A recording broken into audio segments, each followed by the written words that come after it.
Ladies and gentlemen, some time ago an acquaintance of mine in Canada began a philosophical discussion with a young woman. Although he made no reference to Ayn Rand or to Objectivism in the discussion, it was the philosophy of Objectivism that he was in fact expounding.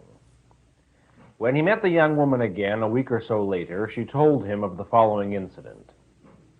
It seems that she was undergoing psychotherapy, and, thinking over her conversation with my acquaintance, she walked into her psychiatrist's office and said to him, "Doctor, what do the words objective reality mean to you?" Her psychiatrist answered, "They mean that you've been talking to someone who's an admirer of Ayn Rand." While I should hate to think that Objectivism enjoys a monopoly of this kind, a monopoly in the concern with objective reality, the psychiatrist's remark has rather eloquent implications concerning the present state of our culture, whether he intended them or not. Ours is not an age in which objectivity, realism, or rationality are conspicuous cultural traits. If I were asked to summarize the essentials of the objectivist philosophy in a single sentence, a rather long sentence, I would say that objectivism holds A, that existence, reality, the external world, is what it is, independent of man's consciousness, independent of anyone's knowledge, judgment, beliefs, hopes, wishes, or fears. That facts are facts, that A is A, that things are what they are. B, that reason, the faculty that perceives, identifies, and integrates the material provided by man's senses, is fully competent to know the facts of reality. C, that man's perception of the facts of reality must constitute the basis of his value judgments. That just as reason is his only guide to knowledge, so it is his only guide to action. D, that man is an end in himself, not a means to the ends of others. He must live for his own sake with the achievement of his rational self-interest as the moral purpose of his life, neither sacrificing himself to others nor sacrificing others to himself. E, that no one has the right to seek values from others by the initiation of physical force. F, that the politico-economic expression of these principles is laissez-faire capitalism. And G, that the absence of these principles from men's minds and actions is responsible for the present state of the world. If I were asked to summarize the philosophy of objectivism in a shorter sentence, I would say, man must live exclusively by the guidance of reason. But that is a very wide abstraction. What is reason? How does reason operate? What is entailed in the principle that man must live exclusively by reason? What are the practical consequences of living by reason or attempting to act against it? These are the questions this course of lectures will undertake to answer. If, in reading Atlas Shrugged and The Fountainhead, you admired the novel's heroes and their manner of facing existence, if part of the motive that brought you to these lectures is the desire to understand the philosophical and psychological premises that make such men possible, then I want to stress at the outset that the fundamental character trait of the Ayn Rand hero, and the key to all his other virtues, is rationality. Character traits such as ambitiousness, integrity, independence, self-esteem are derivatives and consequences. Rationality is their root. To quote from Who is Ayn Rand, quote, "An unreserved commitment to reason and the acceptance of reality as an absolute are the hallmark of the Ayn Rand hero. He is the man who holds nothing above the rational judgment of his mind, neither wishes nor whims nor the unproved assertions of others. He is not the man without desires. He is the man who has no desires held in defiance of reason. He is not the man without emotions. He is the man who does not substitute his emotions for his mind. He is not the man without passion, he is the man without arbitrary whims. He is not the man without the capacity to feel, he is the man with the highest capacity for feeling, because his feelings are the product of rational, non-contradictory values. Close quote. In Atlas Shrugged, Ayn Rand has presented the essentials of the objectivist philosophy, most particularly of the objectivist ethics.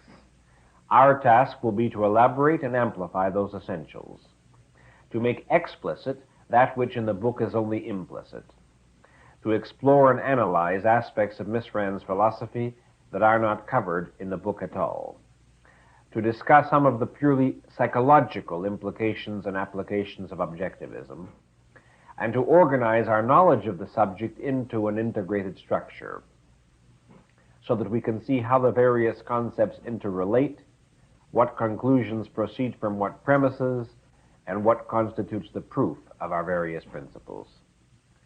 One does not know a philosophy if one knows merely its conclusions, but not the reasoning that led to them.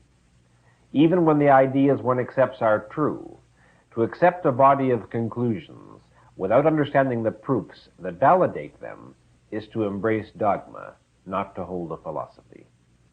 To be an objectivist on faith is worse than a contradiction in terms. The purpose of philosophy is to provide man with an integrated view of existence, of his own nature, and of his relationship to the world in which he lives. Philosophy is the science that deals with man's relationship to existence. The 5 basic branches of philosophy are metaphysics, epistemology, ethics, politics, and aesthetics. Metaphysics deals with the fundamental nature of existence. It defines those basic principles which are true of everything that exists, as distinguished from special sciences which study specific particular fields, such as physics, which studies matter and energy, biology, which studies living organisms, mathematics, which studies quantity, and so forth. The principle that that which is what it is, independent of any perceiver, is a metaphysical one. The law of causality, the principle that every event has a cause, is similarly metaphysical. By metaphysical, we mean pertaining to existence, to reality, to the nature of things. Epistemology deals with the nature and means of human knowledge. It is concerned with such questions as, what is the role of sense perception in the acquisition of knowledge? Is certainty possible to man? How does man form and validate his concepts? What is proof? That the material provided by man's senses is the ultimate source of all human knowledge, or that contradictions in one's thinking constitute proof of an error, are epistemological principles. Ethics is concerned with discovering and defining a code of values to guide man's actions and choices, the actions and choices that determine the purpose and course of man's life. Ethics asks such questions as, by what standard should man choose his values? For what purpose should man live? How should men deal with one another? Politics deals with the principles, purposes, and organization of social systems. It is concerned with such questions as, what is the proper relation of government to the individual? Is the power of government limited? Does man possess rights? What issues are properly the subject of legislation? Aesthetics deals with the nature of art. It is concerned with such questions as, what are the criteria of good and bad art? What is the role of art in man's life? One cannot define a code of ethics and answer the question, what actions are right or wrong for man, until one has answered the question, what is the nature of the universe in which man lives, and by what means does he know it? That is, without a metaphysics and an epistemology. Politics is derived from ethics. One cannot answer the question, what social system is proper for man, until one has answered the question, what actions are right or wrong for man. Aesthetics is derived from metaphysics, epistemology, and ethics. All 3 are required to answer the question, what is the nature of art and its value to man? To give a simple illustration of the dependence of ethics on metaphysics and epistemology, if the nature of the universe were such that man could obtain anything he wanted or needed merely by wishing for it, productiveness would not be regarded as a virtue as the objectivist ethics holds it to be. And if the nature of man's consciousness were such that any knowledge he required could be obtained merely by consulting his feelings, thinking would not be regarded as a virtue as the objectivist ethics holds it to be. The briefest statement of what metaphysics, epistemology, and ethics encompass, and of how they relate to one another, is contained in 3 short questions. What exists? How do you know? So what? Many people naively believe that philosophy is some vague, abstract, esoteric subject which has nothing to do with their actual life. They believe that philosophy is the province exclusively of academic scholars, requiring years of special study, something on the order of higher mathematics, only less practical. They believe that they don't hold any philosophical convictions, and that in fact there is no necessity to hold them. If any of you share any part of this belief, I suggest that you check your premises. Men have no choice about the fact that they do hold a philosophy of life. Their only choice is whether they know it or not, whether their philosophy is held consciously or subconsciously, whether their philosophy is true or false. It is true that most men do not choose their philosophical convictions consciously by a logical process of thought, by gathering evidence, judging it, and drawing rational conclusions. They get their philosophical beliefs, for the most part, from the culture in which they live. That is, from the kind of ideas, values, customs, prejudices, catchphrases, or traditions which are prevalent around them and which they hear most often. They accept their ideas not by thinking but by default, by osmosis from the cultural atmosphere. They do not judge whether these ideas are true or false, right or wrong.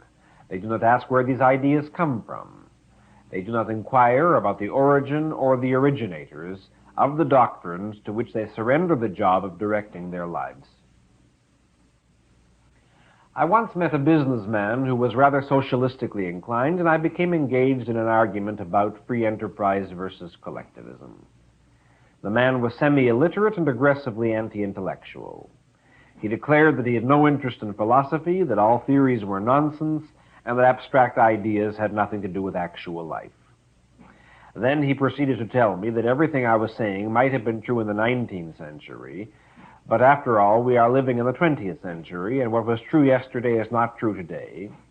Everything changes, nothing stands still, there is no such thing as a fixed permanent reality, there is only constant change.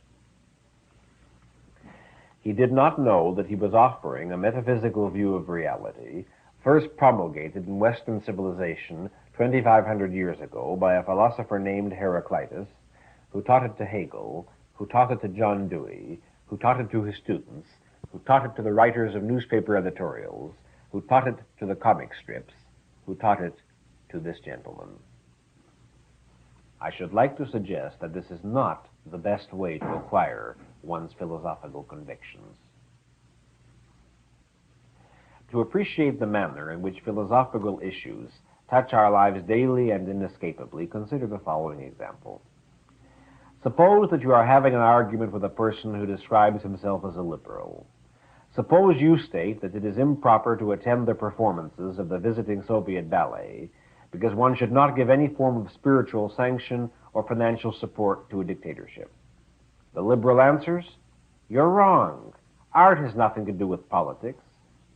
You say, "Art expresses values, and if it's values I'm concerned with, I do not serve them by helping to support a dictatorship." Now you are touching on an issue of aesthetics. The liberal says, "No, art transcends all other values and speaks a language common to all of humanity." You ask, "What language?"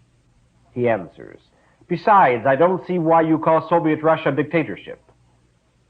You say, "Because it is a country where individual rights are not recognized and men are ruled by brute force."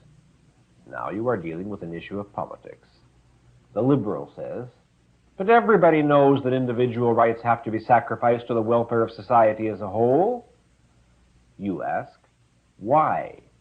He answers, man can't live just for himself. The only moral justification of his life is service to others. Now you are dealing with an issue of ethics. You ask, why? He answers, if you do not know that self-sacrifice is the highest moral duty, you are a selfish monster. You say, no, I do not know that. How do you know it? He answers, I feel it. Every decent man feels it. Don't you? You say, no, I don't. And feelings are not knowledge. You are now dealing with an issue of epistemology. The liberal says, knowledge? What is knowledge? Everything is relative. Man can be certain of nothing. You say, reason is man's means of knowledge. He asks, what is reason? You answer, reason is the ability to perceive and understand the facts of reality. He says, that's just your opinion. There are no facts. What is a fact to you may not be a fact to the Russians. And here you end up. You end up with an issue of metaphysics. You end up where, properly, you should have started. Because metaphysics, one's view of the nature of reality, is the base of every thought, feeling, and action of man, explicitly or implicitly, consciously or subconsciously. You can transpose the pattern of this argument to any argument you have ever entered on any subject, and although the line of debate may not always be so brief and so clear-cut, although there will be many more detours, evasions, and side issues, you will find that every major argument among men, every debate or dissension, will ultimately resolve itself into an issue of ethics, epistemology, and metaphysics. At which point most men will stop arguing and give up, in confusion, in bewilderment, in helpless anger or frustration, and will decide that communication with other men is useless, that thinking is useless, that philosophy is useless. They will decide it on the premise that they are thus escaping from philosophy. But observe that no escape is possible. By giving up, they have implicitly accepted and given into the worst of all philosophical doctrines, that man's mind is impotent, that thinking is futile, that knowledge is impossible, that reality is unknowable. Now let me give you an example of what will happen to the man who has given up or never acquired an interest in philosophy. Suppose that such a man falls deeply in love and one day has a quarrel with his sweetheart.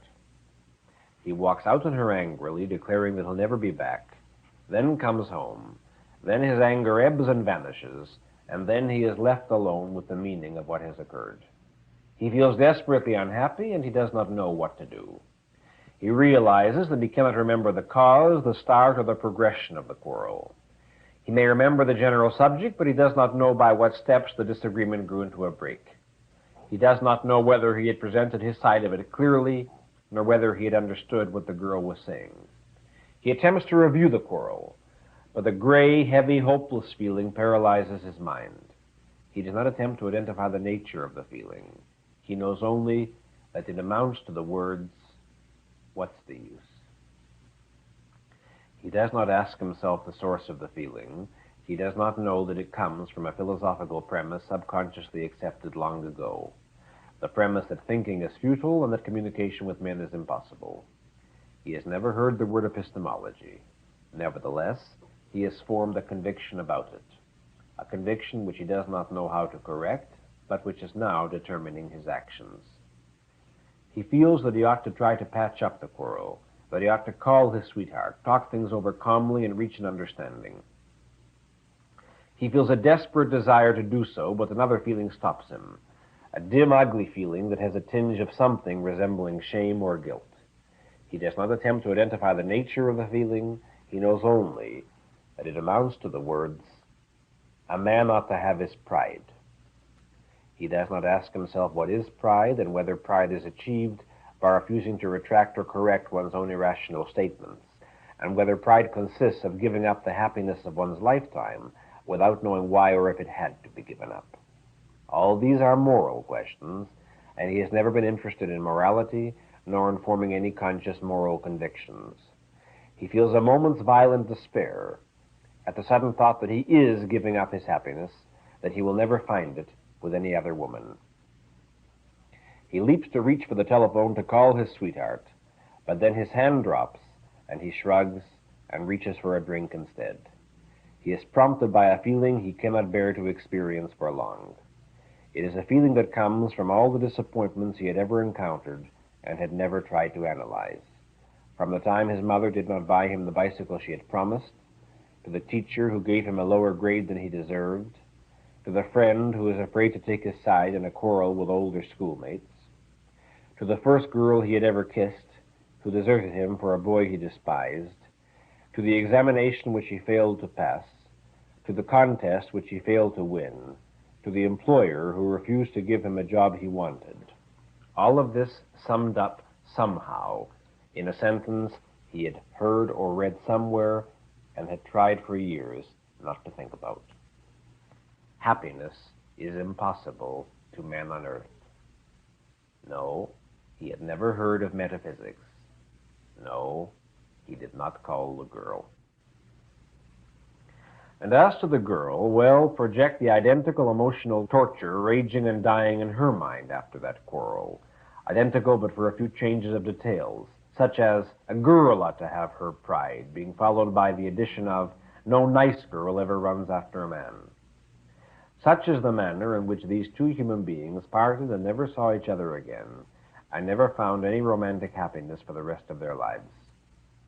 Such is the manner in which countless human tragedies occur, and such is the method of making crucial decisions which wrecks the lives of countless millions of men.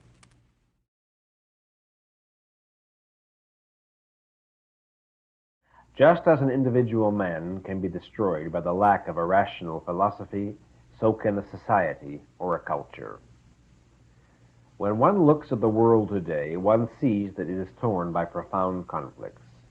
Politically, these conflicts center on the clash of capitalism and communism, or more abstractly, of individualism versus collectivism.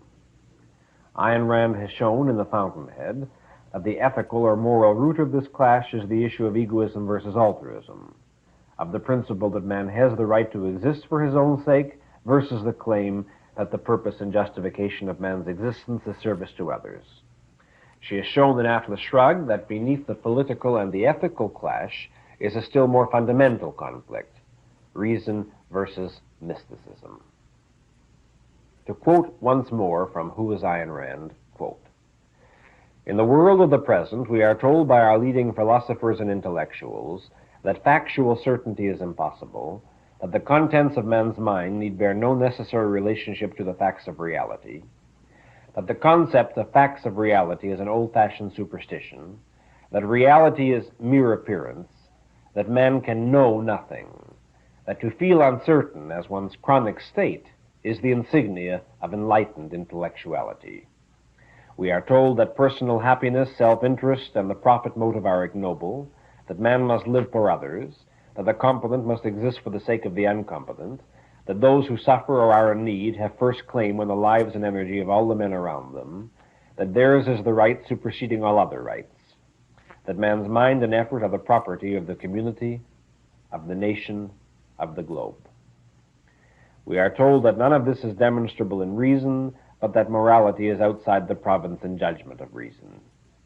We are told by theologians and philosophers alike, by Niebuhr and by Eyre, by Tillich and by Russell, by Brunner and by Carnap, by Buber and by Reichenbach, that reason cannot provide man with a code of values.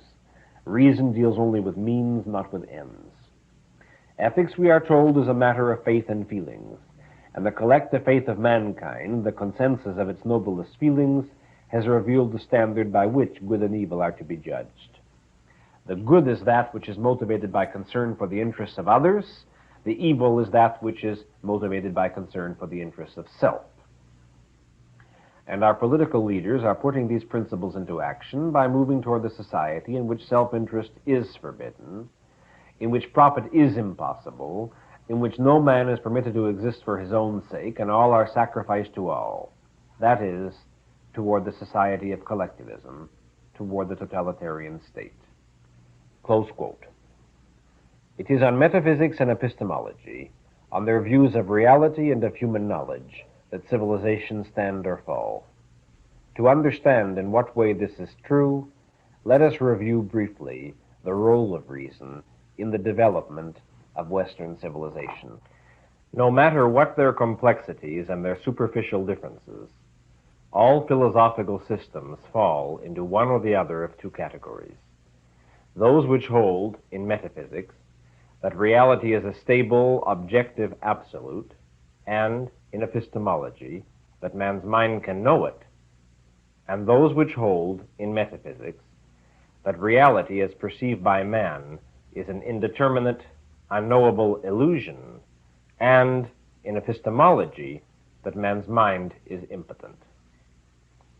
The most illustrious exponent of the first category is Aristotle, of the second, Plato.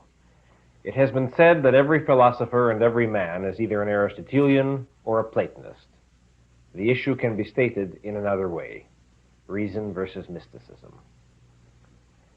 In the entire history of Western civilization, there were only three periods when the predominant school of thought, permeating and directing the culture, was a philosophy of reason: ancient Greece, the Renaissance, the 19th century. This is not to say that reason had won a total victory in those periods. Far from it.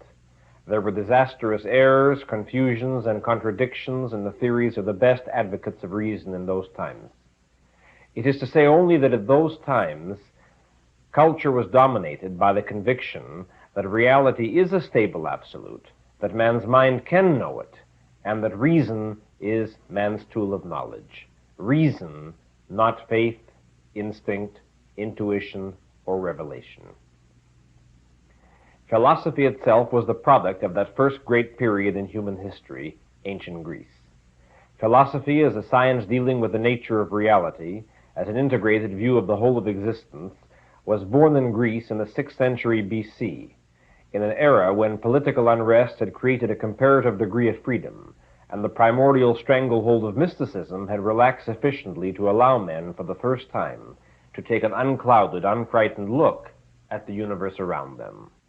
Up to that time, any questions on the nature of the universe and of man's place in it had been the exclusive province, the monopoly, of religion, which meant that such questions were not to be asked. The various religions of the various tribes or nations provided men with collections of legends or mythologies, purporting to explain the nature and origin of the universe, in place of metaphysics, and, in place of epistemology, demanded of men's consciousness the practice of faith. Faith means acceptance without evidence or proof. When man's reason is placed in the position of a menial servant, permitted to study the problems of digging wells or taming horses, but forbidden to venture into any fundamentals or to direct the course of human life, the result is century after century of stagnation that leaves nothing behind but records of suffering and nightmare brutality. Ancient Greece is like a startling, magnificent flare in the darkness of the ages, a flare whose rays 2,500 years later are still lighting our existence today. That flare was ignited in the city of Miletus by a man who decided to ask, what is the nature of the universe, and to answer it by means of reason. His name was Thales, and he is acknowledged as the father of Western philosophy. The enormous revolutionary significance of his achievement was not in its content, but in its method. What he accomplished was an epistemological revolution. His attempt implied that man's mind was competent to deal with the whole of the universe, with all the problems of man's existence, and that reason was man's key to the solution of all problems. In recorded history, it was the first attempt to proclaim the validity and efficacy of man's consciousness. That the specific metaphysical theories of Thales and of his followers in the Milesian school of philosophy were naive and crudely primitive isn't important. They were the first faltering steps. What is important is that man was learning to walk upright. The result of this epistemological revolution was that brilliant period which is known as the classical period of Greece. You have all heard of the importance of ancient Greece to Western civilization. What is meant by ancient Greece in this context is a very brief period of about 200 years. but that brief period threw mankind forward further than all the preceding centuries had done. While men had been gathering knowledge drop by drop, so that it took generations to discover some improvement in carting stones or building chariots, ancient Greece was like a torrent spreading forth such wealth of knowledge that its consequences were not exhausted to this day. That brief period presented such a burst of creative energy, so many men of genius, so many fundamental achievements in philosophy, in science, in art, in literature, that when one looks at it across the centuries, it seems more fantastic than the Atlantis of Atlas Shrugged, if any of you thought of it as fantastic. When one looks at ancient Greece, it appears as if mankind had been a race of crawling pygmies that turned into giants for 2 centuries, then shrank back into pygmies again. But reason did not win a full victory in ancient Greece. The advocates of mysticism fought it from the start. They fought it, then as now, by means of perversion and subversion, that is, by attempting to use reason against itself. All the tricks, the gimmicks, the sophistries, the evasions, the equivocations which one hears today in university classrooms were heard and originated in ancient Greece. The use of reason to prove that reason is impotent, or that it is limited, or that it leads to contradictions, or that it gives us nothing but probability, etc., etc. There were many variations on the same theme. The most famous variation was devised by the greatest of the philosophical mystics of that period, Plato. In briefest essence, Plato's metaphysics and epistemology are as follows. The material reality which we perceive by means of our senses is semi-unreal. It is only an illusion, an imperfect reflection of another higher reality. Only a few among men, especially elite, can perceive this higher reality, and they can perceive it only by means of a flash of mystical insight or illumination which transcends reason, thus providing them with a superior kind of knowledge.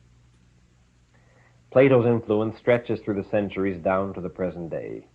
All subsequent mystics, big or small, have had little to offer in essence but variations on Plato's system. Plato himself did not originate all of his theories. He was the transmission belt by which Oriental mysticism infiltrated into Western culture.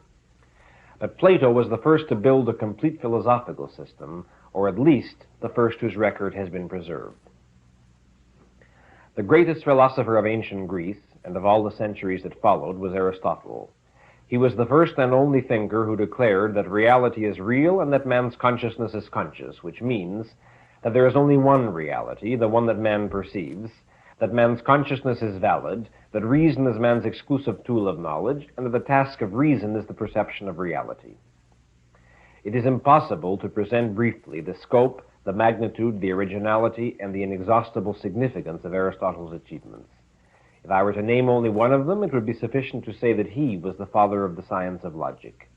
He was the man responsible for the concept of the law of identity, the one basic principle which separates a thinker from a mystic, a civilized man from a savage, a sane man from a schizophrenic, the basic principle without which no thinking, no knowledge, and no culture is possible. I will discuss the law of identity later in detail. For the moment, I will state only that every attack on reason from any quarter, ancient or modern, every attempt to undercut or subvert man's mind, starts with and aims at an escape from the law of identity. By defining the laws of logic, Aristotle laid the foundation for all scientific knowledge. He did fundamental work on almost every science. He is often referred to as the first scientist, and at the base of many of our modern sciences you will find his treatises. Thinking is not an activity that men learn by instinct. Aristotle taught mankind how to think. It is true, of course, that men did think before his time, but they did not know the nature, the rules, the proper methods, or the value of their own mental activity. Aristotle was the first man who undertook to think about thinking, to identify and to make explicit what had been practiced only by implication. That which men do not know consciously is not in their control. Aristotle gave them control over the power of their own mind. If you wish to think symbolically and to project mankind as having a father, then I would say that Aristotle was the father of the human race, as distinguished from the pre-human and pre-rational. Aristotle's philosophical system is far from perfect. I should like to state most emphatically that it contains a great many flaws, errors, and puzzling contradictions. But remember that a philosophy must always be judged by its fundamentals, by its basic view of reality and its basic view of knowledge. These will determine the nature of a philosophy's influence and consequences. From the time of ancient Greece, the intellectual history of the Western world has been in effect a duel between two men, Aristotle and Plato. Some periods were dominated by one, some by the other. You will see the consequences. The immediate consequence of the great age of Greece was the era of Rome, which was like a steady, enlightened, civilized current fed by the motor behind it. Roman culture was only an extension and elaboration of the base created by Greece, and although there were individual men of greatness and noteworthy achievements in Roman history, there were no fundamental epoch-making innovations. Intellectually, Rome was riding on the power of Greece. When Rome collapsed, undermined by two elements which always go together, mysticism and statism, or faith and force, the cultural picture changed. The collapse of Rome in the 5th century AD was the relapse of mankind into savagery. What followed was a period of approximately 10 centuries, eloquently known as the Dark Ages and the Middle Ages. It is not necessary to go into details about the state of human knowledge and human existence during those centuries. If you wish to get a clear sense of it, take a look at some photographs of the objects still preserved in museums, which were instruments of torture, such as the rack or the Iron Maiden. Then remind yourself that these were not the possessions of some criminal sadist, but the legal instruments legally employed by the courts of justice. And then remind yourself that those centuries were the one period in the history of Western civilization ruled fully, totally, and exclusively by mysticism. The ruling power of medieval culture was religion. It controlled every activity and every aspect of human life. Philosophy still existed, but it was regarded as the handmaiden of theology. The philosophical ideas well suited to that position, the ones that exercised the strongest influence on all the thinkers of that period, were Plato's, via the Neoplatonists, such as Plotinus, who constructed a metaphysics consisting not of two, but of four realities. During the greater part of medieval history, during a span of about 8 centuries, the works and ideas of Aristotle were almost entirely lost to Western civilization. They were unknown to the thinkers and scholars of Europe. The originals had been burned in the fire of the great library of Alexandria, and nothing but some fragments had penetrated into the 8 centuries-long night of mankind. The intellectual leader and ruling philosopher of the Dark Ages was Augustine, 4th, 5th century A.D. Augustine was a Platonist, and as such he split the universe in two and damned this earth altogether. The good, according to him, was to be found in another reality, in heaven. This earth was evil. Man was, quote, crooked and sordid, despoted and ulcerous, close quote. The pursuit of any happiness on earth was depraved. As to reason and knowledge, well, I will quote a passage from Augustine's Confessions, which sums up his position quite clearly. After denouncing all the pleasures of the flesh, he writes as follows, quote, "To this is added another form of temptation more manifoldly dangerous. For besides the concupiscence of the flesh, which consists in the delight of all senses and pleasures, the soul has, through the same senses of the body, a certain vain and curious desire, veiled under the title of knowledge and learning, the seat whereof being in the appetite of knowledge, and sight being the sense chiefly used for attaining knowledge, it is in divine language called the lust of the eyes." Close quote. If the quest for knowledge is a lust, then no era in history was as chaste as that period. There was no sight to pollute it, or reason, or mind, or science, or progress. Once again, as in the pre-Grecian centuries, men crawled from generation to generation, making tortuously minute improvements in their store of knowledge, while the alleged philosophers were debating such topics as whether a mouse that slips into a church and happens to eat the Eucharistic bread does or does not achieve communion with God, and while the masses of the people were existing in the state now recognized as mass neurosis, mass hysteria. In the 13th century, Europe rediscovered Aristotle. Some of Aristotle's works had been preserved by the Arabs and were made available to European scholars in the wake of the Crusades. Parenthetically, to this day, what we possess is estimated to be only about 1/4 of the total of Aristotle's works. The rest is lost. In the 13th century, a German philosopher, Albertus Magnus, wrote a monumental work containing everything on and by Aristotle that he could find.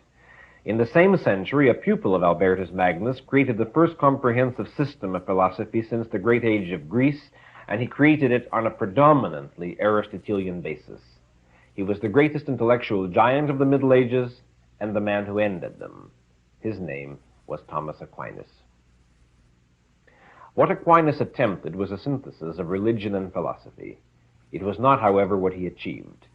Declaring that faith and reason did not have to clash, he stated in effect that the mind is a gift of God, and therefore it is proper for man to use it to the fullest extent of human capacity. It is permissible even to attempt to prove the tenets of religion by means of reason.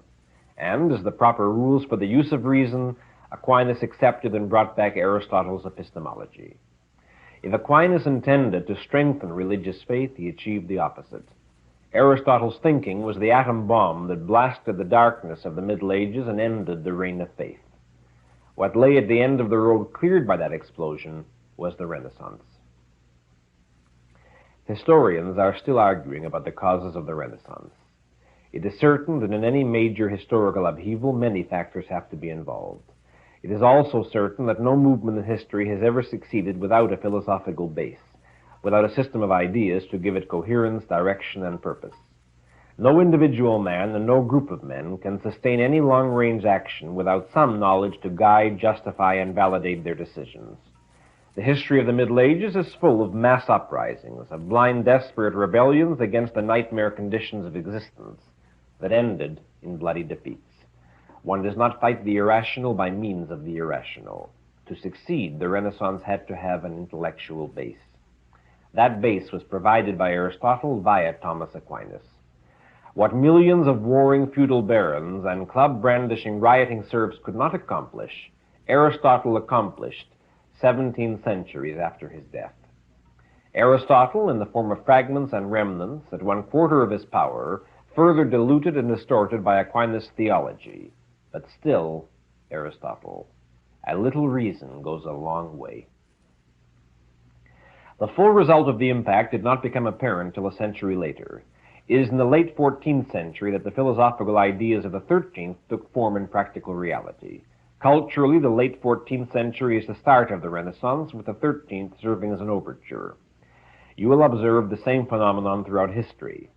Just as in the life of a man an idea must be grasped by his mind before it can be translated into action, so in the history of a nation a philosophy must be formulated by its thinkers before it can infiltrate the various aspects of a culture and take form in action. Every age is the actualization of the thinking of the preceding period.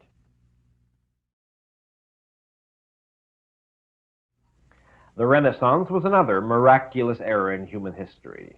Miraculous in the sudden prodigality of human achievement, in the number and stature of men of genius in every branch of endeavor. Again, as if the human race had turned into a species of giants, again as if an irresistible torrent had broken loose, sweeping away every barrier to human growth. Politically, it broke the feudal system and gave to men a period of comparative freedom, if only by default, if only by virtue of chaos. Religiously, it broke the monopoly of the Catholic Church through the rise of the Protestant churches. Culturally, it broke the stranglehold of mysticism. What was the slogan of the Renaissance? The right to see. The right to that lust of the eyes denounced by Augustine. In philosophy, the right to study the universe and man's place in it. In science, the right to study physical nature, with the rebirth of such forbidden sciences as anatomy and astronomy. In art, the right to study this earth and to depict the full reality of the human body, of nature, of perspective, of three-dimensionality, as perceived by our senses. But while men were rediscovering, reclaiming, and remaking the earth, philosophers were rejecting it. Neoplatonism was again rising.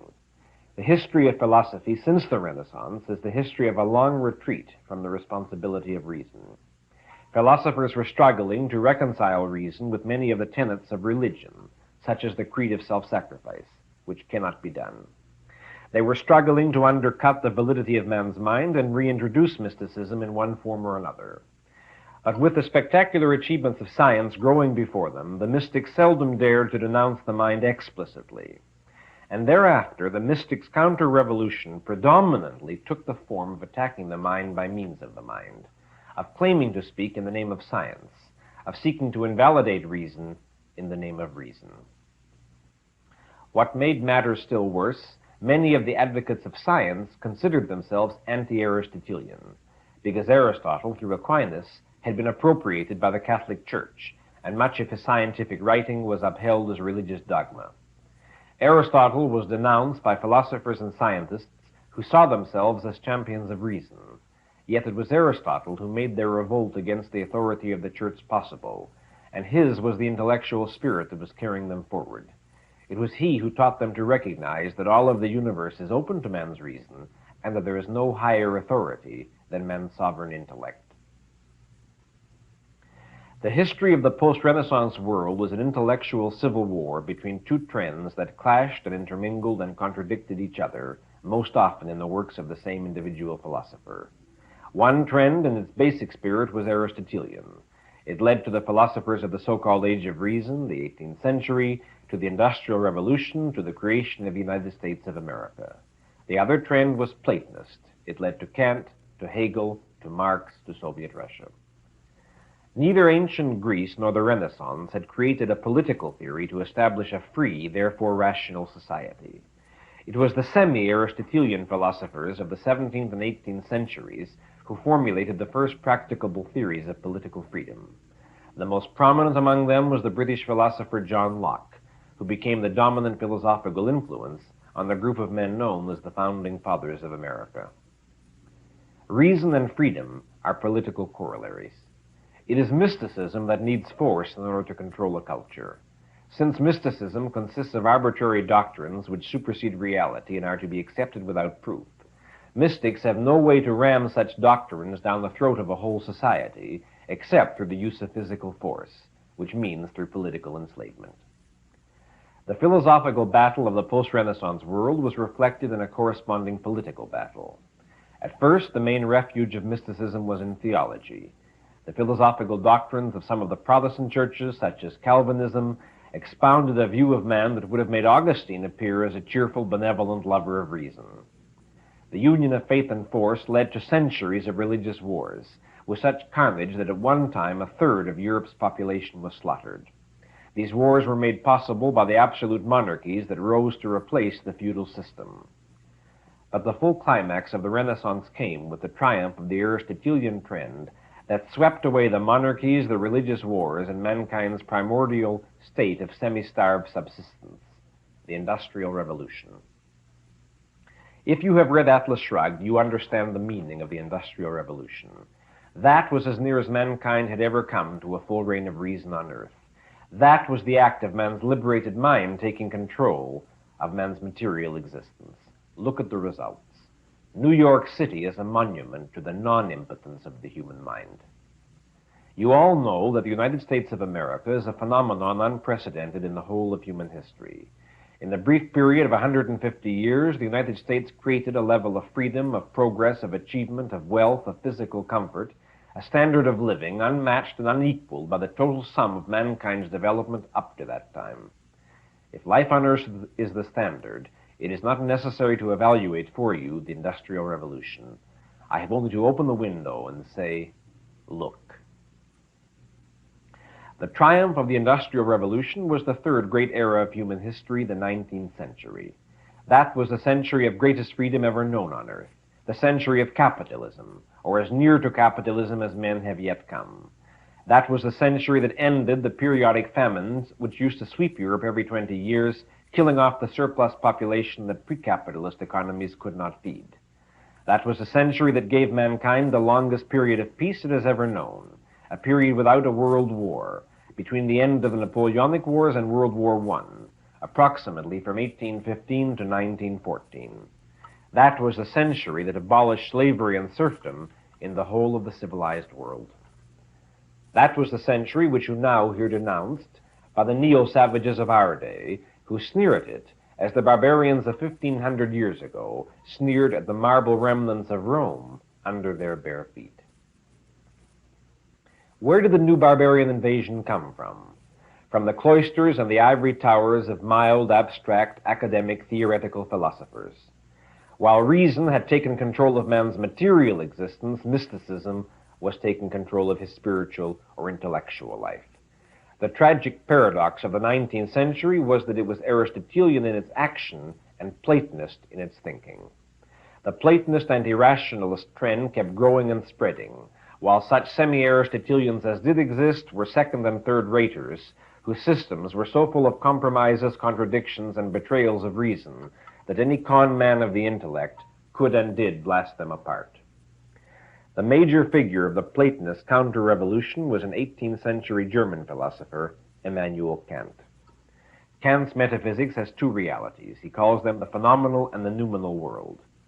But while Plato merely considered reason inadequate to a full perception of reality, Kant disqualifies it altogether. Beneath all the complexities of Kant's system, his central epistemological conclusion, the one that influenced most of the philosophers who followed him, is that man's reason cannot know reality as it really is, cannot know things in themselves. Kant's epistemology declares in effect that man's mind is not a tool for perceiving, but for faking reality. That is, Kant asserts that the knowledge which we gain through our mind is produced not by the evidence of reality, but by the mind's own structure, which distorts that evidence, so that we can never have any objectively valid perception of reality. True reality is unknowable.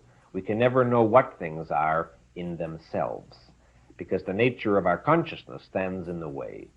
To perceive, declares Kant, is to distort. Needless to say, Kant presented himself as a champion of pure reason, but observe in what manner he was conceding the basic claim of mysticism, that man's reason is impotent to know the real world, and that the world knowable to reason is not real.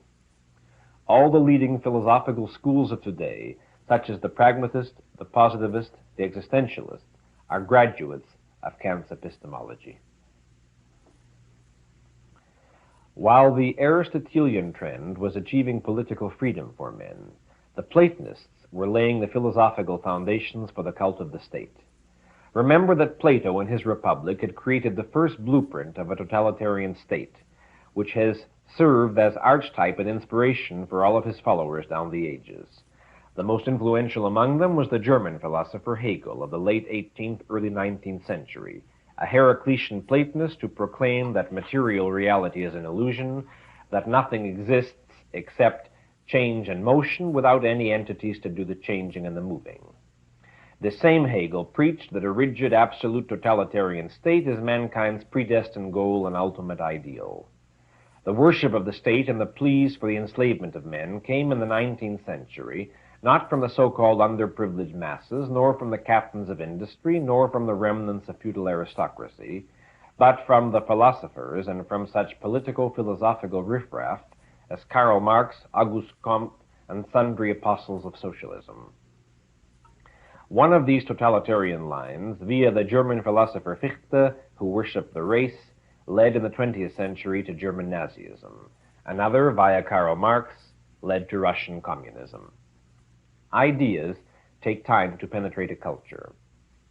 Just as the people of the 19th century were enjoying the practical dividends of the philosophies of the 18th, so we today are paying the price for the philosophies of the 19th century.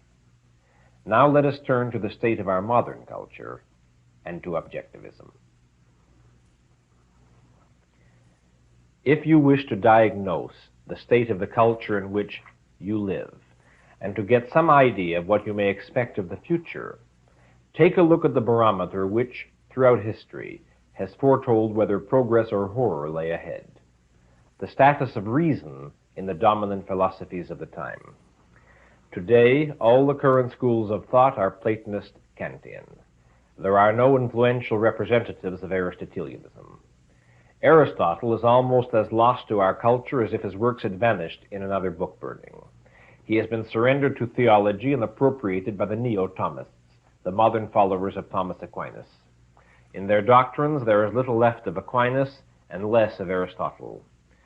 While the father of reason has been kidnapped and is held prisoner by religion, the alleged representatives of science are declaring the following, quote, "One of the most brilliant writers in intellectual history, Carl Becker, claims that the most important event in this field in modern times was a shift in the place of logic in science.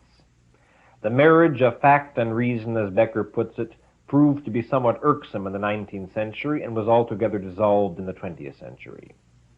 The modern 20th century physicist lives in an atmosphere which is so saturated with the actual that we can easily do with the minimum of the theoretical. We have long since learned not to bother much with reason and logic." Close quote. This is from a book entitled Modern Science and Its Philosophy by Philip Frank, a prominent physicist-philosopher. Here is another voice, quote, "While fully developed mysticism seems to me mistaken, I yet believe that, by sufficient restraint, there is an element of wisdom to be learned from the mystical way of feeling.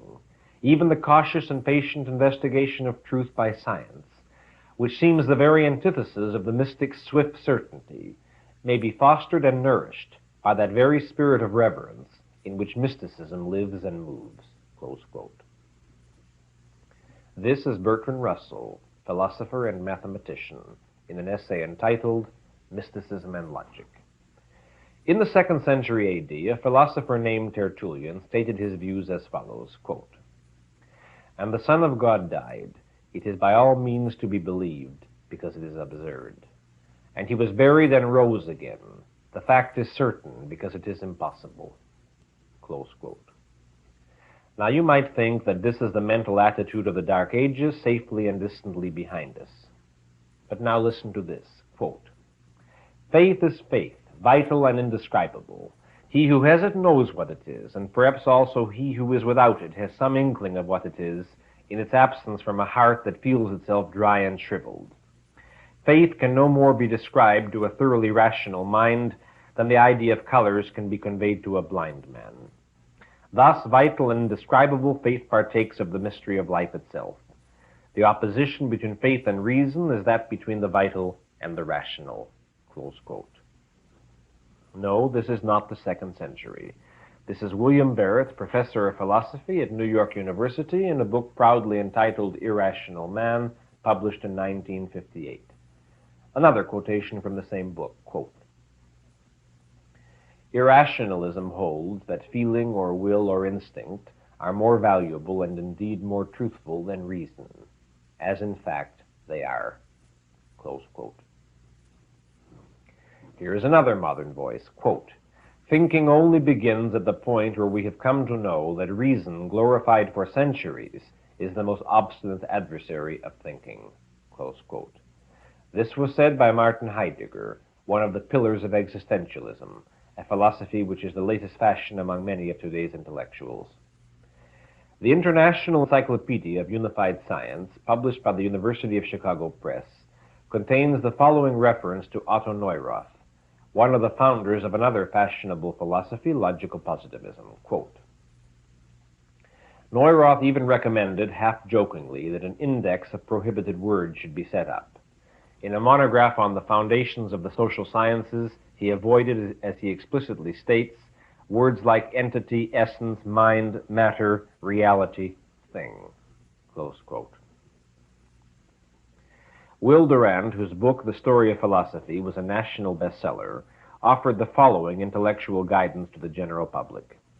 After discussing Aristotle's achievements as a logician, Durant wrote, quote, "But no man ever lived who could lift logic to a lofty strain. A guide to correct reasoning is as elevating as a manual of etiquette. We may use it, but it hardly spurs us to nobility. Not even the bravest philosopher would sing to a book of logic underneath the bough. One always feels towards logic as Virgil bade Dante feel towards those who have been damned because of their colorless neutrality. Let us think no more about them, but look once and pass on." Close quote. And while the neo-mystic intellectuals of the 20th century think no more about logic and pass on in search of a bough to sing under, the collector of their efforts, the conqueror marching triumphantly down the road they have paved, is not long in coming. He announces himself as follows, quote, "We are now at the end of the age of reason. The part played by the bourgeoisie is finished, permanently. A new age of magic interpretation of the world is coming. We must distrust the intelligence and the conscience and must place our trust in our instincts.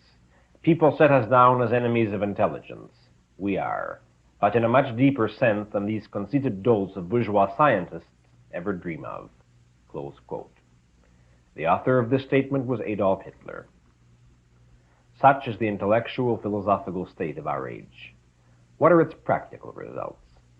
That atmosphere of panic and lethargy which permeates our entire culture, an atmosphere of tension and stagnation, of open cynicism and secret terror, a world where men live under the threat of split-second annihilation with an H-bomb suspended over their heads, where 1 out of every 12 persons in this country spends some part of his life in a mental institution, where teenage savages are running amok, murdering their parents or one another for kicks, while their elders gape at a group of dazed bums who utter unintelligible sounds about the glory of communion with another dimension and with narcotics, for which sounds they are acclaimed as a vital new school in literature, particularly for announcing that life on earth is a sewer, while playwrights present mankind in the form of beings who inhabit garbage cans, while actors project the human soul by means of unseeing, unfocused eyes and a voice of hysteria-tinged monotony that breaks in ungrammatical places, while politicians are proclaiming a crusade for freedom by imposing greater and greater controls,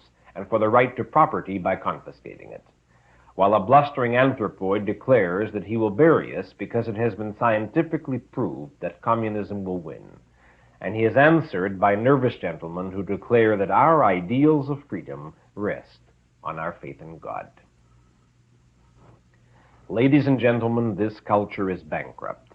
Mysticism and its product, the creed of self-sacrifice, have brought the civilized world to the blind alley of a moral vacuum, where they have nothing further to offer you but nuclear disintegration from a bomb placed into the hands of a homicidal dipsomaniac who acts on his feelings or will or instinct, by scientists who had indeed learned not to bother much with reason and logic.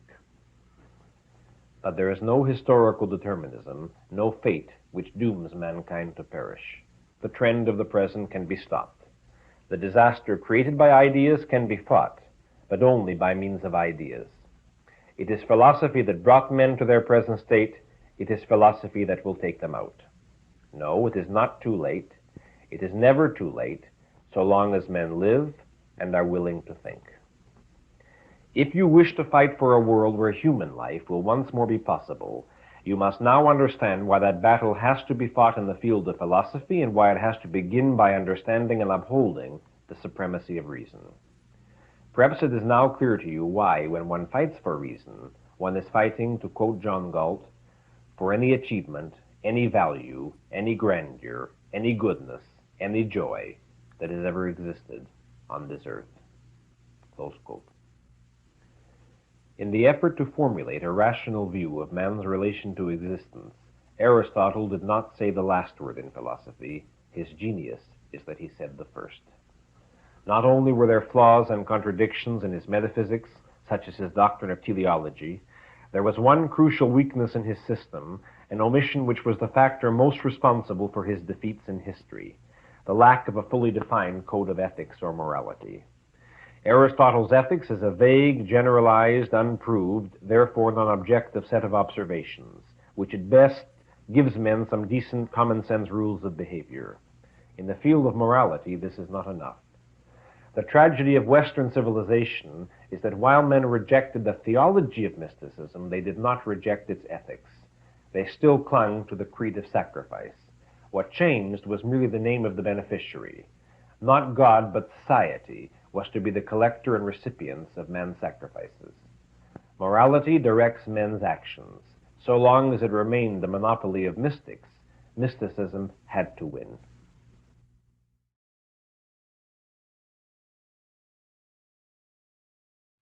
In Atlas Shrugged, you have seen the reasons, the causes, and the manner in which the morality of mysticism wins and destroys the achievements of rational men. What Objectivism offers you is that which was lacking in the history of philosophy: a morality of reason, a rational code of values logically demonstrable, based on and derived from a rational view of existence and of man. This is not the only philosophical innovation of Objectivism, but it is one crucially important for the translation of philosophical ideas into action and reality. Metaphysics is the base of philosophy, and it is with the metaphysics of Objectivism that I will now start. I will name two concepts, and I will ask you to ask yourself whether you understand them fully. I warn you that you will probably think you do, because they are very simple concepts, and that most of you will soon realize you don't, because they are the widest and most fundamental concepts that men possess. These two concepts are something and nothing.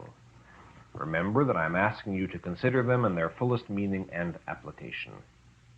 The concept of something applies to every concept in your mind, to the entire content of your consciousness, and to the total of your knowledge, regardless of the amount or degree of your knowledge.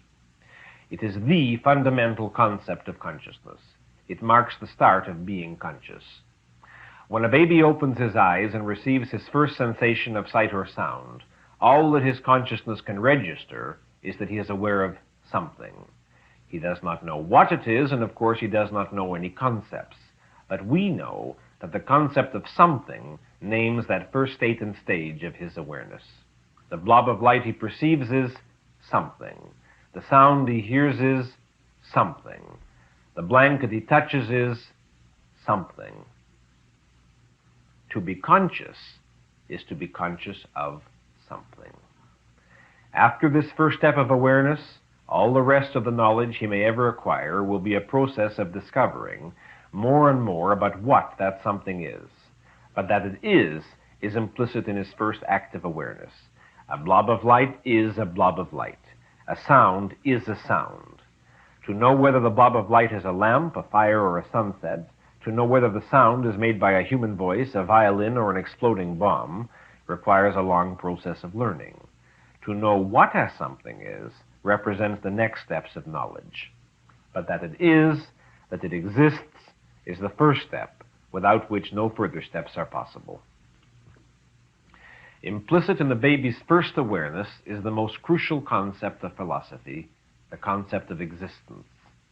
It is with the awareness of existence that knowledge and consciousness begin. If the blob of light does not exist, it is nothing. Consider the meaning of nothing.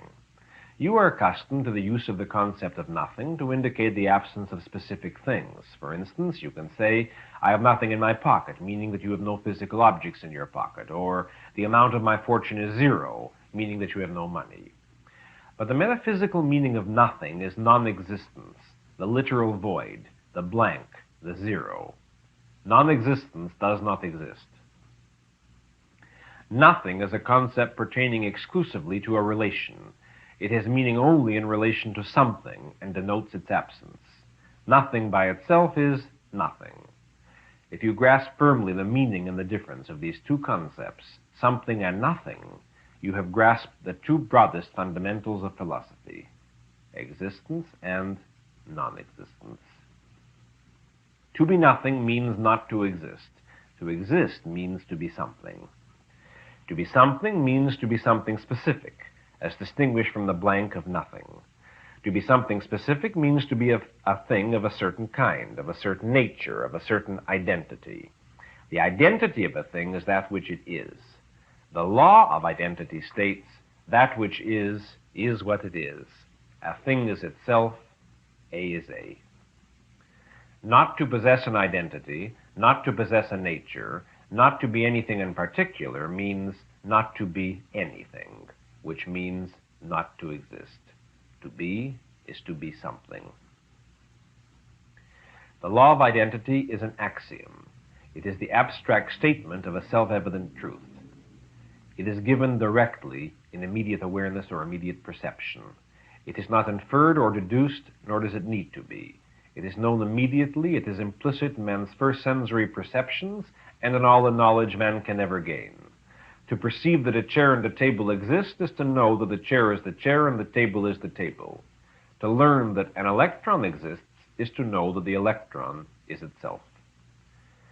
The concept of existence and the concept of identity, therefore, cannot be divorced. To be aware of one is to be aware of the other. They can only enter the mind together. They are indivisible in reality and in consciousness. To know anything is to know that that which is what it is. When a scientist asks, what is it, he is asking, what is its identity? When he asks, why did this event occur, or how can this event be made to occur, he is asking, what is the identity of the factors that cause this event's occurrence? To quote from Galt's speech, existence is identity, consciousness is identification. Whenever you hear the concepts of existence, consciousness, or identity being challenged, remember that these concepts are necessarily and inescapably contained and implied in any statement, in any utterance, in any knowledge any man may claim to possess. They are the irreducible base of all human thinking. Any attempt to deny them necessarily entails their acceptance and use. This leads us to the statement in Galt's speech that constitutes the base or starting point of the philosophy of objectivism.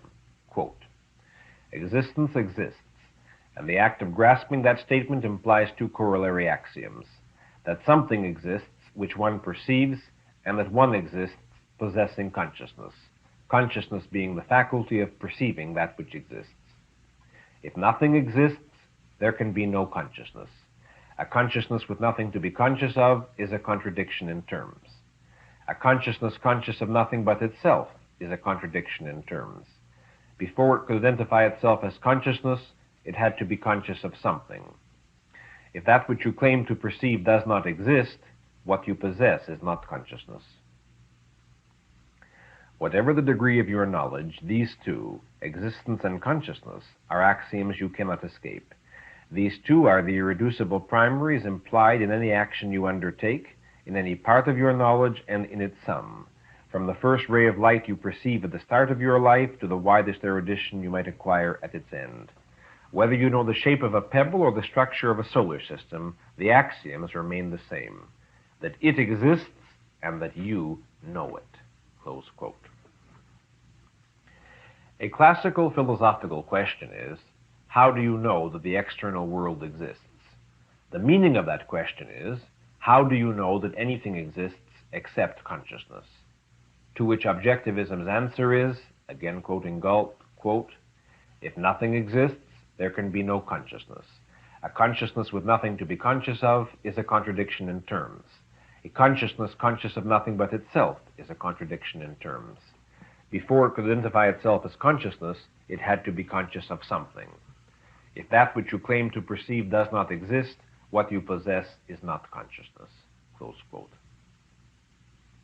And thus the question, how do you know that the external world exists, translates to the self-contradictory absurdity of the question, how do you know that you are conscious? To deny the existence of an external world is to deny the existence of consciousness. But then who is doing the denying, and by means of what faculty? Or again, mystics and neo-mystics commonly declare, even if an external world does exist, man can never perceive it as it really is. I will discuss this issue in some detail in Lecture 3. For the moment, let me point out that when philosophers declare that man cannot perceive existence as it really is, they are declaring that man cannot perceive existence. Existence as it really is a redundancy. There is no such thing as existence as it really isn't. Man can perceive existence or he cannot. No third alternative is possible. But to declare that man cannot perceive existence is again to declare that man is not conscious, since there is nothing else to perceive except existence. To claim to have arrived by a complex chain of analysis at the conclusion that one is not conscious is scarcely rationally or epistemologically admissible. Remember that how we learn the identities of specific things and what we can regard as knowledge is a different question. It is a question to which we shall devote considerable attention. But that existence exists and that consciousness is conscious are axioms that cannot be escaped. Any attempt to do so collapses in absurd self-contradictions. Now, the metaphysical view I am presenting is one that holds reality to be objective. Reality is that which exists. The objective view holds that that which exists is what it is, that it exists independent of any consciousness, of anyone's knowledge, judgment, beliefs, hopes, wishes, or fears, and that the function of consciousness is to perceive reality. Thus, reality is the object of consciousness, the object which consciousness perceives and must learn to perceive correctly. Objective means independent of consciousness. To say that a thing exists objectively is to say that its existence does not depend on being perceived or known by a consciousness. The principle that reality is objective is a corollary of the law of identity. Things are what they are. Neither their existence nor their identity is determined by whether or not they are known, recognized, or believed. A is A. Now, what alternative view of reality is possible?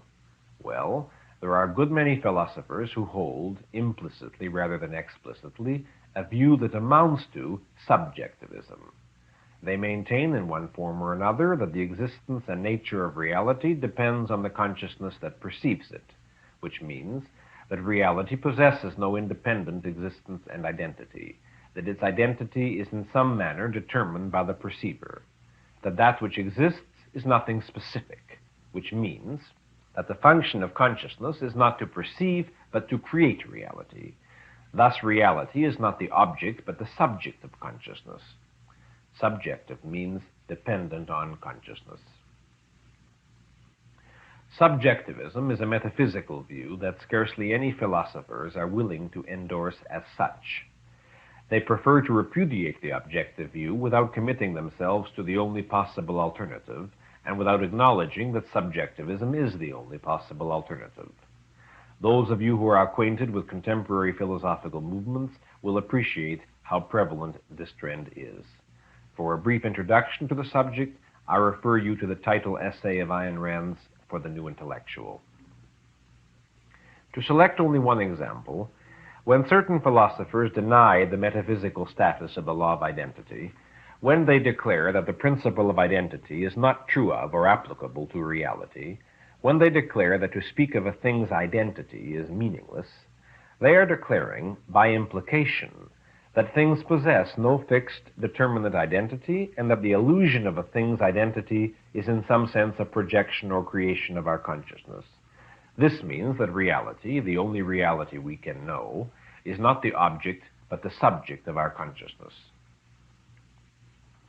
Observe that this position, carried to its full logical implications, entails the negation both of existence and of consciousness.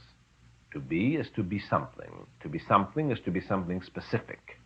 Not to be something specific, not to be anything in particular, not to possess an identity, is not to be.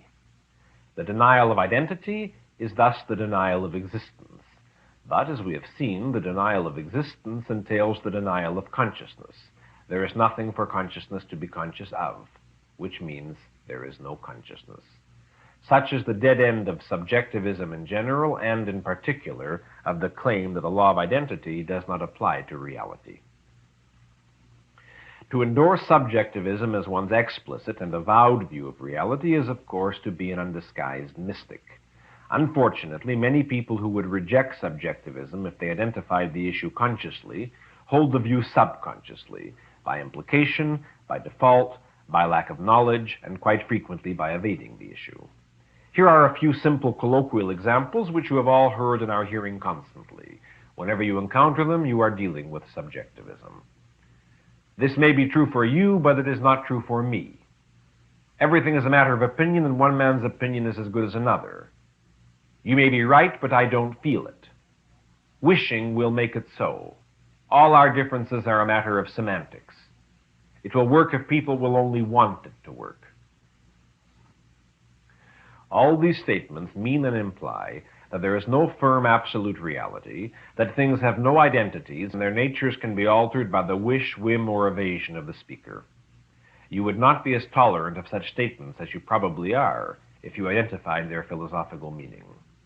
You would not accept the metaphysical theory of subjectivism if it were offered to you as such. But then why do you accept such a statement as, "This may be true for you, but not true for me"? That statement comes from the universe of non-A. Truth is the recognition of reality. To be true, a statement must denote facts. It must denote that which exists. If I tell you that mental health requires intellectual independence, and you tell me that it requires uncritical conformity to the beliefs of one's culture, both statements cannot be true. There is no way for both of us to be right. When men disagree, at least one of them has to be wrong. It is not possible for two men to be right when they claim opposite views on the same subject. If reality is real, if existence exists, if things are what they are, then with regard to any specific issue, only one position is true. But if reality is not real, if existence does not exist, if things are not what they are, if one is a subjectivist, why then anything goes, then everybody's truth is true and nobody's, because there is no such thing as truth. And, as Ellsworth Toohey would put it, one plays it deuces wild. But remember, A is A. A scientist cannot make a false theory true by closing his eyes to the data that contradict it. An inventor cannot make a perpetual motion machine possible simply because he wants it to be possible.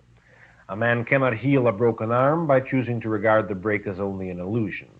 A child cannot love a mother he hates merely by insisting that he loves her. A neurotic cannot experience self-esteem by refusing to acknowledge his self-loathing. But those who make such attempts are the conscious or unconscious practitioners of the metaphysics of subjectivism. And this gives us a clue to the psychological appeal of subjectivism. Philosophically, the concept is absurd and cannot be maintained literally or consistently by anyone. The subjectivist universe, a universe without identity, where A is non-A, can neither exist nor be conceived. It exists in the minds of most irrationalists, not as a literal metaphysical conviction, but as a vague, implicit, secret, undefined escape clause. An escape clause that permits them to ignore the law of identity when they find it convenient to do so, when they wish to indulge irrational whims, make irrational demands, pursue an irrational course, and do not wish to be reminded that A is A, that reality is real, and that actions have consequences. The story is told of a geologist who conceived a highly original theory about the rock formation in a certain valley. The evidence he had examined confirmed his theory, and he was exultant over the sensation that his paper would create in scientific circles. He walked up a hill to enjoy his valley, when suddenly his eye fell upon a large boulder, a type of rock which should not have been there if his theory were true. Thereupon, he put his shoulder to the rock and pushed it down the other side of the hill and proceeded about his business. If he didn't see the rock and nobody else saw it, it didn't exist. That is what the metaphysics of subjectivism comes to in practice. That is all it can or does mean. Another example. A scientist, a name you will all recognize, wrote as follows in regard to scientific research projects, quote, "In order to get a particular result, one must want to get exactly that result. If you want to get that particular result, you will get it." Close quote. The author of this statement is Professor T.D. Lysenko, the famous Soviet biologist. A brother in spirit of Professor Lysenko, also discussing science, wrote as follows, quote, "There is no such thing as truth. Science is a social phenomenon, and like every other social phenomenon, is limited by the benefit or injury it confers on the community." The gentleman who said this was Adolf Hitler. It is logical that subjectivism does and has to lead on the social level to dictatorship. An objective reality leaves no room and no chance for anyone's whims. It serves as an objective arbiter in any dispute among men, an arbiter to whom men can refer, an arbiter impervious to the influence of anyone's wishes or feelings. It is only on the basis of an objective reality that persuasion, communication, and cooperation among men are possible. But if men believe that there is no reality, that there is no truth, that things are whatever any whim decides they are, then the first question to arise will be, whose whim? It is at this point that the man with the club becomes the master and might becomes right. There is no other kind of right. In the language of modern philosophers, a man who does not accept the existence of an objective reality, absolute, determinate, and independent of consciousness, is called a subjective idealist, a pragmatist, or a positivist. In the language of the psychopathologist, such a man is called a schizophrenic. A schizophrenic holds his delusions and hallucinations as real, and evidence from reality to the contrary as unreal. But existence exists, and man achieves power over reality not by blindness but by sight, not by wishes but by thought and action. In defining your philosophical convictions, this is the first alternative you have to face, the first question you have to answer. Do you recognize the fact that existence exists, that reality is an objective absolute, and that your mind can know it? Or do you believe that existence, reality, consciousness, mind are subjective illusions without identity in the non-brain of a non-man? This is the basic issue of metaphysics. All subsequent questions depend on one's answer to this question. Now you know why our philosophy is called Objectivism. Tonight we have established the axioms of existence, identity, and consciousness as the base of the Objectivist philosophy. We have said that reason, as opposed to mysticism, faith, or revelation, is man's exclusive tool of knowledge. How does the faculty of reason function? What is the role of the subconscious? What is the nature and source of emotions, and what is their relation to man's reason? These are the questions we will discuss next week.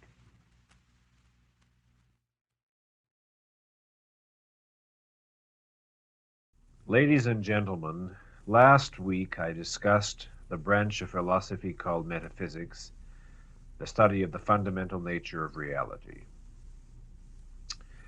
I said that the metaphysical base of objectivism is the recognition of the fact that reality exists independently of man's consciousness, that reality is an objective absolute, that it exists independent of whether any consciousness perceives it or not, that everything which exists possesses identity, meaning that that which is what it is, and that consciousness is the faculty of perceiving that which exists.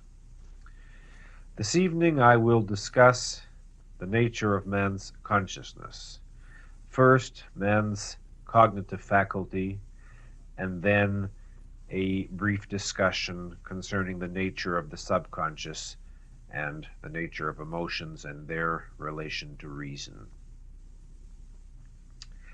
When I speak of man's cognitive faculty or of cognition, I refer to the faculty and process of understanding, of grasping, of apprehending the facts of reality, of learning that which is true, in a word, of acquiring knowledge.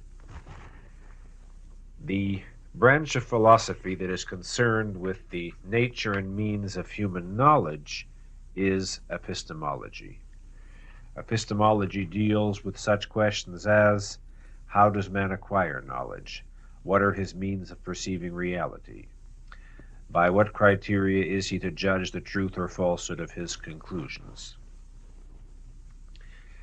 To be conscious, man must possess a means of consciousness. That is to say, he must possess some means of perception and awareness. Consciousness is a faculty, and the faculty cannot be exercised without specific means.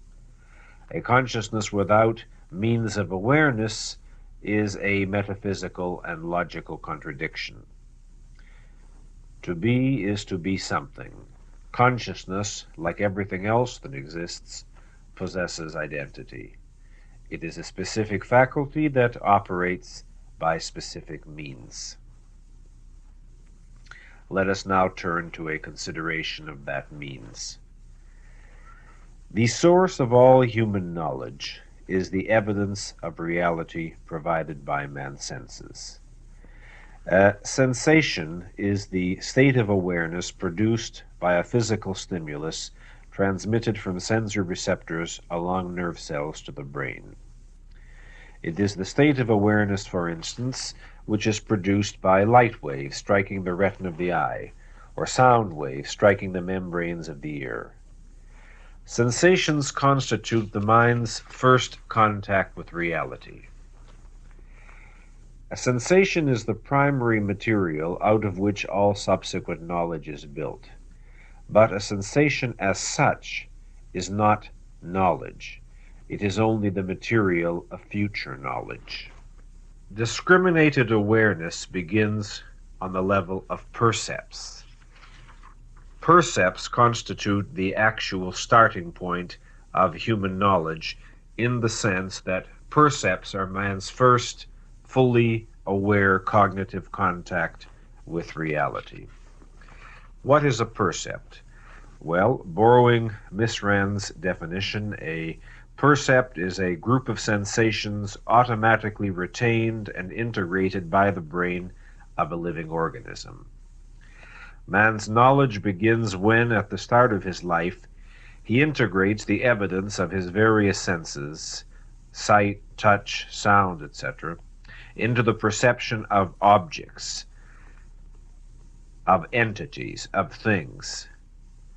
Perception begins when he is able to perceive and distinguish entities, chairs, tables, trees, people, and so forth.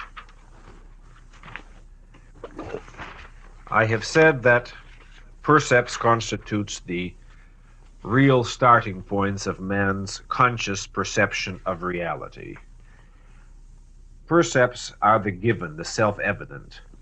The knowledge that percepts in fact consist of integrated sensations is acquired by man much later. It is a scientific conceptual discovery. Man is not ordinarily, if ever, aware of sensations as such. What he is aware of is the result of the integration of different sensations into perceptions, as we have already seen. For example, when you look at an object in this room, now as an adult, you perceive it instantly and automatically as an object.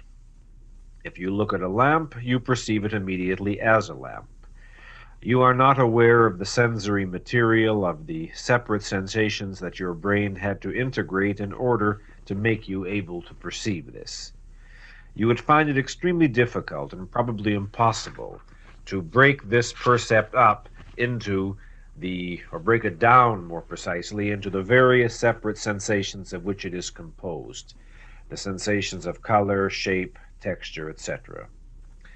As an adult, you are aware of the fact that you see a lamp, and you know that it is a sense organ, the organ of sight, which makes it possible for you to see. But your eyesight alone does not give you the perception of this lamp. Your eyesight gives you only the visual sensations, which your brain has integrated with other sensations into the percept of a lamp. If you want an example on the adult level of how sensations are integrated into percepts, consider the process by which one becomes familiar with a new piece of music, such as a concerto or a symphony. The number of sensations registered in the brain when you hear the music for the first time or for the 20th time is the same. But observe that on each successive replaying you hear more and more. On the first hearing, you can discern perhaps only one or two themes or melodies. But gradually you perceive more. You perceive how one melody grows out of another and how the various themes interconnect. This is accomplished by the gradual integration of separate snatches and strands of sound into more complex patterns, so that given the same sensory stimuli, you end up by perceiving subtleties and interrelationships that escaped you in the beginning. The first act of integration performed by a human consciousness, the integration of sensations into percepts, is performed automatically by man's sense organs, nerves, and brain. We can observe that a similar automatic integration is performed by the brains of the higher animals, and that they too are aware of reality by means of percepts. But the next step of awareness is not an automatic process. It is the step that only a human mind can take, the step that leads to the level of awareness proper to the consciousness of man, the conceptual level of awareness. In a basic introductory course such as this, we can only touch upon some of the broad fundamentals involved in that very complex subject which constitutes the epistemology of concept formation and the nature of concepts and abstractions and so forth. The full objectivist statement of the nature of concept formation is to be found in Miss Rand's monograph entitled Introduction to Objectivist Epistemology, which originally appeared in a number of installments in the Objectivist and was subsequently published by the Objectivist in booklet form. In my very brief discussion of the subject which is to follow, I will borrow very heavily from Miss Rand's formulations in this monograph. To begin with, let us begin to clarify the meaning of a concept. A concept, quoting Miss Rand, is a mental integration of two or more concretes which are isolated according to a specific characteristic and united by a specific definition. Now let us elaborate on the meaning of this formulation. A child, for example, observes that tables have a similar shape, which is different from the shapes of all the other objects around him. He focuses on this distinguishing characteristic.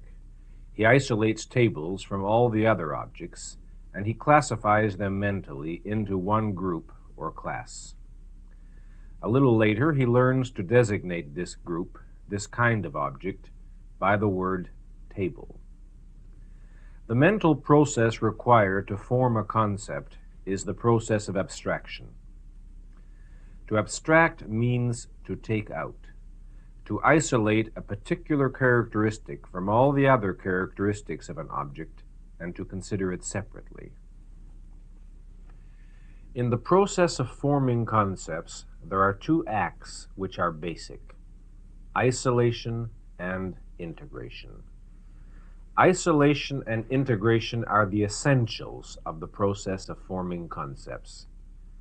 The process consists of observing the similarities and differences among things, of abstracting the similarities as distinguishing characteristics, of isolating similar things from all others, and of integrating them into one group, into one concept.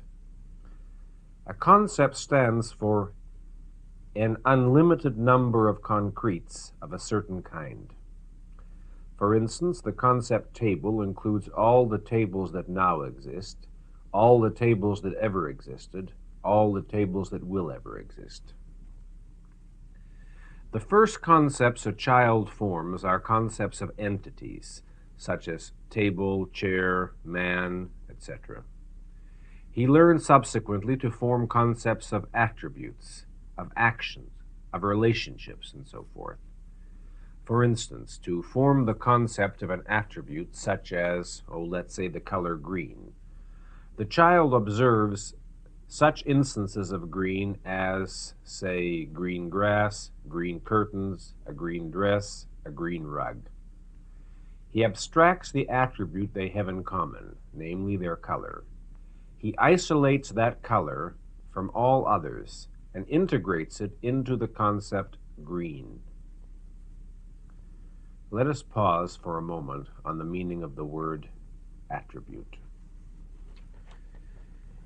An attribute is an aspect or characteristic of an object, which can be isolated and identified conceptually, but which in fact cannot be separated from an object and cannot exist by itself.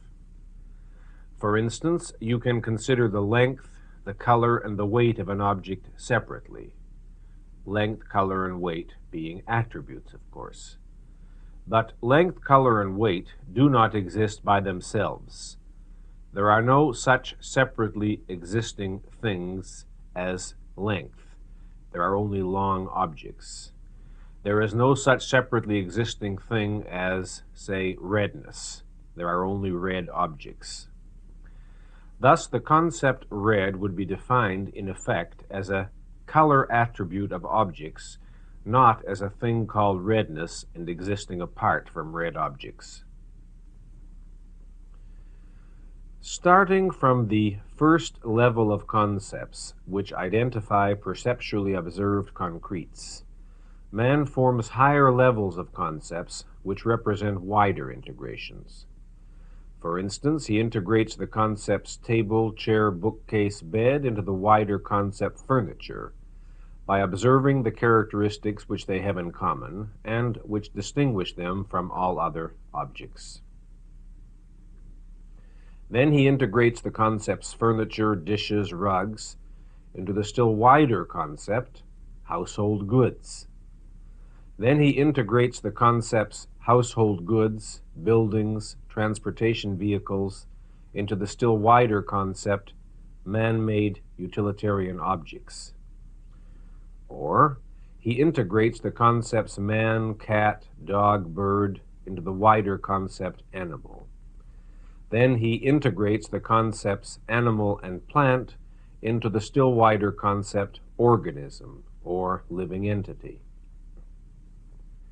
The process of abstraction and concept formation works in two directions: to unite concrete objects into wider abstractions and into wider, more general classifications, or to break up abstractions or break up concepts or classifications into narrower subdivisions, narrower abstractions, narrower concepts, narrower classifications.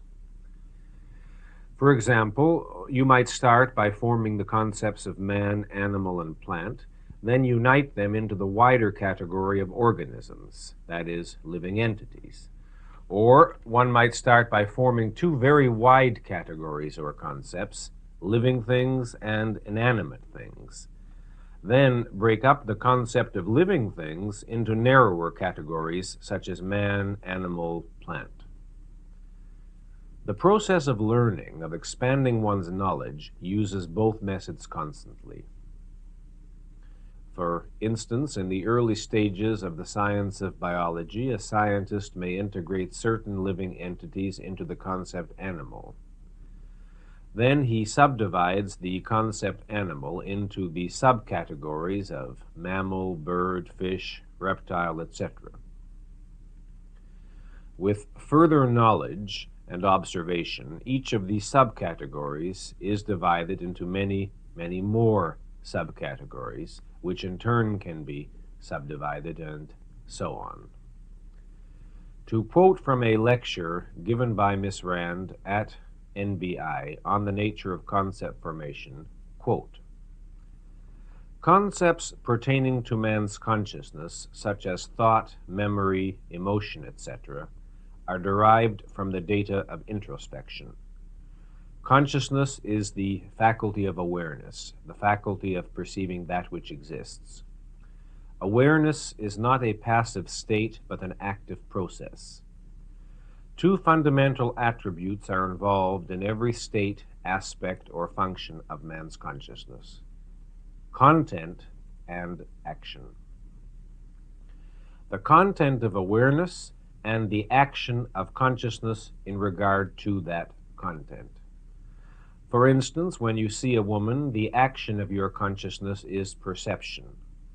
When you observe that she is beautiful, the action of your consciousness is evaluation. When you experience pleasure or approval, the action is emotion. When you draw conclusions about a character, the action is thought, etc. To form concepts of consciousness, one isolates the actual content of a given state of consciousness by a process of abstraction, then integrates it with similar actions experienced on different occasions and different contents. In regard to concepts of consciousness, one must always remember that there is no such thing as a thought or a feeling that exists by itself, independent of the living being who experiences it. There is no such thing as a thought or a feeling without content. The most complex category of concepts represent integrations of existential concepts with concepts of consciousness, and designates combinations of physical and psychological actions, as for instance, marriage, property, justice, law, etc." Close quote. For a more detailed treatment of this subject, I again remind you to read Miss Rand's monograph, Introduction to Objectivist Epistemology. Okay, now, to continue our discussion, let us turn briefly to the role of language. It is by means of language that man retains and designates his concepts. Language, to quote Miss Rand's definition, is a code of visual auditory symbols that converts abstractions, that is, concepts, into the mental equivalent of concretes. Language substitutes one symbol, one word, for the enormous sum under a concept. Remember that every word we use, with the exception of proper names, stands for an unlimited number of concretes of a certain kind. Words enable man's mind to deal with such broad, complex phenomena, such as matter, energy, freedom, morality, which no mind could grasp or hold if it had to visualize all the perceptual concretes represented by such concepts. Concepts and language primarily are tools of cognition, not of communication, as many people assume. Communication is a consequence, not the primary purpose of concept formation.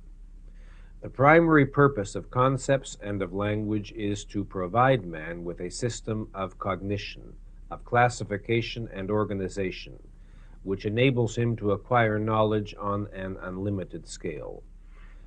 This means to keep order in man's mind and enable him to think. However, to fulfill this function, language must be exact. Otherwise, neither thought nor communication is possible.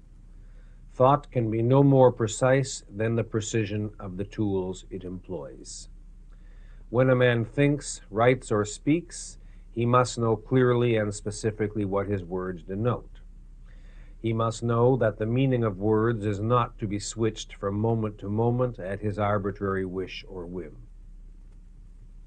He must know that if a jailer decides to call the process of torture re-education, this will not transform a concentration camp into a university. He must know that words are to be used objectively, that words stand for concepts, and that concepts refer to facts of reality. Now, a child does not start from scratch in discovering the process of concept formation. He starts by learning from his elders, by being taught to speak. But even though a child does not have to perform the feat of inventing language, his mind has to perform independently the feat of grasping the nature of language, the process of symbolizing concepts by means of words. Even though a child does not and need not originate and form every concept on his own by observing every aspect of reality confronting him, his mind has to perform the process of differentiating and integrating perceptual concretes in order to grasp the meaning of words. If a child's brain is physically damaged, such that he cannot perform this process, he does not learn to speak. Learning to speak does not consist merely of memorizing sounds. Learning to speak consists of grasping meanings, of grasping the reference of words, the kind of things that words denote in reality. When the child learns to speak, he acquires the tools of thought. He rises from the perceptual to the conceptual level of thought, from mere perceiving to thinking. Thinking is not an automatic process. It requires an act of volition, an act of choice, a special mental focus and effort. A child is free to think or to evade. He can seek to understand, or he can substitute imitation for understanding. He can organize and expand and keep on expanding his knowledge, or he can stagnate in a half-conscious stupor by confining himself to whatever half-grasped concretes and undefined words he has learned from others. I will have much to say on the subject of the choice to think or not to think in a subsequent lecture.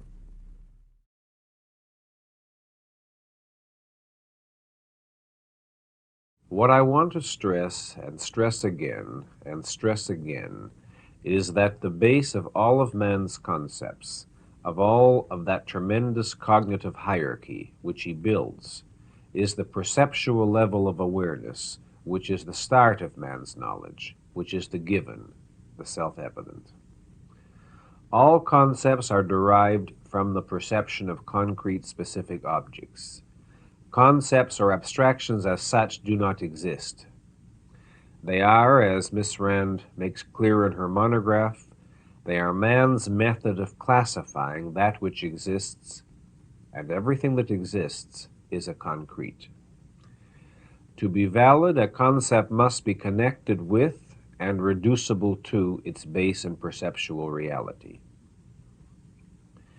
Now, on the higher level of abstraction, that connection consists of a long chain of concepts formed from earlier concepts, formed from still earlier concepts, and so on. In order to be grasped or used, every concept in that chain requires a precise definition.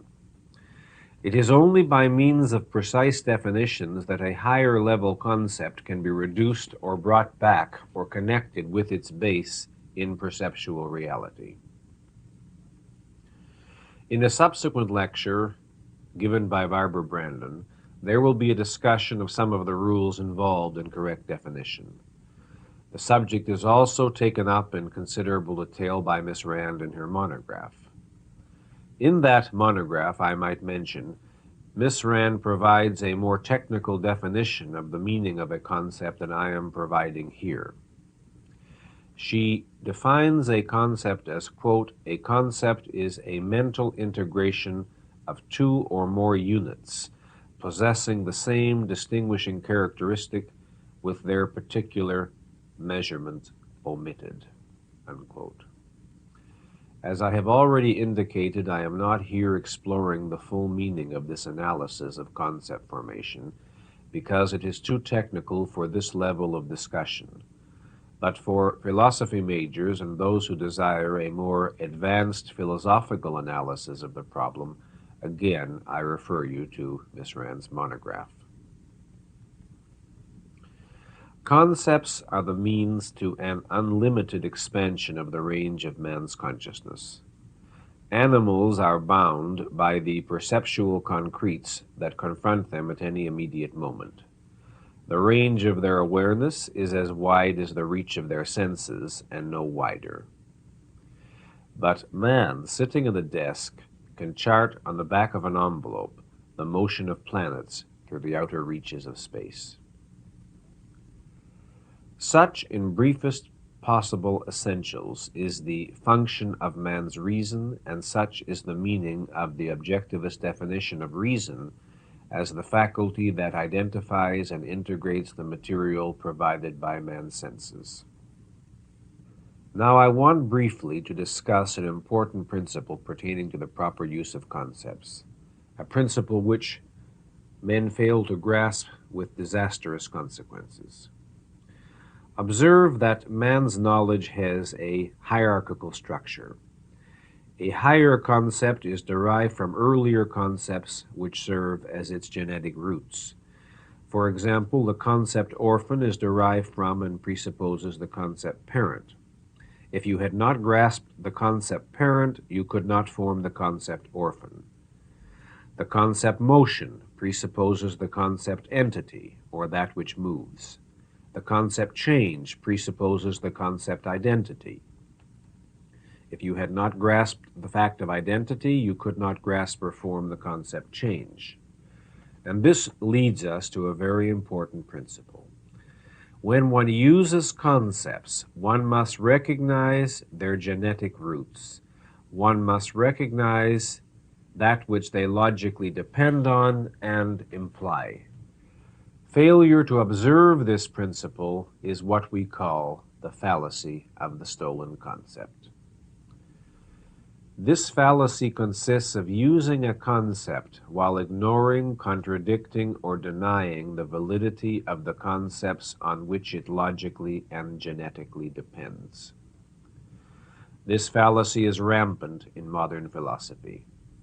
All the devices used by mystics and neo-mystics to convince man that the mind is impotent entail one version or another of the fallacy of the stolen concept.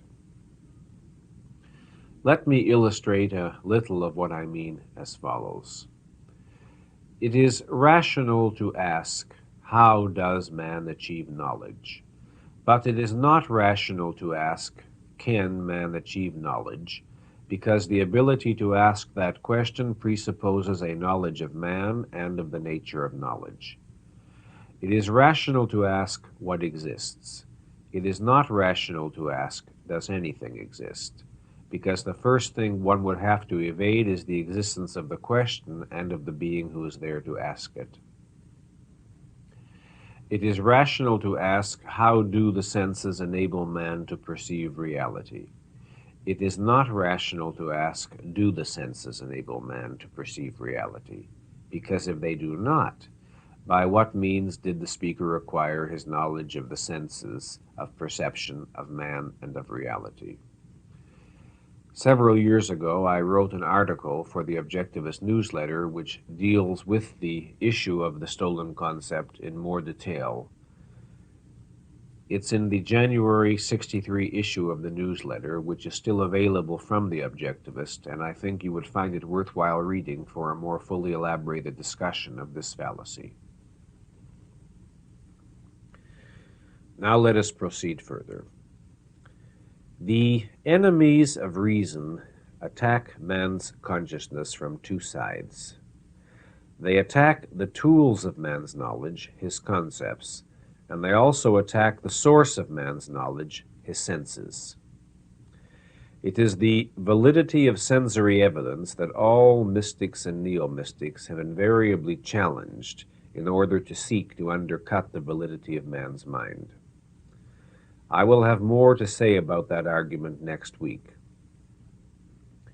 But I want to say here that all the doubts, confusions, and misconceptions about man's consciousness rest in large measure on a misunderstanding of the role played by the senses in the process of acquiring knowledge. The senses do not give us knowledge, they give us only the material of knowledge. Quoting from Atlas Shrugged, the task of man's senses is to give him the evidence of existence, but the task of identifying it belongs to his reason. His senses tell him only that something is, but what it is must be learned by his mind. For example, you have all heard the argument that the senses deceive us or are unreliable because a stick is straight when it is seen out of water but looks bent when it is seen in water. The conclusion drawn from this is that our eyes are not a reliable guide to reality. This argument is an example of the fallacy of the stolen concept in that it uses sensory evidence in order to demonstrate the invalidity of sensory evidence. Further, however, the argument is a total misrepresentation of the role played by man's senses. The senses do not provide out-of-context evidence of reality. They provide the total of that which is sensorially perceivable. The explanation of the phenomenon of the stick in water is as follows. Light waves travel more slowly through water than they travel through air. Consequently, the part of the stick which is submerged in water appears at an angle to the part of the stick which is above water. Our eyes, in this case, are being damned because they provide us with the full context, the comprehensive evidence of everything within their range of perception. They give us not only the sensory evidence of the stick's shape, but also the evidence of the motion and the different speeds of light through two different media. They give us the evidence, not the explanation. It is the task of man's mind to observe the phenomenon, to identify all its factors, and to explain it. Man's knowledge is not gained automatically. Concepts are not formed automatically. Identifications and explanations of this kind can be reached only on the conceptual level of consciousness. Man's mind is not infallible. His thinking is open to the possibility of errors. But man's senses cannot deceive him. They cannot distort the evidence. They cannot act willfully or causelessly. Senses are physical organs, and as such are inexorably subject to causal necessity, determined by the nature of the organ and of the stimulus. The message transmitted to the brain obeys an absolute rule of physical causal necessity. It is the task of man's mind to identify and to interpret that message. When errors occur, they are errors of interpretation and are made by the mind, by the reader of the message, not by the messengers. Now you might want to ask, but what if one's eyesight begins to fail? Doesn't it then give a distorted picture of reality? No, it does not. It merely gives you a less efficient, more limited picture, the exact picture it is capable of giving in its weakened physical state. It is then the task of your mind to observe that your eyesight is now less efficient, to discover the cause of it, and to acquire a pair of glasses. A very important epistemological error is the failure to differentiate between the perception of reality and the form in which reality is perceived. Many philosophers claim that man's perception of reality is not valid because it is influenced or determined by the nature of the sense organs. Their argument goes as follows.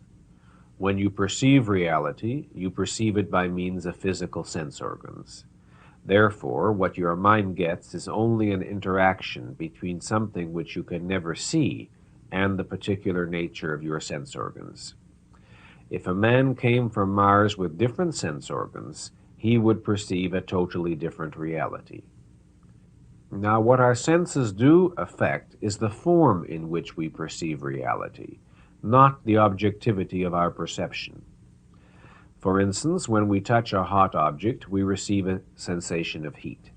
Heat is caused by the movement of the molecules which compose the object. The slower the molecular motion, the colder the object. The faster the molecular motion, the hotter the object. If instead of the sense of heat, I had a sense which allowed me to feel the molecular motion of an object under my fingertips, and when I touched that object I felt motion instead of heat, I would be perceiving the same reality, the same fact of reality that I had perceived before, but I would be perceiving it in a different form. And it would still be the task of my mind to interpret my sensations, to interpret and to learn the same fact, but now by means of different data. Man has various senses which give him different forms of perceiving reality. And if I were to ask you at dinner, what is the real truth about this roast beef that I am serving you? Is it brown or is it hot? Well, you would say correctly that my question is absurd. Two different sense organs are making you aware of two different attributes of the roast beef. One, the speed of the molecular motion in the roast beef. The other, the manner in which the roast beef absorbs light rays. You are not perceiving two different realities. You are perceiving two different aspects of the same reality.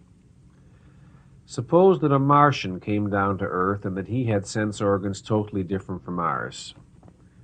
Suppose that instead of eyesight, he was able to feel the vibration of light waves bouncing off objects, to feel it as a physical pressure on his cheeks.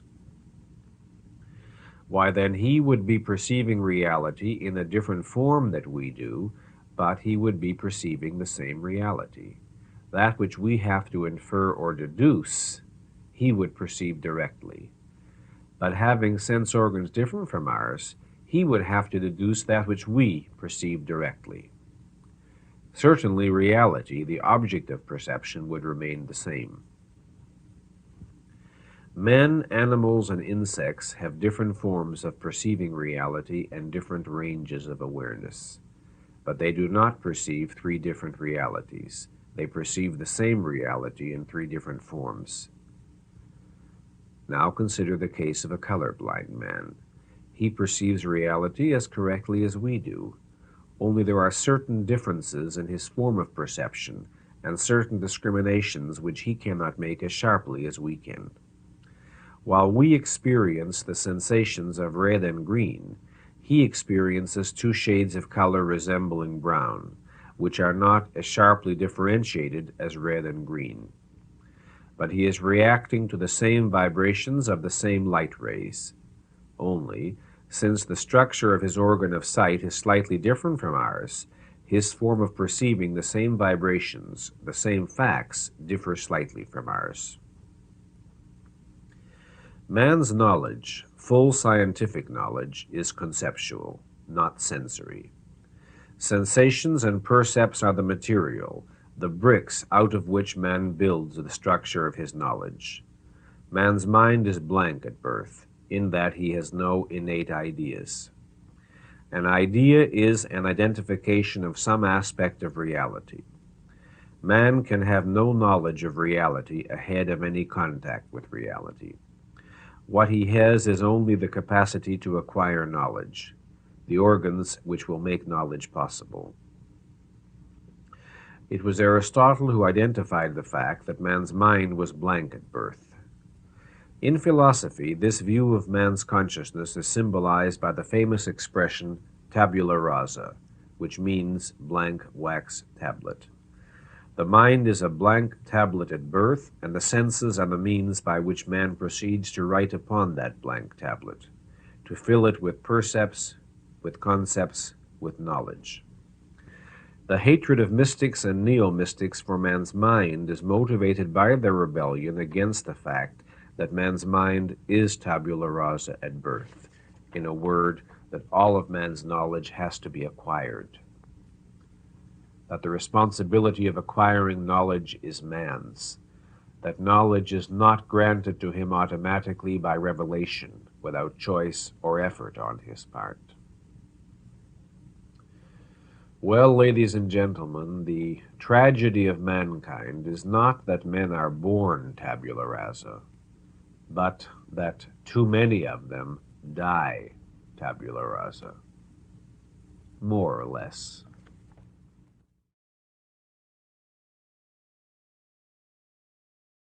The amount of material that man can hold in the focus of his conscious awareness at any given moment is necessarily limited.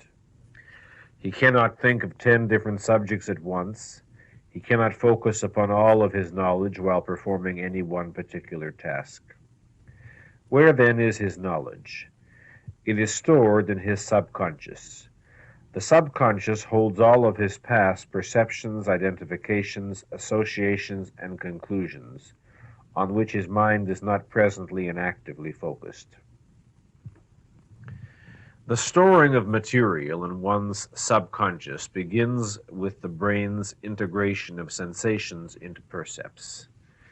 The ability to perceive objects or three-dimensionality or distance depends on integrations of sight and touch, which, once formed, are filed in the subconscious and function automatically in future acts of perception. The child learns, for instance, to estimate correctly a large object seen at a distance and not to perceive it as 1 inch high. These sensory integrations are not formed volitionally.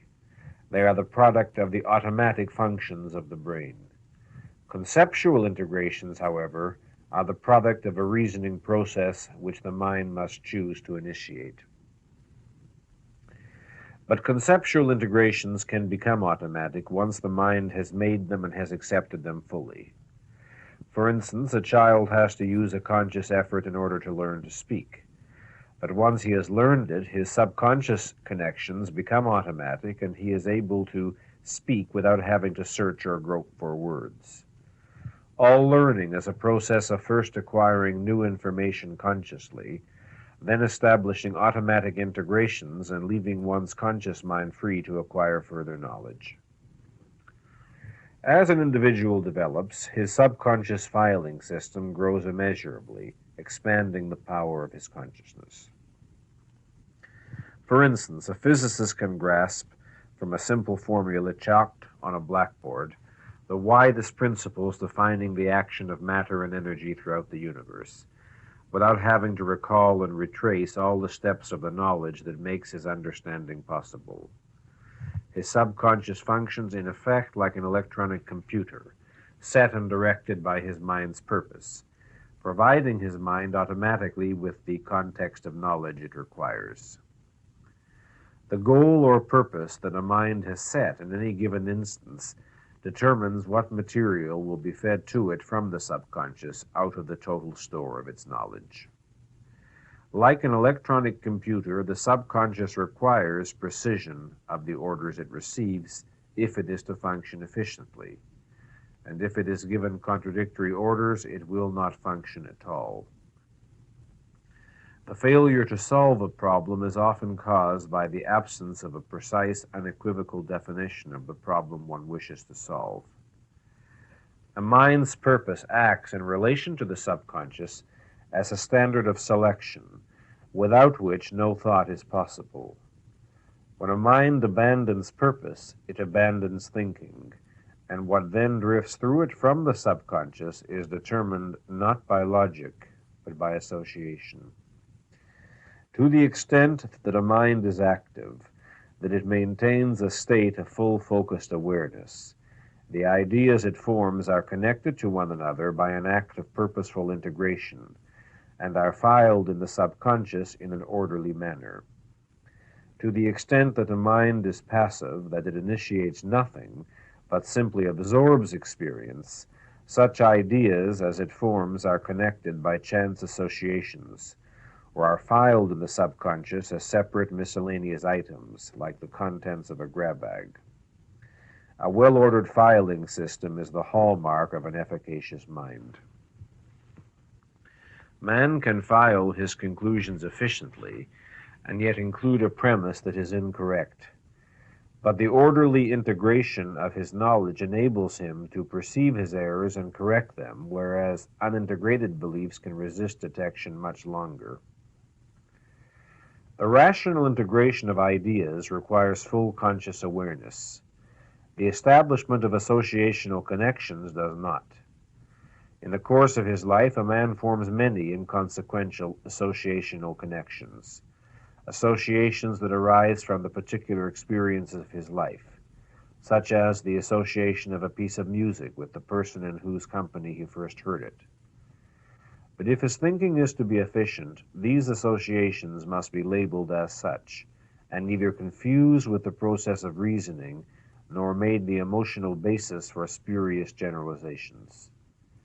Associations as such can be harmless, if an absolute distinction is drawn and held between the associationally connected and the logically connected. For instance, a man may be emotionally traumatized by the discovery of his red-haired wife's infidelity. But if years later, when he has long since divorced his wife, he finds himself obsessed with the feeling that any red-haired woman to whom he is attracted will inevitably betray him, he must recognize that this is neurosis, not scientific induction. The failure to think about, to identify, and localize the cause of painful experiences frequently results in the formation of associations that are not harmless but calamitous. Such associations are filed mentally as conclusions and become the source of subsequent subconscious motivation, that is, motivation of which a man is not consciously aware but which influences or dominates his behavior. Another source of subconscious motivation is repression. Repression is not merely the failure to know some content of one's subconscious. It is the automation of a mental block that forbids a certain thought or idea or identification or evaluation to enter one's conscious awareness. If a man holds the implicit or explicit premise that that which his mind finds painful or that which clashes with his self-esteem is not to be perceived, then his subconscious will take the order literally, will tend to take the order literally, and no such forbidden thoughts will be allowed into his conscious awareness. Such repression, once instigated, continues to operate automatically and subconsciously. Forbidden ideas will tend not to be verbalized. Forbidden desires will tend not to be recognized. Forbidden emotions will tend not to be identified. They will continue to exist in a man's subconscious and to influence his behavior. A is A, facts are not to be wiped out by self-made blindness, but they will be given no acknowledgement. For instance, a woman whose religious beliefs forbid it may not recognize that she desires her best friend's husband. She will not know why she avoids him, nor why she is irritated by her own husband's every action. Or a professional humanitarian may never allow into words the knowledge that what he feels at the sight of those who suffer and depend on him is a sense of pleasure and power. When they develop neurotic symptoms, those who repress may cry that they are the helpless victims of their malevolent subconscious. But the truth is that the subconscious does not have a will of its own. It has no secret diabolical purposes. It is a machine run by the premises with which a man's mind programs it. And if men program their subconscious with contradictions, evasions, and self-destroying injunctions, they pay a psychological price calculated by the most ruthlessly logical of computers. To evade is consciously and volitionally to close one's mind to certain facts, to refuse to initiate a process of thinking in defiance of evidence that thinking is necessary. It is with evasion that most repressions begin. When a man evades, the first thing he represses is his guilt. The second, at least such is his goal, is the truth he believed he could negate by refusing to admit its existence. However, I do not wish to leave the implication that all instances of repression involve evasion or are necessarily motivated by immoral considerations. In other words, I don't want to convey an improperly moralistic approach to repression.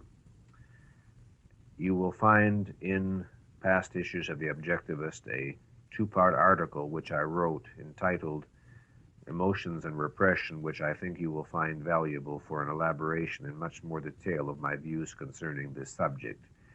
I want here simply to put on the record the fact that repression can sometimes be motivated by noble motives, by the desire to be moral or to do right, but it can lead to disastrous consequences nonetheless. And I will talk more about this with you in the final lecture of this course. Mental health does not require total omniscience about the contents and operation of one's subconscious, just as it does not require total omniscience about the external world. It does not require a full and total memory of every event and experience one's consciousness has ever registered, nor of every association and conclusion one's consciousness has ever made. But it does require the total absence on the conscious and subconscious level of any premise forbidding knowledge. It requires that man place no value above awareness, which means no value above the ability to perceive, the ability to be conscious.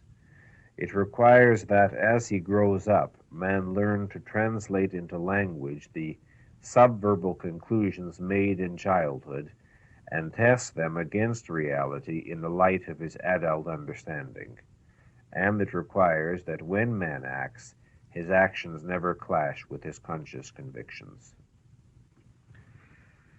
Now, let us turn from the psychology of the subconscious to a related subject, and that is the psychology of emotions. The greatest and the most disastrous source of confusion in epistemology, in psychology, and in the lives of most men is the failure to differentiate between cognition and evaluation, between the object which one perceives and the value which one attaches to that object. Both cognition and evaluation are functions of man's consciousness. It is the failure to grasp the exact nature of their relationship that is the greatest single source of man's tragedy, frustration, and evil. There is a causal relationship between these two functions. One of them is the cause, the other is its effect.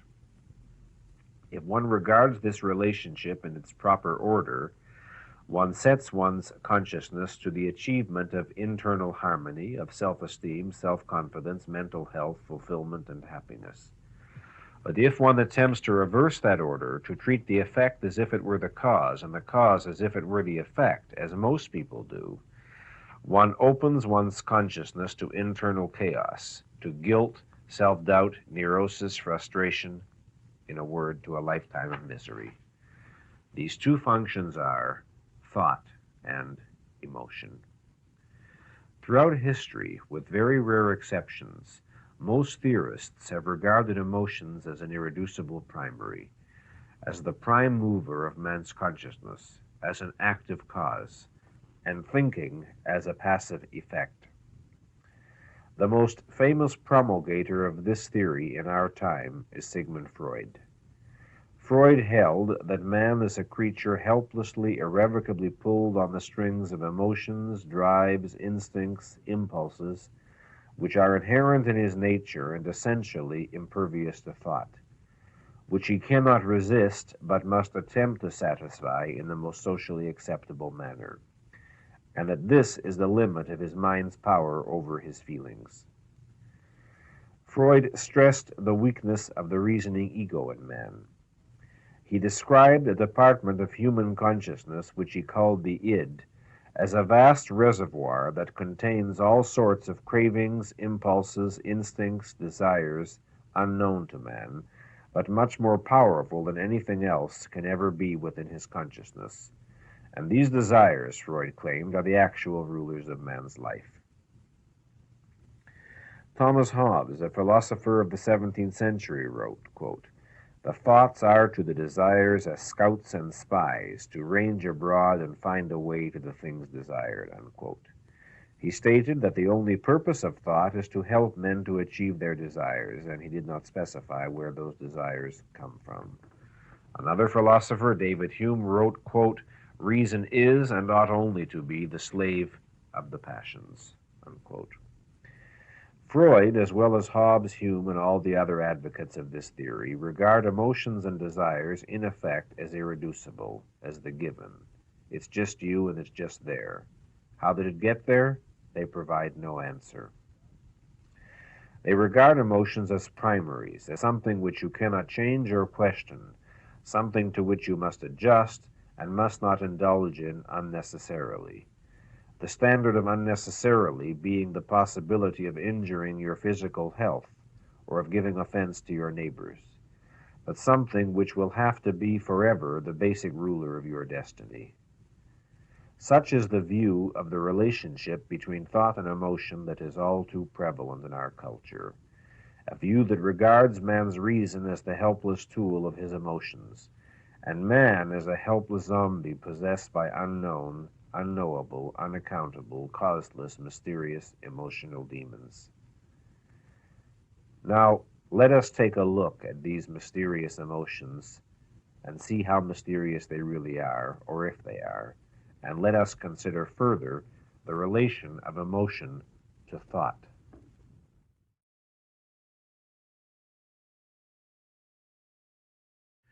An emotion is a response to values. It is an automatic psychological result of a man's value judgments. An emotion involves both a mental and a physical component. An emotion is the psychosomatic form in which man experiences his estimate of the beneficial or harmful relationship of some aspect of reality to himself. Not all of men's values are held in identified verbal form. Men can hold many things as values without conscious recognition and in defiance of conscious convictions to the contrary. Many of the values men select are clearly self-defeating and contradictory. But whether men hold their values consciously or subconsciously, rationally or irrationally, it is their concept of what is good for them or evil, what is for them or against them, that determines what they will love and what they will fear. Just as love is man's emotional response to that which represents his values, so fear is his response to that which threatens those values. Just as desire is the consequence of love, man's wish to achieve and possess that which he holds as his good, so hatred is the consequence of fear, his wish for the destruction of that which endangers his good. Just as happiness is the consequence of fulfilled desire, the emotion in man which results from the achievement of his values, so suffering is the emotion which results from the frustration or destruction of those values. An emotion is a response to some aspect of existence, to an object or event perceived in reality or perceived within one's consciousness. One can feel the emotion of love in answer to the sight of a person whom one values, or in answer to that person's image within one's mind. One can feel fear at the experience of a physical pain signaling danger, or at the anticipation of that pain within one's thoughts. One can feel guilt over an irrationality actually committed, or over the desire for that irrationality. An emotion is a reaction to a perception, but the specific emotion one experiences is not determined merely by the nature of the object or event perceived. It is determined by one's evaluation of that object or event. For instance, 3 men may look at the same woman. The first man sees in her his own deepest values and feels love. The second man is blind or indifferent to her virtues and feels nothing. The third man regards her virtues as a reproach and feels resentment.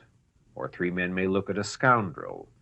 The first man recognizes to what extent this person has betrayed his status as a human being and feels contempt. The second man wonders how he can be safe in a world where such scoundrels can prosper and feels fear. The third man secretly envies the scoundrel's success and feels a sneaking admiration. All 3 men perceived the same objects. The difference in their reactions came from the difference in their appraisals of the significance of what they perceived.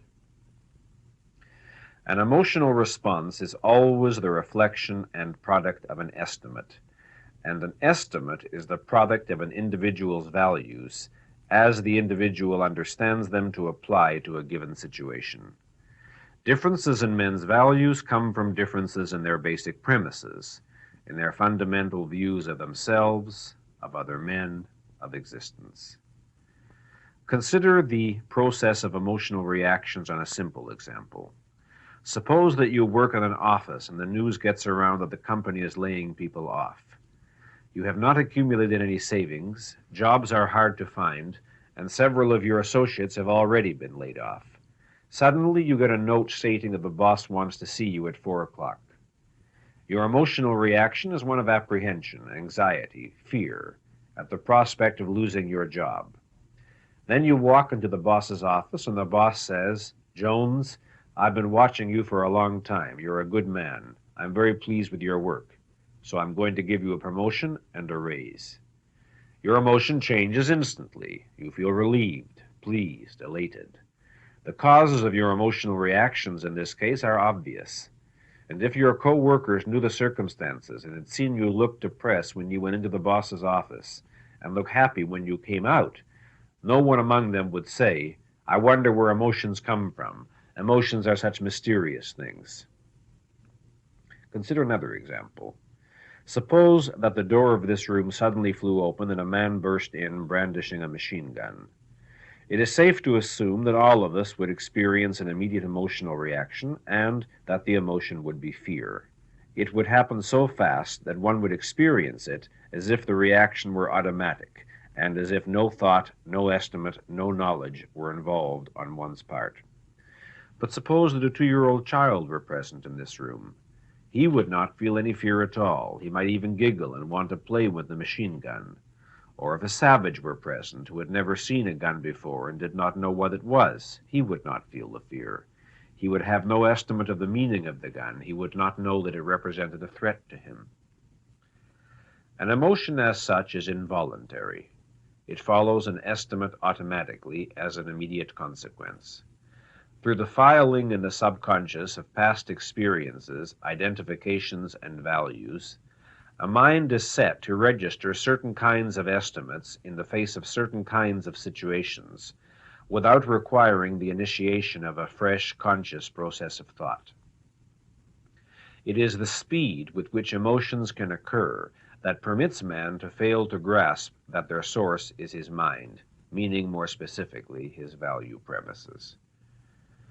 The process of automatic appraisal is made possible by the mind's accumulated premises that function as an integrated unit and sum up immediate involuntary estimates, until and unless a new thought intervenes to revoke the order in answer to the mind's recognition that its old thinking is not sufficient to evaluate that which now confronts it.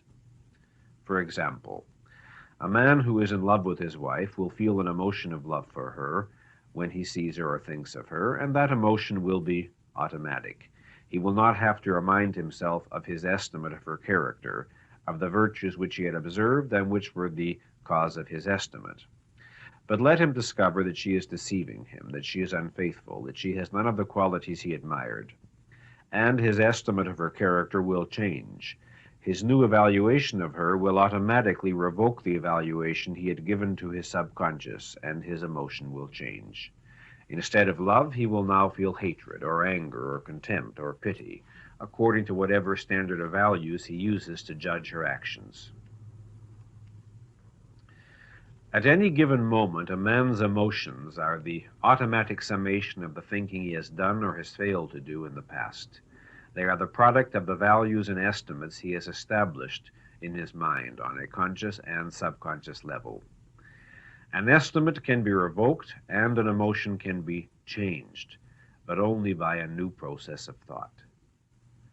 It is man's capacity to hold contradictory values and thus to make contradictory estimates that permits him to experience contradictory or ambivalent emotions, to fear that which he desires, to suffer guilt over that which brings him pleasure, to resent that which he loves.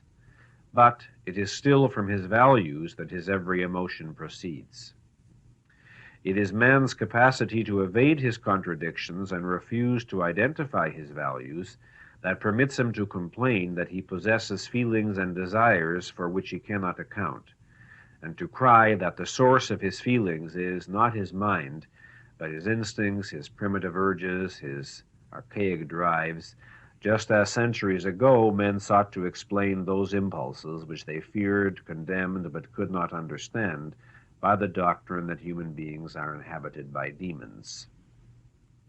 For instance, an aesthete finds himself helplessly attracted to a brainless slut he professes to despise, and, evading the knowledge that he is indifferent to or frightened by any woman of mental stature, dreading the admission that what he seeks is proof of his masculinity, and that, by his standards, only a slut can give it to him, wishing never to know that that slut is the soulmate of his deepest values, of his secret self, he cries that his body is an instinct-ridden machine moved by desires unrelated to the content of his mind, and evades the question of why his instincts made that sexual choice for him and no other.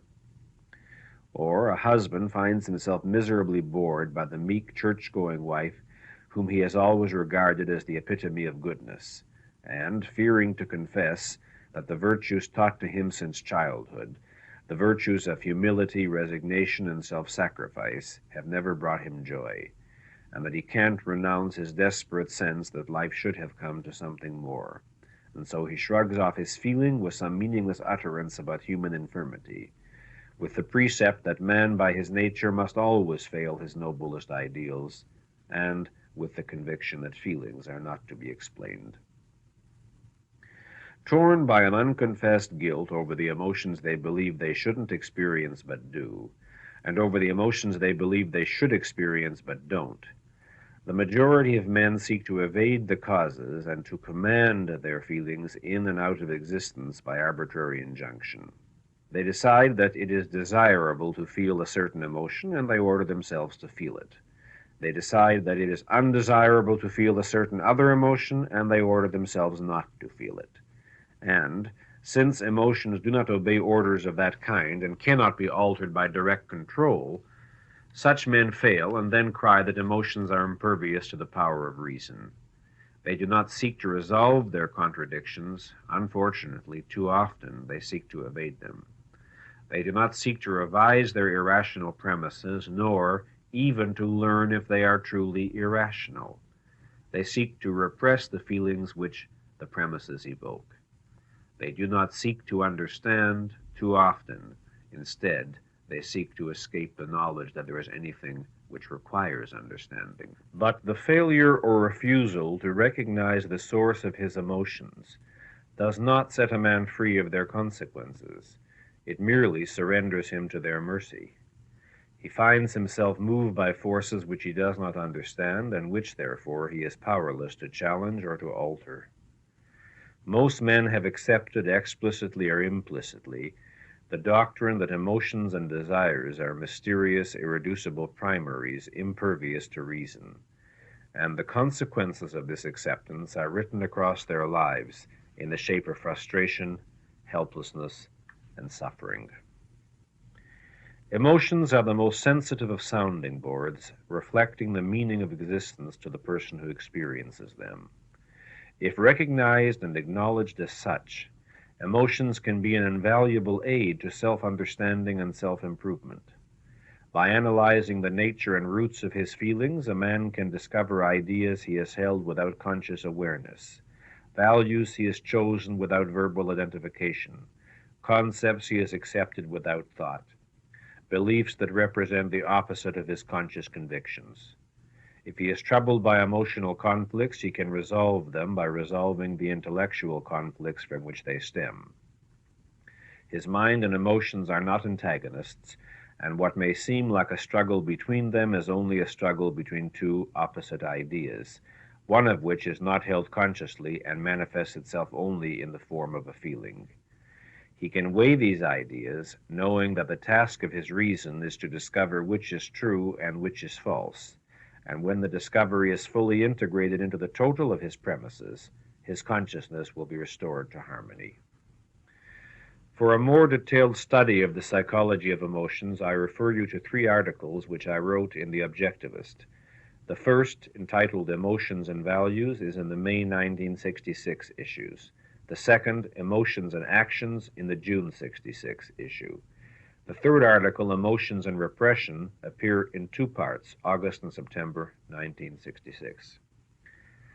What a man feels, what he desires, what he enjoys, is the result of his values, and his values may be rational or irrational, consonant with reality or contrary to it, healthy or insane.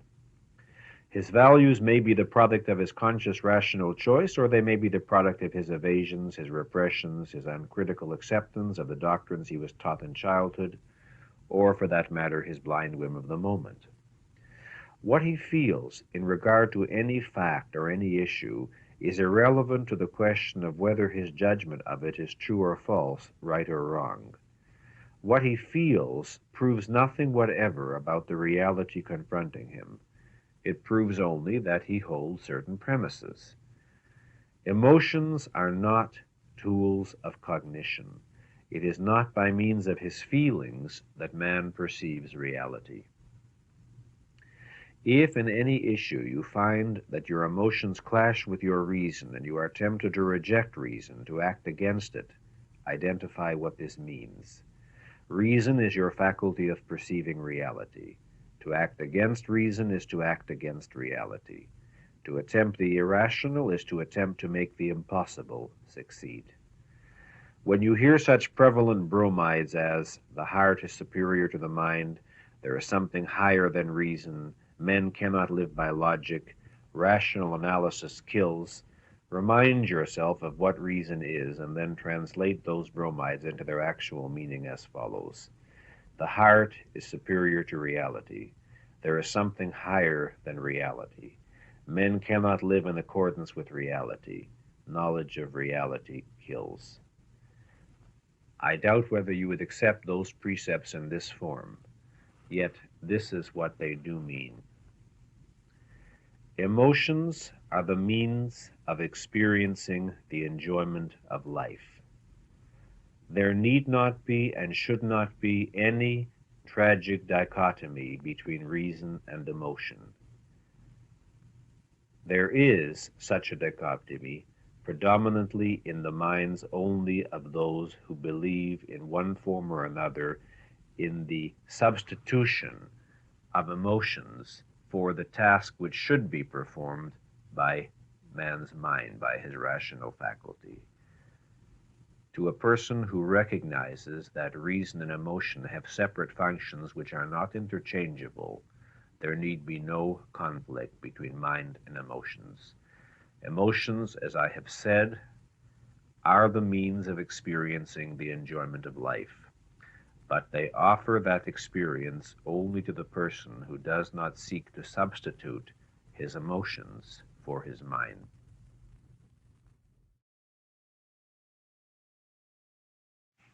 It is the laws of logic that guide us in the process of thinking, of drawing conclusions from our observation of the world.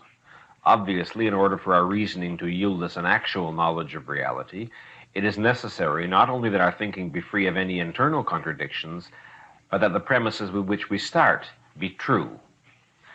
The base of our knowledge is, of course, our direct and immediate perceptions. Perceptions are the given, the self-evident. The meaning of self-evident is available to direct, immediate awareness. The law of identity is the abstract statement of a self-evident fact, the fact that things are what they are. The difference between the self-evidence of sensory perceptions and the self-evidence of the conceptual, metaphysical axiom of identity is only this. The axiom is implicit in every perception. Man is aware of it directly with every perception, but he requires an accumulation of perceptions, an accumulation of knowledge, before he can formulate the axiom. A baby, as we have said, is implicitly aware of the law of identity with his first sensory awareness of reality, but he cannot identify it consciously, and he cannot formulate it into a conceptual statement until much later. It is only when man grasps the law of identity that he gains control over his conceptual knowledge. By means of this axiom, he can retrace his knowledge, he can check the validity of any concepts, abstractions, and inferences he has drawn so far, check them by retracing them back to their base in perceptual reality, in his direct, immediate perceptions. He can bring his knowledge, his mental files, into non-contradictory order, and then he can go forward in pursuit of new knowledge as a fully conscious adult and thinker, now armed with the standard by which he can test the validity of all his conclusions and inferences. Thus, the axiom of identity may be described as a delayed immediate perception. Immediate in the sense that it is perceived directly, delayed in the sense that it has to wait for a conceptual formulation before it can enter man's conscious awareness and change from the implicit to the explicit. The same principle, of course, applies to the other logical axioms, that is, to metaphysical axioms, axioms implicit in the concept of existence or being as such. To quote from Galt's radio speech, quote, "An axiom is a statement that identifies the base of knowledge and of any further statement pertaining to that knowledge. A statement necessarily contained in all others, whether any particular speaker chooses to identify it or not. An axiom is a proposition that defeats its opponents by the fact that they have to accept it and use it in the process of any attempt to deny it." Close quote. This last sentence is an answer to the neo-mystics who claim that there are no self-evident axioms, that philosophical axioms are a matter of faith or arbitrary choice, that anyone can choose anything he pleases as a philosophical axiom, and that any choice is as valid as any other. Which would mean, of course, that man's knowledge rests on thin air, on subjective whim, that faith is as valid as reason and science, that there is no such thing as knowledge. The test to determine what is an objective philosophical axiom is not the number of people who may or may not accept it, but the fact that no statement, proposition, concept, abstraction, claim, knowledge, or pretense at knowledge is possible or definable without it, and that all attempts to deny it contain it implicitly. For instance, if a man chooses to claim as an axiom that the universe was created by green gremlins, one can refute him without using the concept of green gremlins and without having to accept their existence implicitly in one's argument. But if a man claims that he does not choose to accept the law of identity, he has already accepted it implicitly in the fact that he has uttered a specific sentence of a specific meaning, that he intends his sentence to be what it is and to mean what it means, and not the opposite. An axiom does not require proof. It is that on which all proof rests. The laws of logic are axiomatic. They are merely the restatements of the law of identity. They are not inferred or deduced. They are the means which make inference and deduction possible.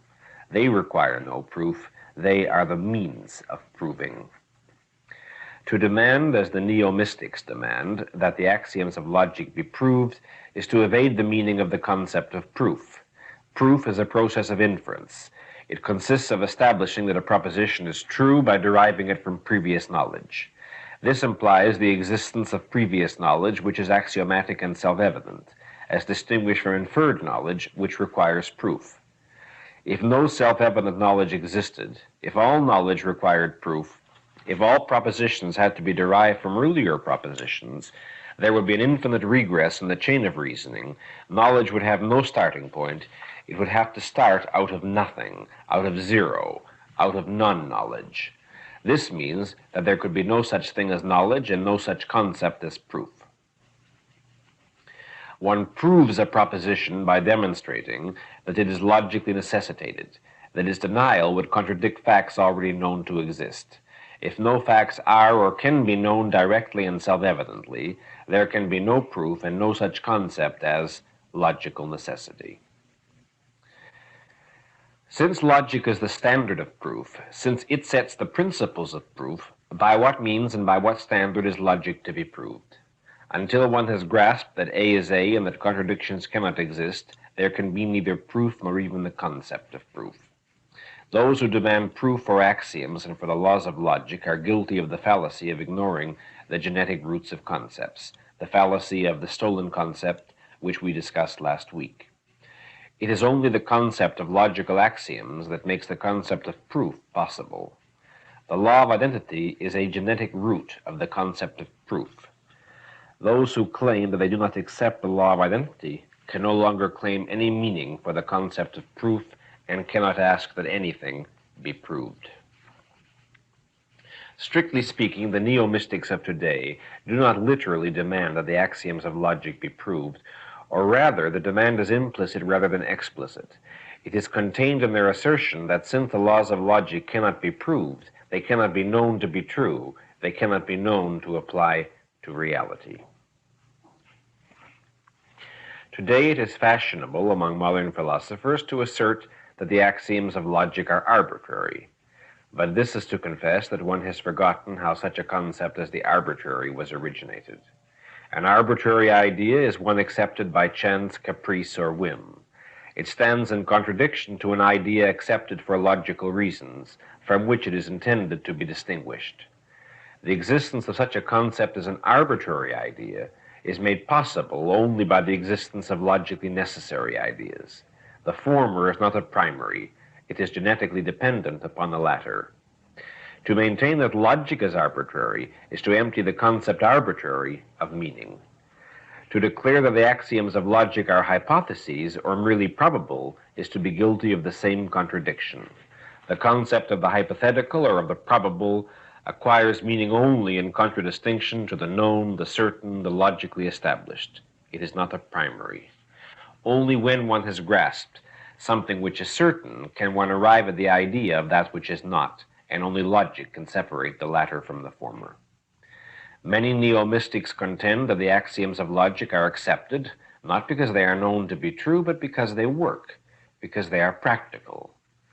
To contend this is to evade the question of how one decides what is or is not practical before one has grasped that that which is, before one has acknowledged that A is A. Many neo-mystics assert that the axioms of logic do not pertain to existence and do not reflect the nature of reality, that they pertain only to language, that they merely express the manner in which men have agreed to use words and connect propositions, and that men could have chosen otherwise. To assert this is to make the use of language a matter of arbitrary whim, to make thought a matter of arbitrary whim, and to place oneself in the category of a schizophrenic. It is the schizophrenic who does not believe that his statements or method of inference need bear any necessary correspondence to the facts of objective reality. Those who contest the self-evident certainty of the law of identity are unable to escape its implicit acceptance and use. They seek to prove their claims by means of the very logic they deny. They use concepts such as infer, demonstrate, arbitrary, hypothetical, probable, which only the axiom of identity makes possible. They attempt to adduce evidence for their position, assuming that their evidence is something, that it is what it is. They argue, implying that if their theory is true, it is not simultaneously false. They cannot escape that which they seek to reject, because existence is identity. Just as man cannot, without contradiction, contest that A is A, so he cannot contest that he is able to know it. Just as it is an axiom that existence exists, so it is an axiom that consciousness is conscious. In principle, it is a single error to demand that the axioms of logic be proven, and thus to imply that there can be proof prior to logic, or to demand that existence and consciousness be proven, and thus to imply that there can be proof prior to existence and consciousness. The error consists of ignoring the hierarchical structure of knowledge, of ignoring the genetic roots of concepts, of treating complex ideas as primaries, and using them to attack the more fundamental concepts from which they were derived, and without which they would not be possible. Philosophers have recognized the fallacy of question-begging, the fallacy of assuming as true that which one wishes to prove and using it as part of the proof. But it is equally a fallacy to assume and to use that which one wishes to disprove. Existence, consciousness, and identity are the presuppositions of any demand for knowledge and any claim to knowledge. They are the irreducible base of all human thinking. Logic, like all of philosophy, is a science that applies to all specialized sciences and makes all specialized sciences possible. Logic does not teach us the content of any specific knowledge, it teaches us the process of acquiring any and all knowledge. Logic is the tool of reason. Logic is based on facts, on the fact that that which is, but it is not a science of facts, it is a science of method. It is imperative always to remember what we have established about the hierarchical nature of man's knowledge. Man's concepts, inferences, and conclusions rest on earlier concepts, inferences, and conclusions, which ultimately rest on direct, immediate percepts and on the law of identity. Man's knowledge is a long, integrated chain, no part of which is valid out of context without the genetically antecedent parts. It is like a skyscraper in which no story can stand without the lower stories, and these cannot stand without the foundation. There can be no such thing as out-of-context knowledge. All knowledge is acquired on the base of previous knowledge and can be no better than that base. All knowledge is contextual, which means has to be integrated, has to form a logical, consistent, non-contradictory whole. All thinking, states Galt, is a process of identification and integration. All logic is a process, then, of context-keeping. No conclusion of a formerly logical argument can be considered true out of context. Only a full context can determine its truth or falsehood. And in a full context, the logically true is the factually or existentially true. It is utterly indefensible to speak of logical truth as opposed to or apart from factual truth or existential truth.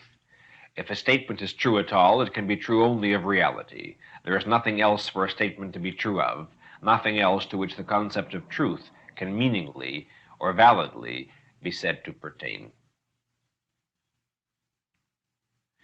People often reveal an excessively narrow view of what it means to be logical when they maintain that a bank robber is logical because he devises an ingenious, complicated scheme for robbing a bank.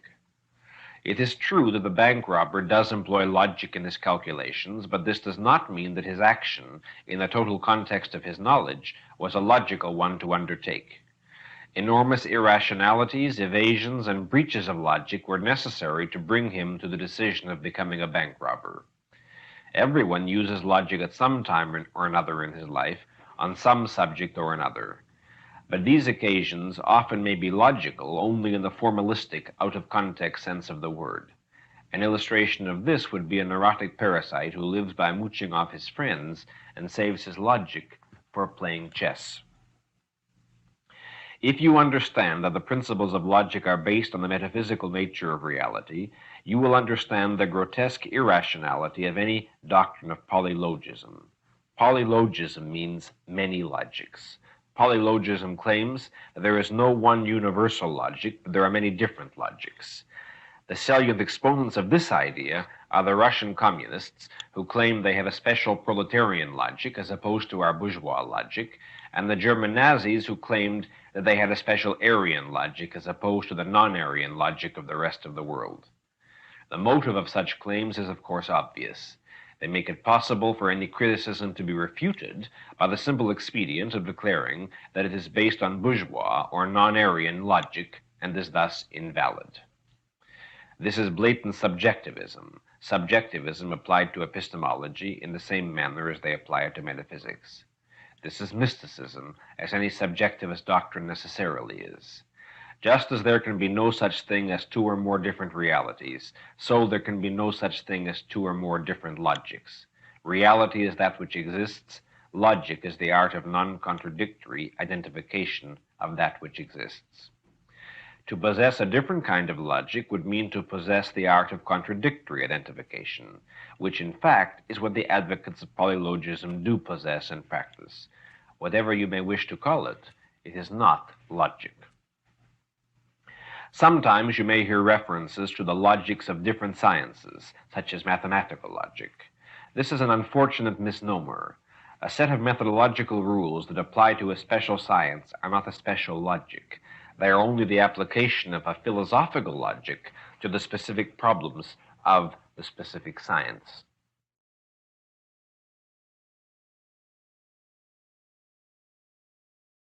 Before concluding our discussion of logic, there is one final issue to which I should like to turn. I want you to understand a very important methodological principle, namely, that it is impossible to prove a negative and irrational to attempt it. By a negative in this context, I mean a negative for which no positive exists, such as the attempt to prove that one is not guilty when no positive proof of one's guilt has been offered, or the attempt to negate something for which there is no positive evidence. In colloquial terms, this fallacy would consist of some arbitrary assertion, followed by the challenge, prove that it isn't so. Proof, logic, reason, thinking, knowledge pertain to and deal only with that which exists. They cannot be applied to that which does not exist. Nothing can be relevant to or be applied to the non-existent. The non-existent is nothing. And here I will ask you to remember what was said about the literal meaning of nothing in the first lecture. Any human statement and any claim to knowledge must refer to something that exists or be derived from something that exists or be based on something that exists. But an arbitrary statement based on nothing can be said to exist only in the sense that it is a series of sounds uttered by a human being. As far as its content is concerned, it refers, epistemologically speaking, to nothing. A positive statement derived from some erroneous evidence can be refuted by means of proving the errors of the alleged evidence. Such refutation would be the disproving of a positive. This is not the same thing as proving a negative. That is, proving an error or falsehood of a statement for which no evidence of any kind exists. For instance, if I said that the side of the moon which we see consists of mountains and dead volcanic craters, I would have to offer you scientific evidence to prove it. But if I said that the other side of the moon consists of rose gardens and Coca-Cola factories, and you asked me for proof, and I answered, my proof is the fact that you can disprove it, no one could blame you if you decided not to pursue the conversation any further, and thereafter not to hold any serious conversations with me at all. But much as my method of thinking would be reprehensible in such a case, there is a mental attitude more reprehensible still. This is the attitude of some third person who, after hearing our conversation, would shrug and draw the following conclusion. Well, maybe the other side of the moon does consist of rose gardens and Coca-Cola factories, and maybe it doesn't. Who am I to know? If I, in this example, acted like a mystic openly at war with reality, then he, the neutral observer, was guilty of something worse. He granted equal status to mysticism and reality, refusing to differentiate or take sides between them. In the realm of knowledge, reason, and logic, there is no place for whims. A zero is not given the same status as an entity, the non-existent is not considered on a par with the existence, and nothing is not taken as equal to a something. Every claim, statement, or proposition has to be based on reality. Nothing may be claimed causelessly, groundlessly, arbitrarily, by whim. Even a hypothesis has to have some factual basis, some rational evidence indicating that it might be true. A hypothesis based on nothing but a blind guess is not admissible into rational consideration. Reason deals only with that which exists. Any hypothesis or supposition that some hitherto unknown fact may exist has to be based on the evidence of the facts known to exist. The absence of knowledge in any subject does not constitute a basis for inventing arbitrary theories and groundless explanations. An absence cannot be a basis for anything.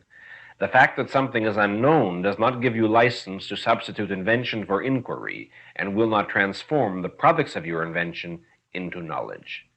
Nor can you invert logic to the point of claiming that that which has not been proven to be impossible is therefore possible. One must be able to prove that something is possible. It is not an accident that under the British and American Code of Law, a man is presumed to be innocent until he is proved guilty. But under the Soviet Code of Law, a man is considered guilty until he has proved himself innocent. Try to imagine what it would be like to live under the constant threat of being found guilty of undefined crimes on unspecified charges, and of having to prove your innocence where no standard of truth or innocence exists. To understand fully the irrationality of the demand for proof of a negative, concretize what this principle would mean if applied consistently in a court of justice. Suppose that you are suddenly arrested and brought to trial. The prosecutor asserts, without any further details, that you have committed a murder and demands that you prove you have not. You ask, what murder? He does not answer. He does not have to prove your guilt. You have to prove your innocence. You ask, who was killed? He does not have to answer nor to produce any corpus delicti. Why do you suspect me? He does not have to have any reasons. Well, how will you proceed to prove anything? You cannot produce witnesses to prove that you were at home with your family. You do not know when the murder was committed. You cannot prove that you were miles away from the scene of the crime. You do not know where the murder was committed. You cannot prove that you never owned a lethal weapon. You do not know how the murder was committed. You cannot prove that you had no motive for the crime. You do not know what sort of motive the circumstances of the murder implied. And, not knowing the identity of the victim, you cannot prove the nature of your relationship to every human being on earth, known to you or unknown. You can prove nothing because nothing can be derived from nothing. In a rational society and among rational men, the burden of proof for any assertion rests on the man who makes the assertion. But among mystics, the burden of proof against any assertion rests on the listeners or the victims. And then anything goes, particularly human lives. Now it must be clear to you that logic, as well as the whole structure of man's knowledge, rests on the axiom of the law of identity. The process of acquiring knowledge is a process of discovering the identities of things in greater and greater detail, and of discovering the causal principles that govern their actions. This brings me to what may be called the first theorem of our philosophy, the first metaphysical principle to be derived from its basic axiom, the law of causality. To quote Galt's speech, quote, "The law of causality is the law of identity applied to action. All actions are caused by entities. The nature of an action is caused and determined by the nature of the entities that act. A thing cannot act in contradiction to its nature." Close quote. All actions in the universe are actions of entities, and the actions possible to an entity are determined by its nature. What a thing can do depends on what it is. It is not chance, it is not the whim of demons or of mysterious gods. It is in the nature of the entities involved that a seed can grow into a flower, but that a stone cannot. That a bird can fly, but that a building cannot. That electricity can run a motor, but that tears, screams, and prayers cannot. That actions consistent with their natures are possible to entities, but contradictions are not. Just as what a thing can do depends on what it is, So in any specific situation, what a thing will do depends on what it is. Every action is caused by the nature of the entities that act. If iron is exposed to a certain temperature, it expands. If water is exposed to the same temperature, it boils. If wood is exposed to the same temperature, it burns. The differences in their actions are caused by the differences in their properties. If an automobile collides with the bicycle, it is not chance that the bicycle is hurled into the air rather than the automobile. If an automobile collides with a train, it is not chance that the automobile is hurled into the air rather than the train. Causality proceeds from identity. To maintain that there could be action without entities that act is to commit the fallacy of the stolen concept. It is to forget that the concept of action logically requires and presupposes that which acts and would not be possible without it. The universe consists of entities that act, move, and change, not of disembodied actions, motions, and changes. To deny that actions are caused by entities, to deny that what a thing does is determined by what it is to imply that any entity can perform any action, which means that an electron can write a symphony, a building can grow wings, a leaf can turn into a lion, a man can simultaneously depart in two different directions, which means that an entity can do that for which its nature contains no potentiality, which means contradictions are possible. Such was the view of reality held by primordial savages who regarded every event in the universe as an inexplicable miracle bound by nothing save the unknowable whim of unknowable demons. And when today prominent scientists who find themselves unable to ascertain the causal principles exhibited in the behavior of subatomic particles decide that the solution lies in declaring that causality is invalid and that the particles act as they do for no cause whatever, it is to the metaphysics of those primordial savages that their contention would reduce mankind. The conviction of order in the universe is an act neither of faith nor of hope. Its sanction and proof is the axiom that existence exists. The law of causality is implied and necessitated by the law of identity. Together they constitute the basis of all knowledge. Only because everything that exists is something specific, only because it possesses a nature and must act in accordance with that nature, are abstraction, induction, and prediction possible to man. To explain an event is to define its cause, to specify the conditions that necessitated its occurrence, to identify those attributes of the acting entities that caused them to act as they did. Science was born only when primitive man abandoned the practice of explaining events in terms of gods and demons, only when he saw that he accounted for nothing by saying that fire flashed in the sky, that rivers overflowed, and the flowers blossomed because the god of fire, of water, or of the field so decreed. Only when he recognized that this merely was saying that a mysterious something caused these phenomena, but not what or how. Only when he began to seek causal principles to account for the action of things, with reason, not faith in a mystic unknowable, as his means of understanding. But one form of the primitive man's pre-rational method of explanation has never fully been rejected, but has been perpetuated by philosophers and theologians down the ages. The belief in a God, not of fire or water or of the fields, but of the universe, whose wishes and actions explain the fact that existence exists. The postulate of a creator of the universe has less excuse than that of gods of wind and rain. The existence of wind and rain does require a causal explanation. The existence of the universe does not. The universe is the total of that which exists. Within the universe, the emergence of new entities can be explained in terms of the actions of entities that already exist. The cause of a tree is the seed of the parent tree. The cause of a machine is the purposeful reshaping of matter by men. All actions presuppose the existence of entities, and all emergences of new entities presuppose the existence of entities that caused their emergence. All causality presupposes the existence of something that acts as a cause. To demand a cause for all of existence is to demand a contradiction. If the cause exists, it is part of existence. If it does not exist, it cannot be a cause. Nothing cannot be the cause of something. Nothing does not exist. Causality presupposes existence. Existence does not presuppose causality. There can be no cause outside of existence or anterior to it. The forms of existence may change and evolve, but just as the irreducible primary on which all subsequent knowledge rests is the axiom that existence exists, so the fact of existence is the irreducible primary at the base of all causal chains.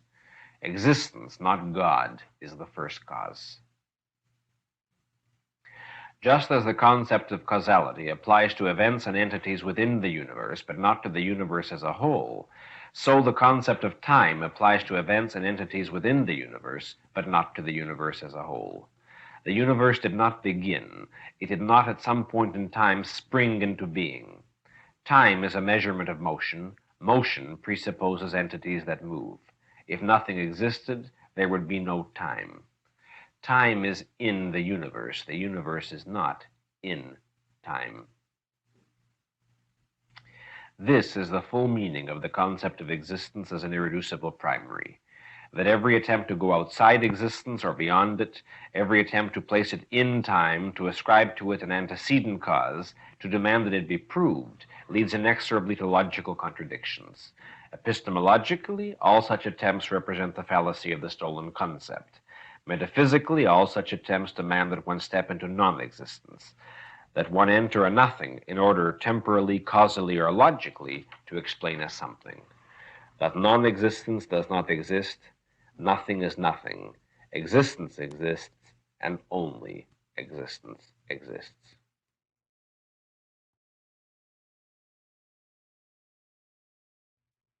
One of the characteristics of a rational man is his respect for the law of causality, his concern with knowing what causes are needed to achieve his goals and what will be the effect of achieving them.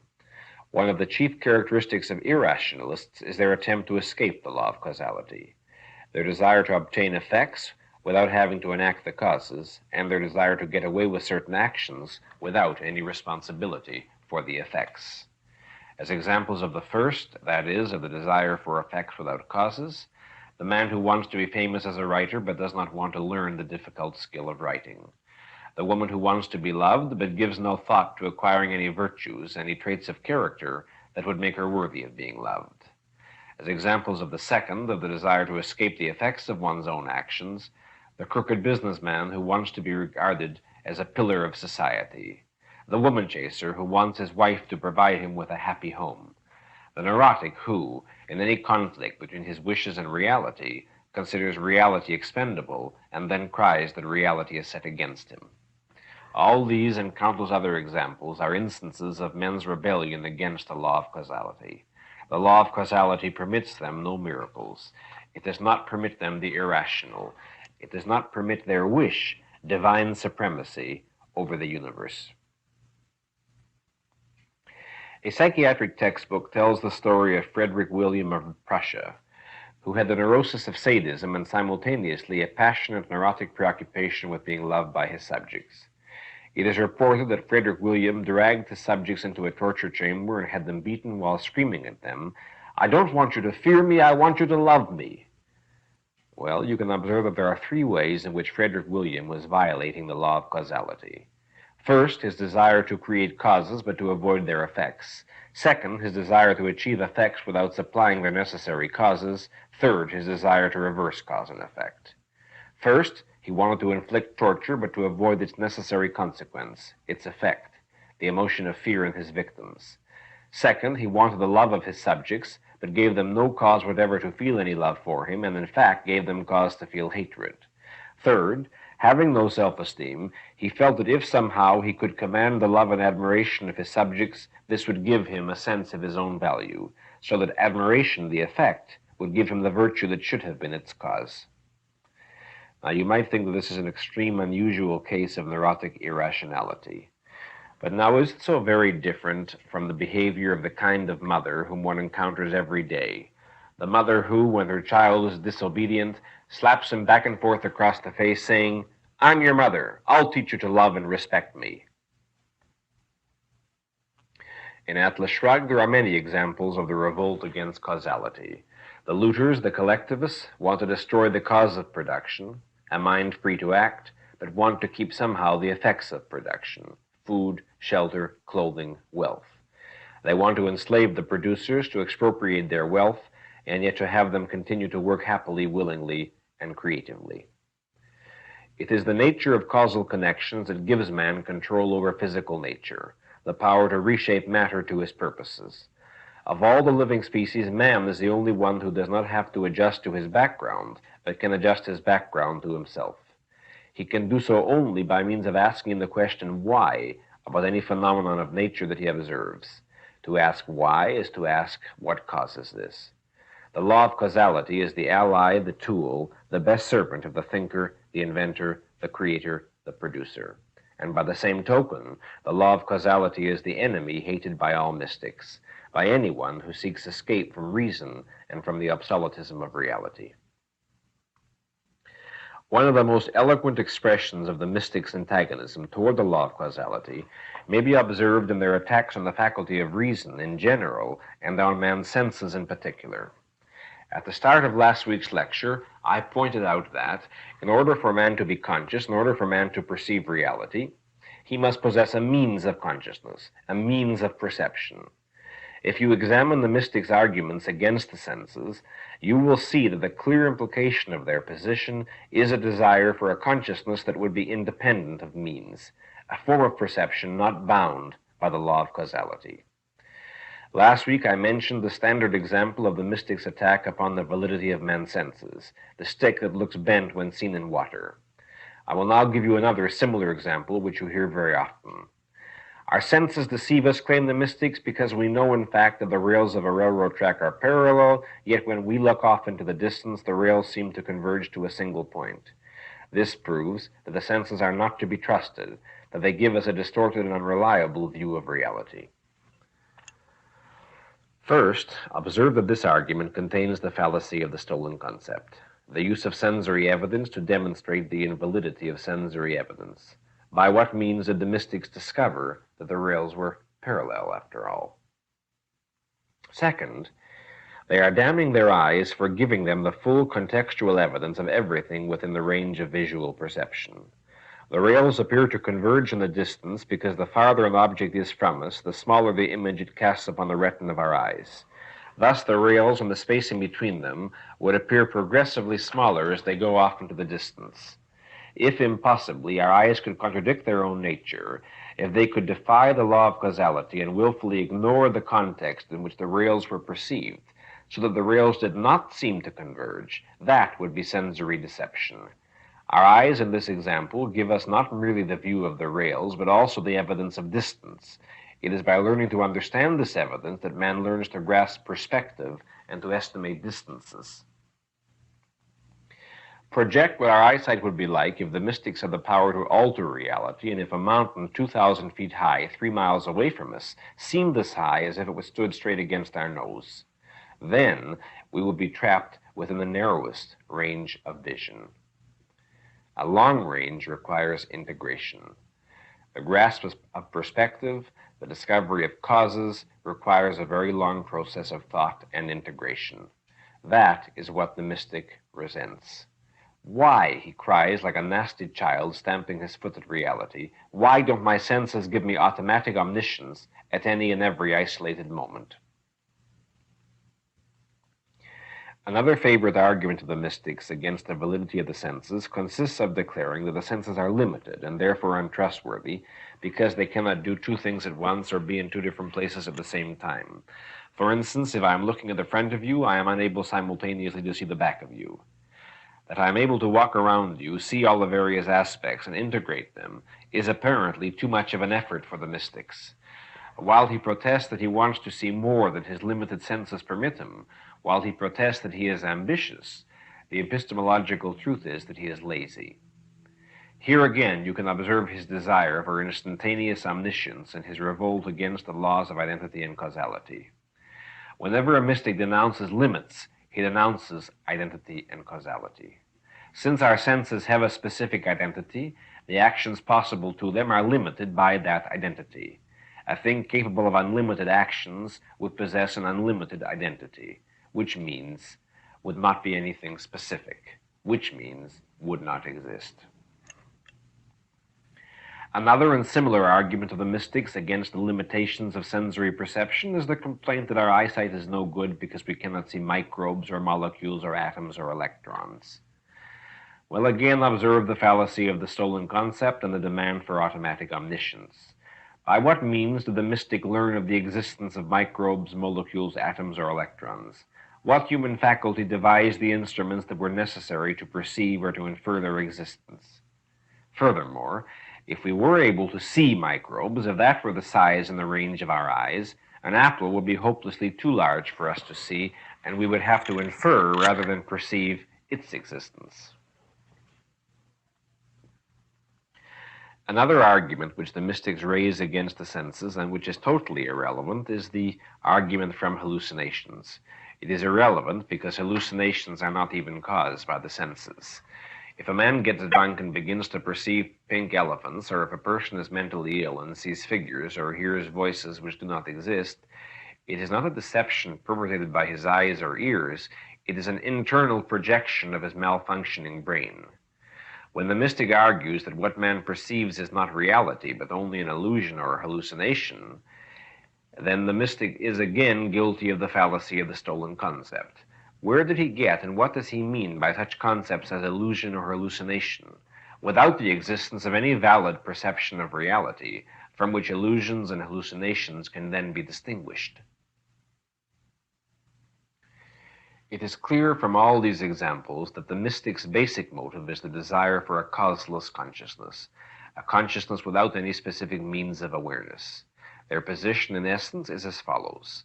Since man perceives reality by some finite, specific, identifiable means that function in a specific manner, this proves that he can never know reality. If somehow he could be aware of reality directly, without any means whatever, then and then alone could he be certain that his awareness of reality was valid and correct. Observe the ultimate paradox of this argument.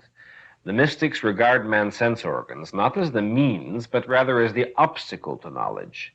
If only you would destroy your eyes, your ears, and the rest of your senses, they tell you, you would achieve perfect knowledge. And that precisely is what they struggle to make you do by philosophical means. Now, finally, let us consider what precisely a mystic is. Mysticism is the claim to a non-sensory, non-rational form of knowledge. When an individual rejects reason as his standard of judgment, only one alternative standard and only one alternative psychological category remain to him, whether he chooses to acknowledge it or not: his feelings. A mystic is a man who treats his feelings as tools of cognition. He knows he's right, he declares in justification of any assertion because he feels he's right. He describes this process of acquiring knowledge as revelation or intuition or transcendental awareness, none of which concepts he is able objectively to define or communicate, which proves their superiority, he claims, to the kind of concepts that can be defined and communicated, since he contends the rationally intelligible is inferior to the rationally unintelligible. Scorning the senses and the intellect as limited, deceptive, and unreliable, he answers the request for an explanation of how he knows what he claims to know with the assertion that he just knows it, which means he just feels it.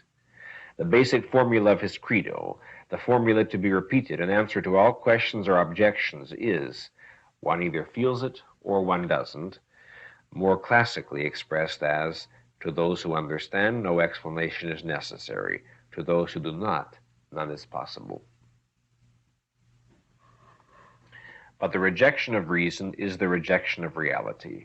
And just as the mystics claim to perceive by a means other and higher than reason, so they claim to perceive a reality other and higher than the reality perceived by reason, a special non-describable dimension known only to the elite who share their special non-describable powers. It is worth observing in how many crucial respects the attitude of a mystic is paralleled by the attitude of a schizophrenic. A mystic refuses to be constricted by the laws of identity or causality. So does a schizophrenic. A mystic believes in the possibility of contradictions and miracles. So does a schizophrenic. A mystic claims to hear inner voices that provide him with absolutely reliable, not to be questioned information. So does a schizophrenic. A mystic feels that his feelings are an infallible guide to truth. So does a schizophrenic. But a schizophrenic's feelings are not valid, insist the mystics, whereas the mystics, are. He can be certain of this, he assures us, because he feels it.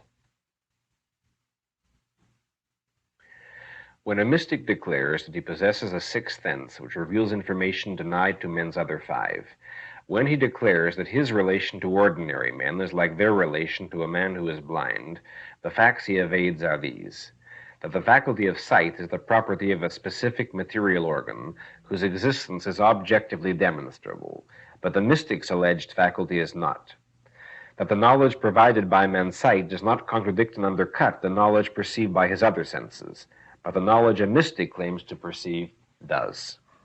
One can communicate one's knowledge to a blind man by translating it into terms his senses can grasp. One does not demand that he sacrifice his senses, ignore their evidence, and walk through a wall declared to be non-existent by those who are able to see. One does not demand of a blind man that he violate his reason and accept the logically contradictory as true. One does not demand of a blind man that he substitute his feelings for his brain. A feeling is not a tool of cognition, and it is not a standard of truth. A man can feel that anything is true. He can feel that his wife does not love him. He can feel that he deserves a raise in wages. He can feel that the world is persecuting him.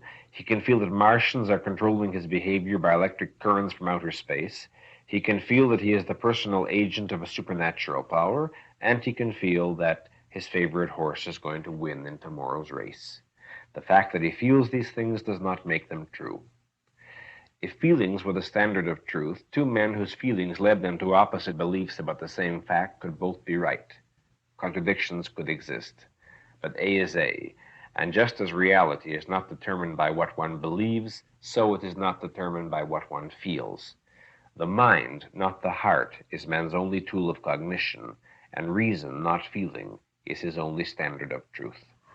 In a consciousness that is free of conflict and of any desire for the irrational, that which a man knows is true and right, he will also feel to be true and right. But it is not his feelings that provide the sanction of his convictions, it is reality. Faith is the acceptance of an idea as true in the absence of objective reasons or in defiance of objective reasons to the contrary. Faith is the equation of feeling with knowledge. It is not the acceptance of an idea on the basis of incorrect reasons. It is the belief that reasons are unnecessary.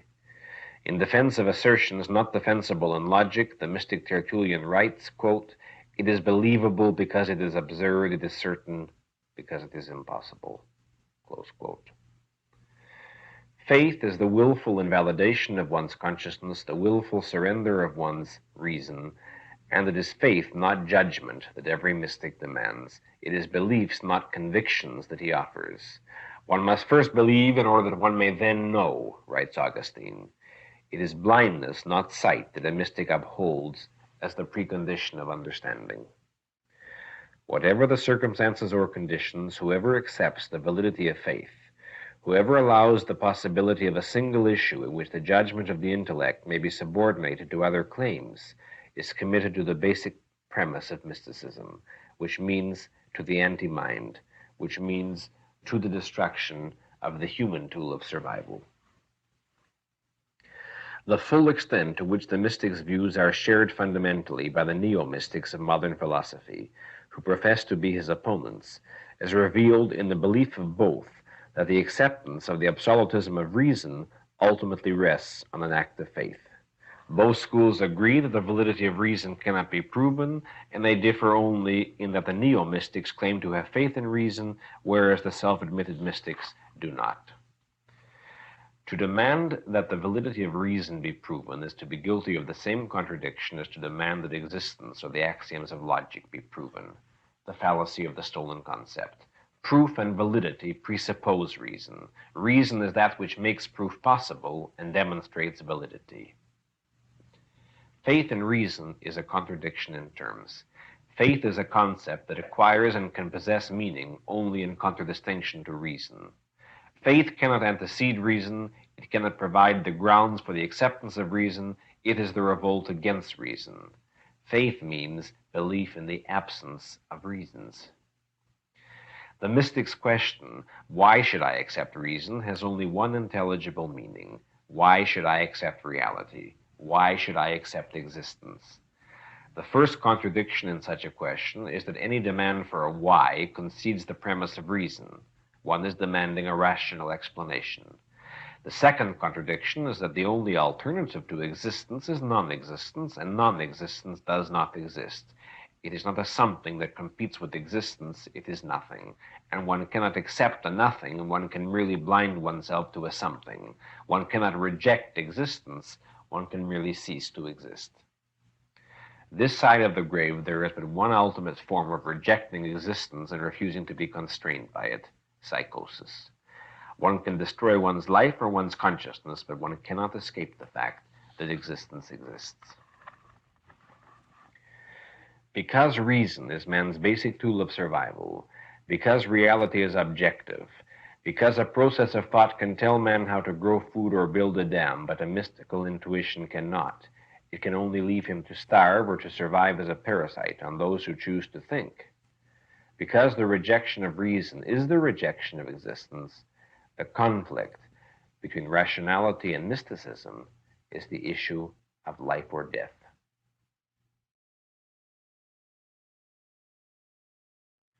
Ladies and gentlemen, in approaching the subject of this evening's lecture, the question of the existence of God, I must confess to a certain feeling of embarrassment. It seems rather incongruous to have to debate in the 20th century in an air-conditioned, electrically illuminated room through a microphone a belief which, at least since the time that he emerged from the cave, has been singularly unbecoming to man.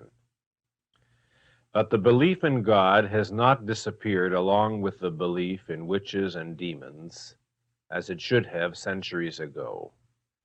And the disastrous consequences of this belief are such as to necessitate our discussing the issue tonight. In a crucial sense, this lecture differs from all the lectures that precede and follow it. It is concerned primarily with the analysis of an error, with the analysis of a belief which is not true. The other lectures are all primarily positive, in that they are concerned with establishing that which is true. They are concerned with affirming, not with negating. But this concern with the negative is necessary in the name of and in the defense of the highest of positives. It is necessary in the name of and in the defense of man's mind.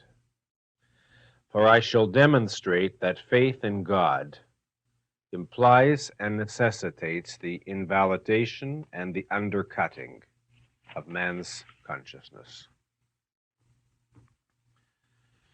In the 3 preceding lectures, I have discussed the fact that reason and faith are irreconcilable opposites. I have stated that reason is the means by which man acquires knowledge of reality, that man's knowledge has a hierarchical structure, that wider and more complex concepts rest and depend on earlier, simpler concepts, and that the total has to be integrated into a non-contradictory whole if it is to represent a true and valid knowledge of reality. And that this can be done only if all of man's knowledge, everything that he accepts as true, is derived from the observation of reality. In order for an idea or concept to be integrated into man's consciousness and the sum of his knowledge, certain conditions are necessary. First, the concept must be clearly grasped and firmly defined. Second, one must know the reasons for holding that concept, the reasons that validate it. Third, the concept must never be closed to further scrutiny or examination. It must never be held exempt from rational judgment, meaning it must never be held exempt from the facts of reality. But if one introduces an arbitrary element into one's consciousness, if one introduces into one's knowledge and convictions an idea that one holds without rational justification, an idea which is not derived from reality and which is not subject to rational examination, that is, an idea accepted on faith, why then no further integration is possible. Such an idea cannot be placed within a logical hierarchy or structure of concepts. It acts to paralyze the thinking process by setting up irreconcilable conflicts. Faith is the acceptance of an idea without evidence or proof, without sensory evidence or logical demonstration. Because no idea taken on faith can be rationally integrated, but can only leave the total of one's premises in a state of unresolved contradiction, the introduction of any idea taken on faith results in the total undercutting of man's knowledge. Because man's power of integration has been sabotaged, man, in effect, loses the capacity to be certain of anything. And further, man is forced to feel that reason and thinking are superfluous. If reason is not the only means of perceiving reality, if one can gain knowledge by some other method, then man has no cause to maintain the rigorous, exacting discipline of rational thought, since some other means of information may contradict and negate these results at any time and in any issue. This is what Galt meant when he said that the alleged shortcut to knowledge, which is faith, is only a short circuit destroying the mind.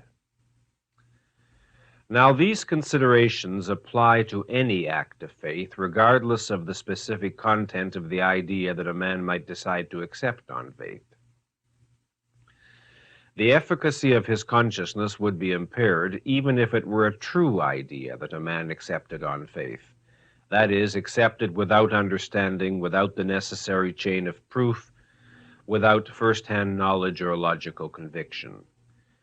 But the damage to his consciousness becomes multiplied many times when he accepts ideas on faith that contradict reality and therefore contradict and undercut the rest of his knowledge, any rational knowledge he may possess or ever acquire.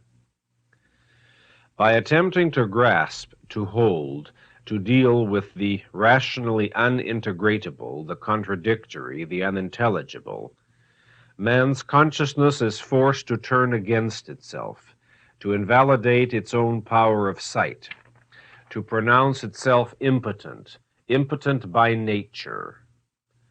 A more terrifying conflict cannot be projected or imagined, yet that is the conflict to which men condemn themselves when they accept faith in God, or any form of faith in the supernatural.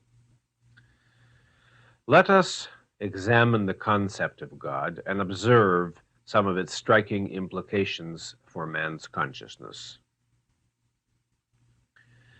To begin with, those who profess to believe in God are unable to identify or communicate intelligibly what it is that they believe in.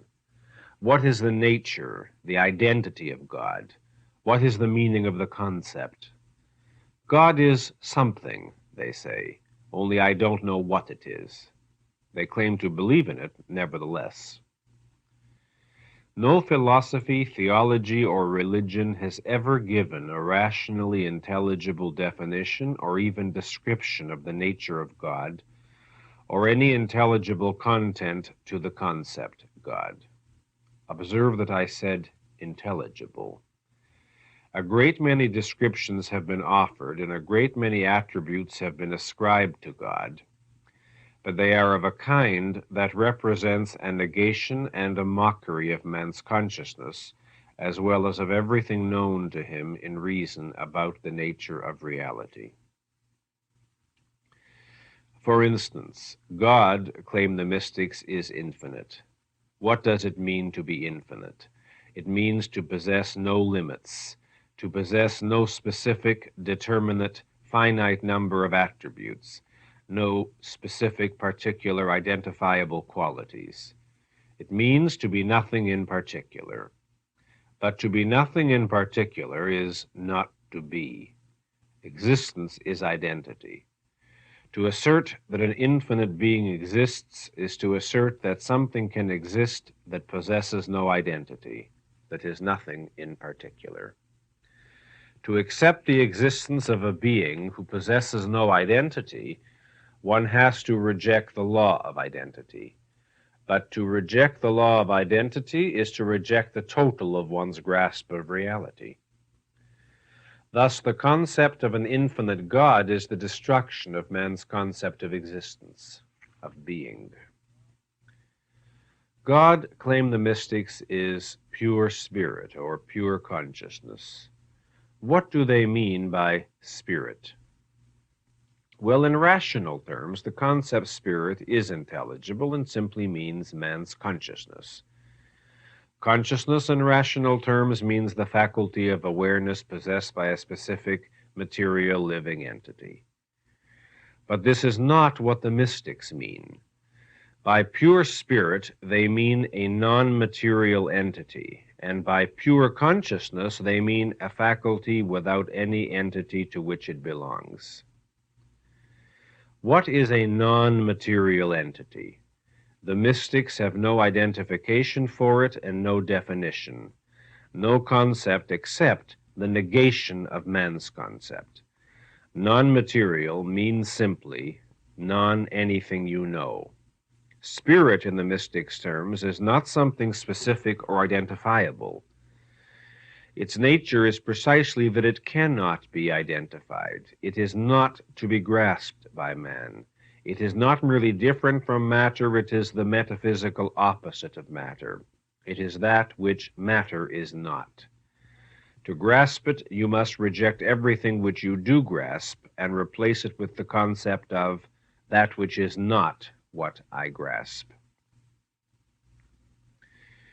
In terms of man's consciousness, to grasp means to understand, to identify.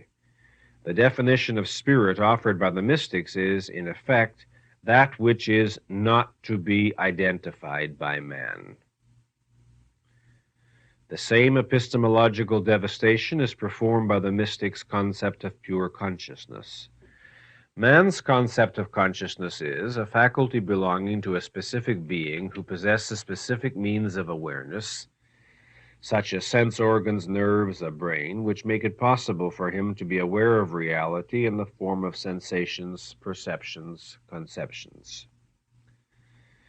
But the mystic's concept of pure consciousness is a faculty without an entity, a faculty that exists by itself and is conscious without any specific means of awareness. An action without an entity that acts, the action of an unlimited entity, unlimited by any specific means. This is not only the destruction of the law of identity, but also the acceptance of the one epistemological method which destroys a rational consciousness, the dropping of context. Logic, man's means of cognition, requires the preservation of the full context of every concept man forms. To accept the idea of a pure consciousness, man must drop the context, the meaning, the root of consciousness as he knows it, and replace it with the idea of a consciousness which is not what I know or mean or grasp.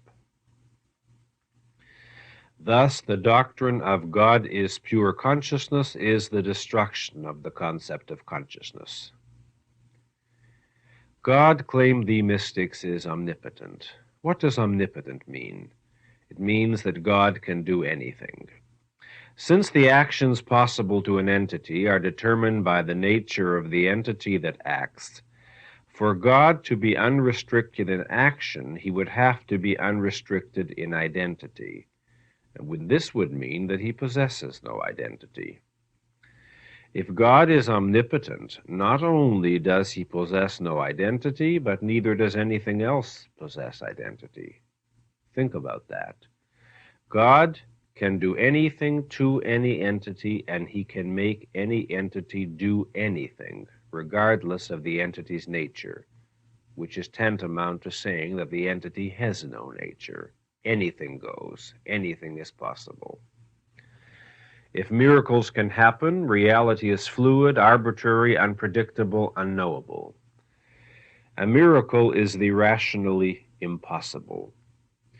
If God is omnipotent, contradictions have to be possible. This raises a number of questions, the sole meaning of which is a mockery of man's reason. For example, it has been asked, can God tie a knot that he cannot untie? Or can God create a mountain that he cannot climb over? The answer given by the mystics is, you must not try to understand, you must believe. You must believe that that which is inconceivable to you is possible, and that that which you do conceive of, such as specific identifiable entities, can be negated and dissolved by miracle at any moment. Thus, the concept that God is omnipotent destroys the law of identity and the law of causality. God, claim the mystics, is omniscient. To be omniscient means to know everything, past, present, and future. Observe that the attribute of omniscience is necessitated by the attribute of omnipotence. In order for God to be able to do anything, he would have to know everything. But observe also that the attributes of omnipotence and omniscience contradict each other. In order for God to know everything, everything would have to be fated and predetermined. But if everything were fated and predetermined, it could not be changed. And if it could not be changed, this is a limitation on God's potency, and he is not omnipotent.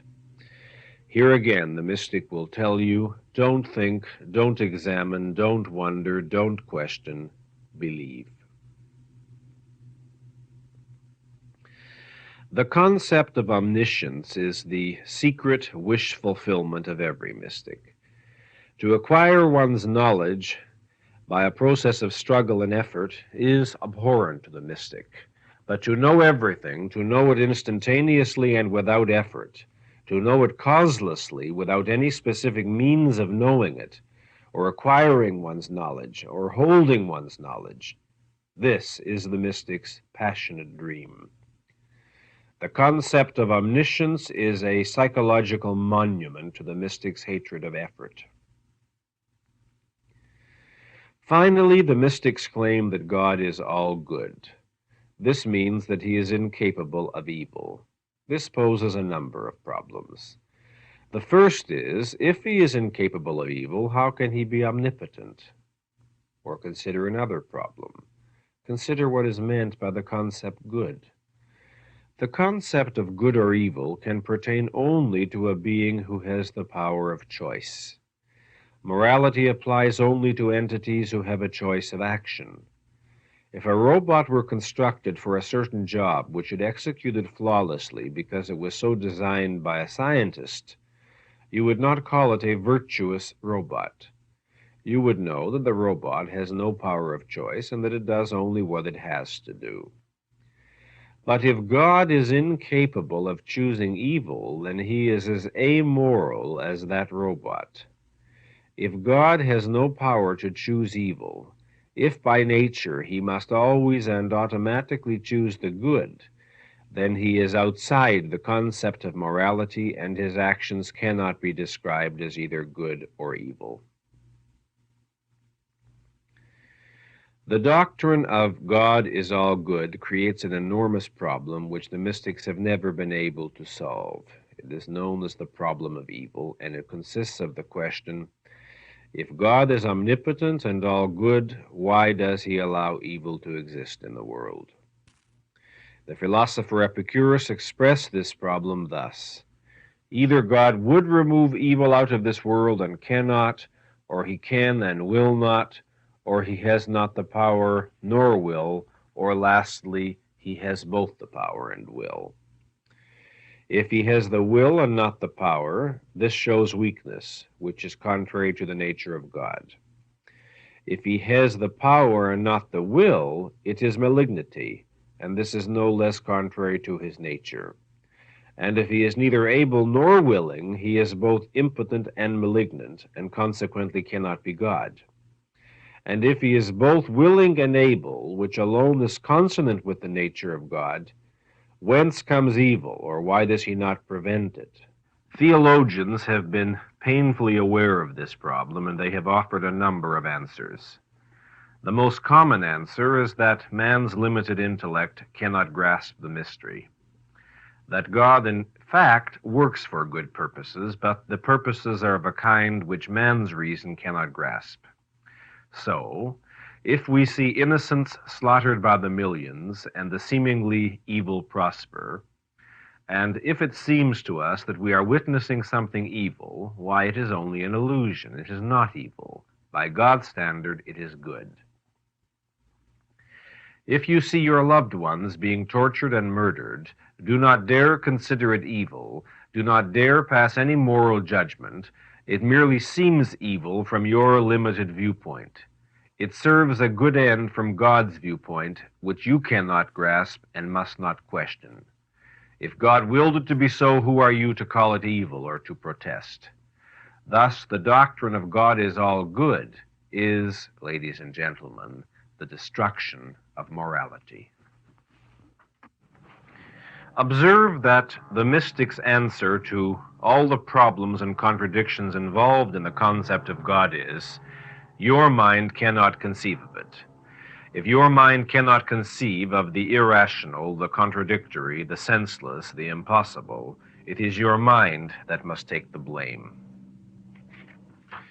The ultimate brain killer is the mystic's claim that God is unknowable. Do not confuse the concept of unknowable with the concept of unknown.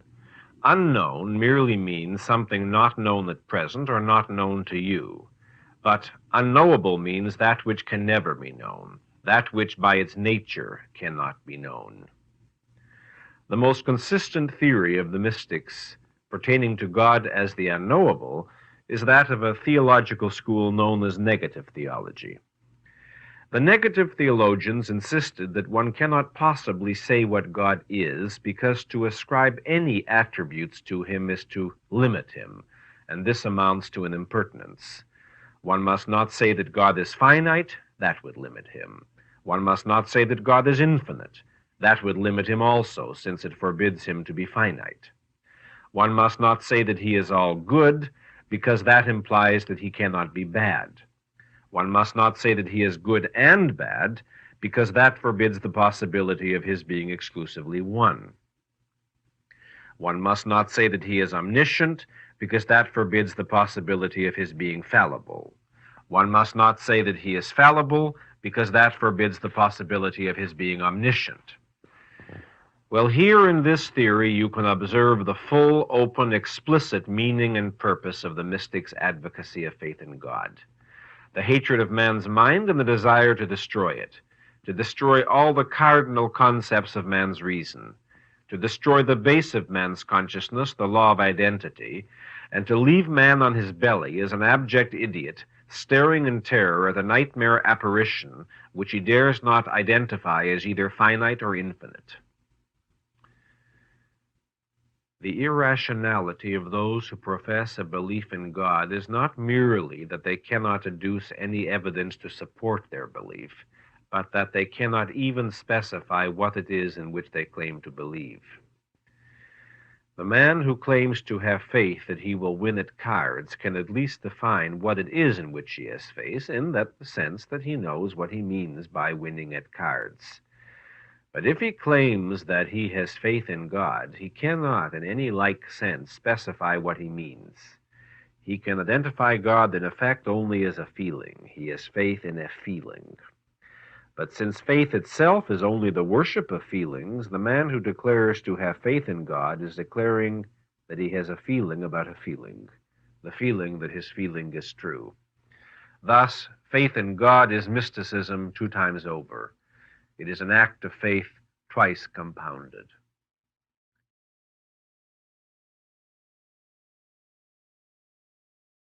Let us now turn to an examination of the kind of facts of reality that, according to the mystics, justify or necessitate a belief in such a being as God. Perhaps the most well-known of such arguments goes as follows. Since everything in the universe requires a cause, must not the universe itself have a cause, which is God? This is best known as the first cause argument. Let us consider it. Since everything in the universe requires a cause, this argument goes, must not the universe itself have a cause, which is God? There are two fallacies in this argument. The first is the assumption that if the universe required a causal explanation, the positing of a God would provide it. To posit God as the creator of the universe is only to push the problem back one step farther. Who then created God? Was there a still earlier God who created the God in question? We are thus led to an infinite regress, the very dilemma that the positing of a God was intended to solve. But if it is argued that no one created God, that God does not require a cause, that God has existed eternally, then on what grounds is it denied that the universe has existed eternally? In other words, once one grasps the concept and necessity of something that always existed but that was not brought into existence, one has overthrown the need for the concept of God and can recognize that the universe has existed eternally. However, there is a second and more fundamental fallacy in this argument, and that is the assumption that the universe as a whole requires a causal explanation. It does not. What is the universe? The universe is the total of that which exists. Within the universe, the emergence of new entities can be explained in terms of the actions of entities that already exist. For example, the cause of a tree is the seed of the parent tree. The cause of a machine is the purposeful reshaping of matter by men. All actions presuppose the existence of entities, and all emergences of new entities presuppose the existence of entities that caused their emergence. All causality presupposes the existence of something that acts as a cause. To demand a cause for all of existence is to demand a contradiction. If the cause exists, it is part of existence. If it does not exist, it cannot be a cause. Nothing cannot be the cause of something. Nothing does not exist. Causality presupposes existence. Existence does not presuppose causality. There can be no cause outside of existence or anterior to it. The forms of existence may change and evolve, but the fact of existence is the irreducible primary at the base of all causal chains.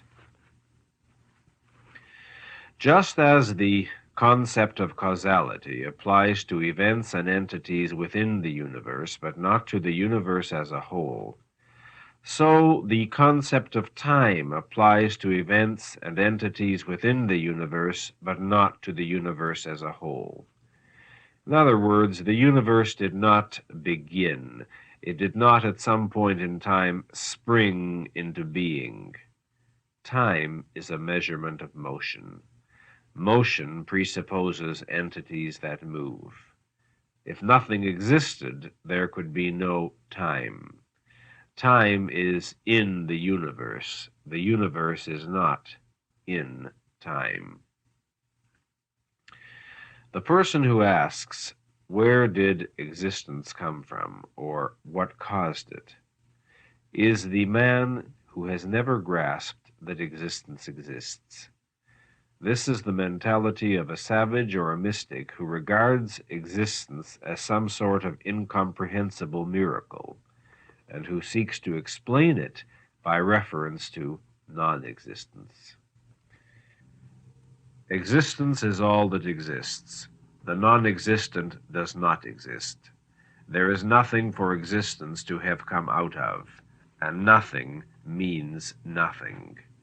If you are tempted to ask what's outside the universe, recognize that you are asking what's outside of existence, and that the idea of something outside of existence is a contradiction in terms. Nothing is outside of existence, and nothing is not just another kind of something, it is nothing. Existence exists. You cannot go outside it, you cannot get under it, on top of it, or behind it. Existence exists, and only existence exists. There is nowhere else to go. Now, turning to another well-known argument that claims to justify the belief in a God, let us consider the so-called argument from design. This argument goes as follows. Observe the perfect order in the universe. Observe the clock-like regularity of the motion of the planets. Observe the progression of the seasons. Observe how conveniently man is made. He requires oxygen for his survival, and he has lungs. Surely there has to exist a master designer who arranged and planned all this. How else can such an order be explained? Well, let us analyze what it means to state that the universe has order. Observe that this is merely declaring, if one thinks about it, that A is A, though such is scarcely the mystic's intention.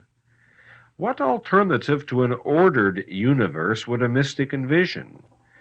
Everything that exists is something, after all. It is what it is, and it can only do that which it can do. An acorn is an acorn, and under appropriate conditions will always grow into an oak.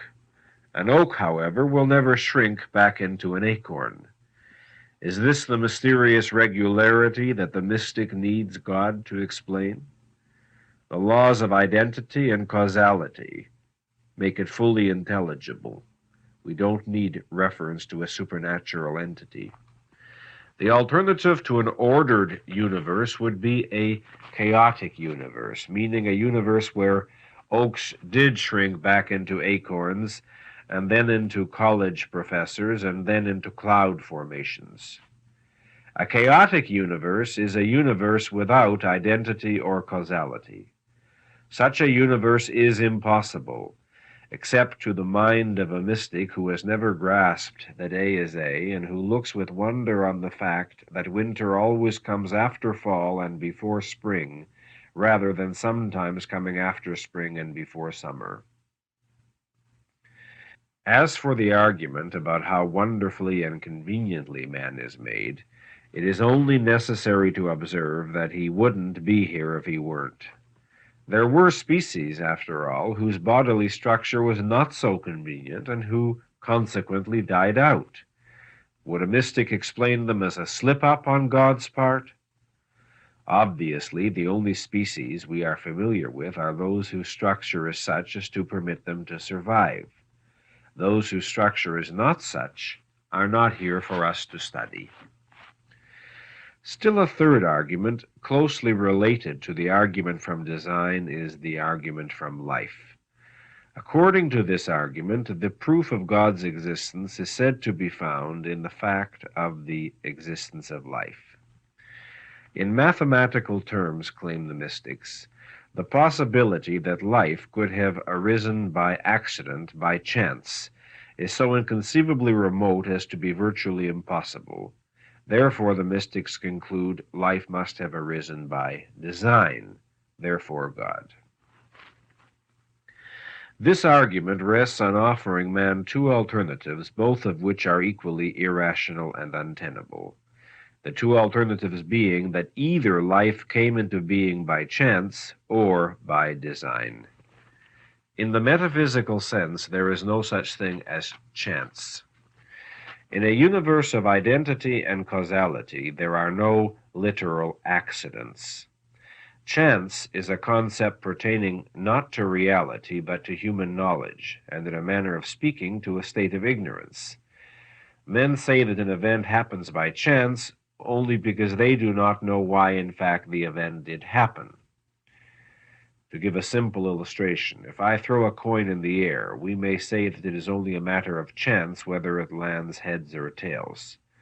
But actually, there are very strict scientific laws that will determine on which side the coin does land, depending upon a number of factors, such as the angle which it is thrown, the velocity, etc., etc. It's not a matter of chance, strictly speaking. It's only chance from the point of view of human knowledge. Another sense in which men sometimes speak of chance, as that we say two men met by chance, meaning an event that took place not by someone's conscious intention. But that really is irrelevant to the concept of chance as discussed here. What I want to repeat is that in the metaphysical sense, chance is really a senseless concept.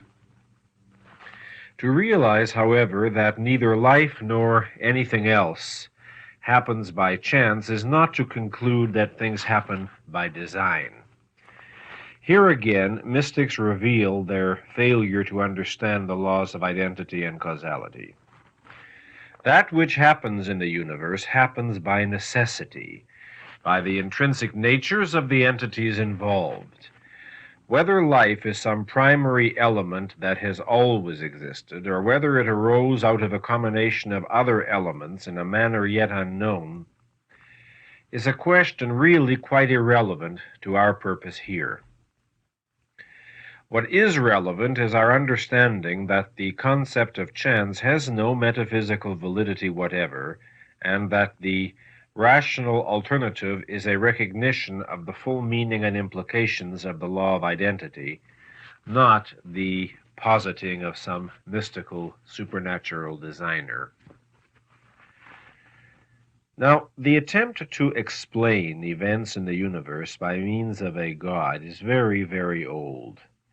It doubtless goes back far, far into prehistory. Many years ago, while still in college, Leonard Peikoff wrote a rather interesting paper on this subject, from which I would like to quote. Quote, "In what manner was the concept of the divine first formed? Its first appearance was in primitive societies and civilizations. The first form of the concept of the divine was polytheism. Primitive man, living thousands of years before modern science, could not explain why the Nile overflowed at the same time each year. He accepted as an explanation that there was a god of the Nile who directed and controlled its activities. He could not explain why lightning occurred when it did. He accepted the existence of a god of lightning as an explanation. He could not understand why he sometimes won his battles and sometimes lost them. There was, he concluded, a god of war who controls and determines the outcome of battles. Firmly entrenched in the methodology of the primitive man was the following premise. If one does not understand the cause of an event, if one cannot account for it, attribute the cause to a being who controls this kind of phenomenon, and call such a being the god of this phenomenon. By this process, the earth was soon populated with hundreds of separate gods, and the population grew as each separate country began to establish its own particular gods. There were Egyptian gods of war, Hebrew gods of war, Babylonian gods of war, and so on for lightning, vegetation, the sun, the moon, the oceans, etc., etc. Although these gods were anthropomorphically conceived, in that they had material bodies, could be good and evil, and were finite, they nevertheless were thought to surpass man in two respects. They had more knowledge than man, and they had more power than he. Man did not know about lightning, but the god of lightning did know. Man could not make the Nile overflow, but the god of the Nile had that power. and so developed two characteristics which were to remain associated with the concept of God until the present day. Gods have knowledge of and power over the aspects of nature which are theirs. It is perhaps unnecessary to comment at this point upon the invalidity of the methodology of the primitive man. My only reason for doing so is that many people today believe in a God of life for the same reasons. They believe that, since man cannot yet account for the process by which life was born on earth, it is necessary to explain life to believe in a God who created it. But this methodology, whether employed by primitive man or by moderns, is irrational. When one asks for the explanation of an event, one asks what is the cause and how does it produce the effect in question.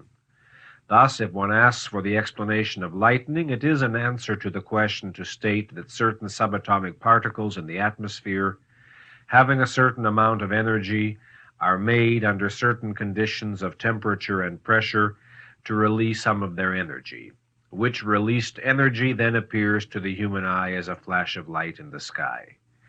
It is not an explanation to state that God caused lightning. Such a response leaves the question unanswered.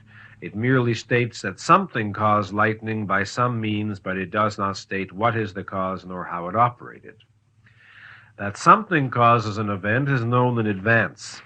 To ask for an explanation is to ask what in particular caused the event and by what means did it do so. Explanation via gods is not explanation. But this primitive methodology over the course of centuries became very firmly entrenched in the minds of men. It became indeed so firmly entrenched that the abstract philosopher, when he appeared on the scene of history, employed it in the identical manner that the primitive Egyptian had. The province of the abstract philosopher is existence as a whole. He is not concerned merely with lightning, oceans, or human psychology. His object of thought is the universe. The primitive man asked what created lightning. The abstract philosopher asks what created the universe. The primitive man asked, what is the explanation of lightning? The abstract philosopher asked, what is the explanation of the universe? The primitive man asked, what runs lightning? The abstract philosopher asked, what runs the universe? The primitive man answered all of his questions with the word God. So did the abstract philosopher. The belief that God explains the universe is in the identical epistemological category with the belief that God explains lightning. Both reflect the epistemology of the primitive man of thousands of years ago. The arguments traditionally offered for the existence of God all are reflections on a cosmic scale of the methodology employed by ancient Mesopotamians when they explained floods by attributing them to the god Enlil. This was the approach that led ultimately to the specific characteristics attributed to God by philosophers and theologians. The god of lightning was conceived anthropomorphically as possessing a material body. But the God of the universe could not be thought of as merely another object in the universe. It was necessary for him to be crucially different from anything in the universe, to be non-material, in a word, to be spiritual. The God of lightning needed to possess only limited knowledge, the knowledge of lightning. But the God of everything needed to know everything, in a word, to be omniscient. The God of lightning needed to have only limited power over lightning. But the God of all existence needed to have power over all existence, to be omnipotent. The God of lightning could be thought of as limited and finite, for he needed only limited knowledge and power. But the God of the universe was omnipotent and omniscient, and so must be conceived as unlimited and infinite. It was not uncomfortable to conceive of the God of lightning as being capable of evil, for he could be held in check by the gods of thunder and rain. But it is terrifying if the omnipotent, omniscient God of the universe can behave as a monster, and so he was conceived of as all good. It is in this manner, in essence, that the concept of God was formed, a concept which has profoundly influenced over 20 centuries of Western civilization. Close quote.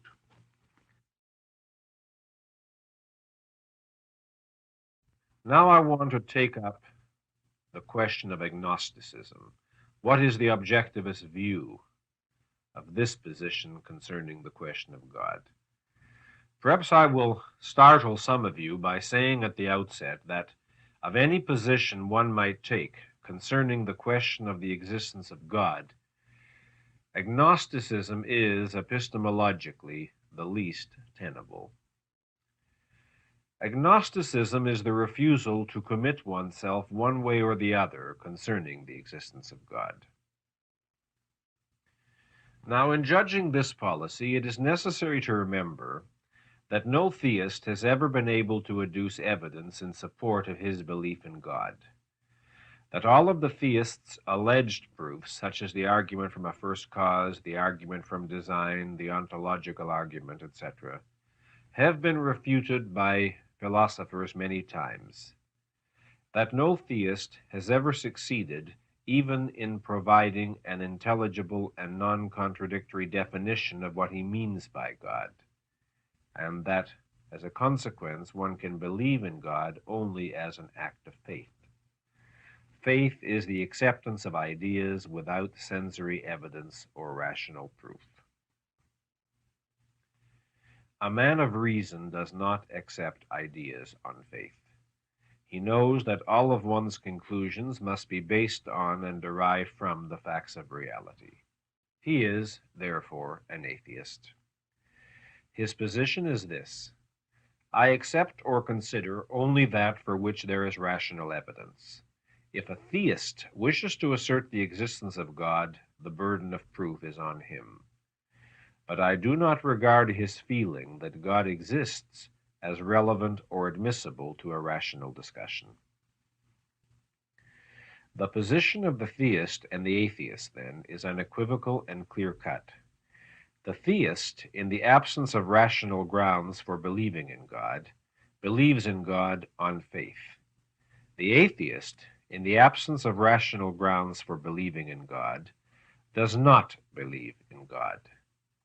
In logic, these two positions exhaust the possibilities. Agnosticism is not a third position, it is the evasion of a position. To understand the nature and motive of this evasion, consider the argument that the agnostic offers in self-justification. He states, in effect, granted that the existence of God cannot be proved, neither can it be disproved. One cannot prove that God does not exist. All we can say is that we do not know whether or not God exists, and perhaps we can never know. Atheism is as much an act of faith as theism. Observe this, then. An agnostic does not distinguish between, but rather he treats as equally valid. An atheist's demand for reasons and a theist's assertion of his feelings. An atheist's refusal to believe that for which no evidence exists is classified by the agnostic as an act of faith. What the agnostic demands of the atheist is proof of a negative, proof of the non-existence of God. But it is impossible to prove a negative and irrational to demand it. Proving a negative means proving the non-existence of that for which no evidence of any kind exists. Proof, logic, reason, thinking, knowledge pertain to and deal only with that which exists. They cannot be applied to that which does not exist. Nothing can be relevant or applicable to the non-existent. The non-existent is nothing. A positive statement based on facts that have been erroneously interpreted can be refuted by means of exposing the errors in the interpretation of the facts. Such refutation is the disproving of a positive, not the proving of a negative. As an example of the irrationality of the demand for proof of a negative, project the following situation. Suppose that you attend a gathering with a friend. At this gathering, a stranger suddenly confronts you and charges you with having committed a murder. You indignantly deny it, but the stranger insistently repeats his charge. What murder? You demand. Your accuser does not answer. Who was killed? You demand. Your accuser does not answer. Why do you suspect me? You demand. Your accuser smiles slyly and answers, I believe that you have committed a murder. Can you prove that you didn't? You turn away and see that the friend with whom you came in is looking at you tensely. You cry to him, You don't believe I'm a murderer, do you? Your friend answers nervously, No, of course not. Of course I don't. I mean, he hasn't given any evidence that you're a murderer. He's just asserted it. But, on the other hand, you haven't proved you're not a murderer, have you? I guess I'd have to say I don't know whether you're a murderer or not. Thereafter, your friend is very fair and conscientious. He makes it clear to everyone that he does not believe that you are a murderer. He is, he explains, an agnostic in the matter. If you were the victim of such a nightmare, you would feel that some monstrous injustice, specifically an epistemological injustice, had been perpetrated against you, and you would be right. That is the evil of uttering an arbitrary claim and offering as its sole defense the challenge, prove that it isn't so. In the pursuit of knowledge, there is no place for whims. Every claim, statement, or proposition has to be based on the facts of reality. Nothing may be claimed causelessly, groundlessly, arbitrarily. Even a hypothesis has to have some factual basis, some factual evidence indicating that it might be true. A hypothesis based on nothing but a blind guess is not admissible into rational consideration. Reason deals only with that which exists. Any hypothesis or supposition that some hitherto unknown fact may exist has to be based on the evidence of facts known to exist.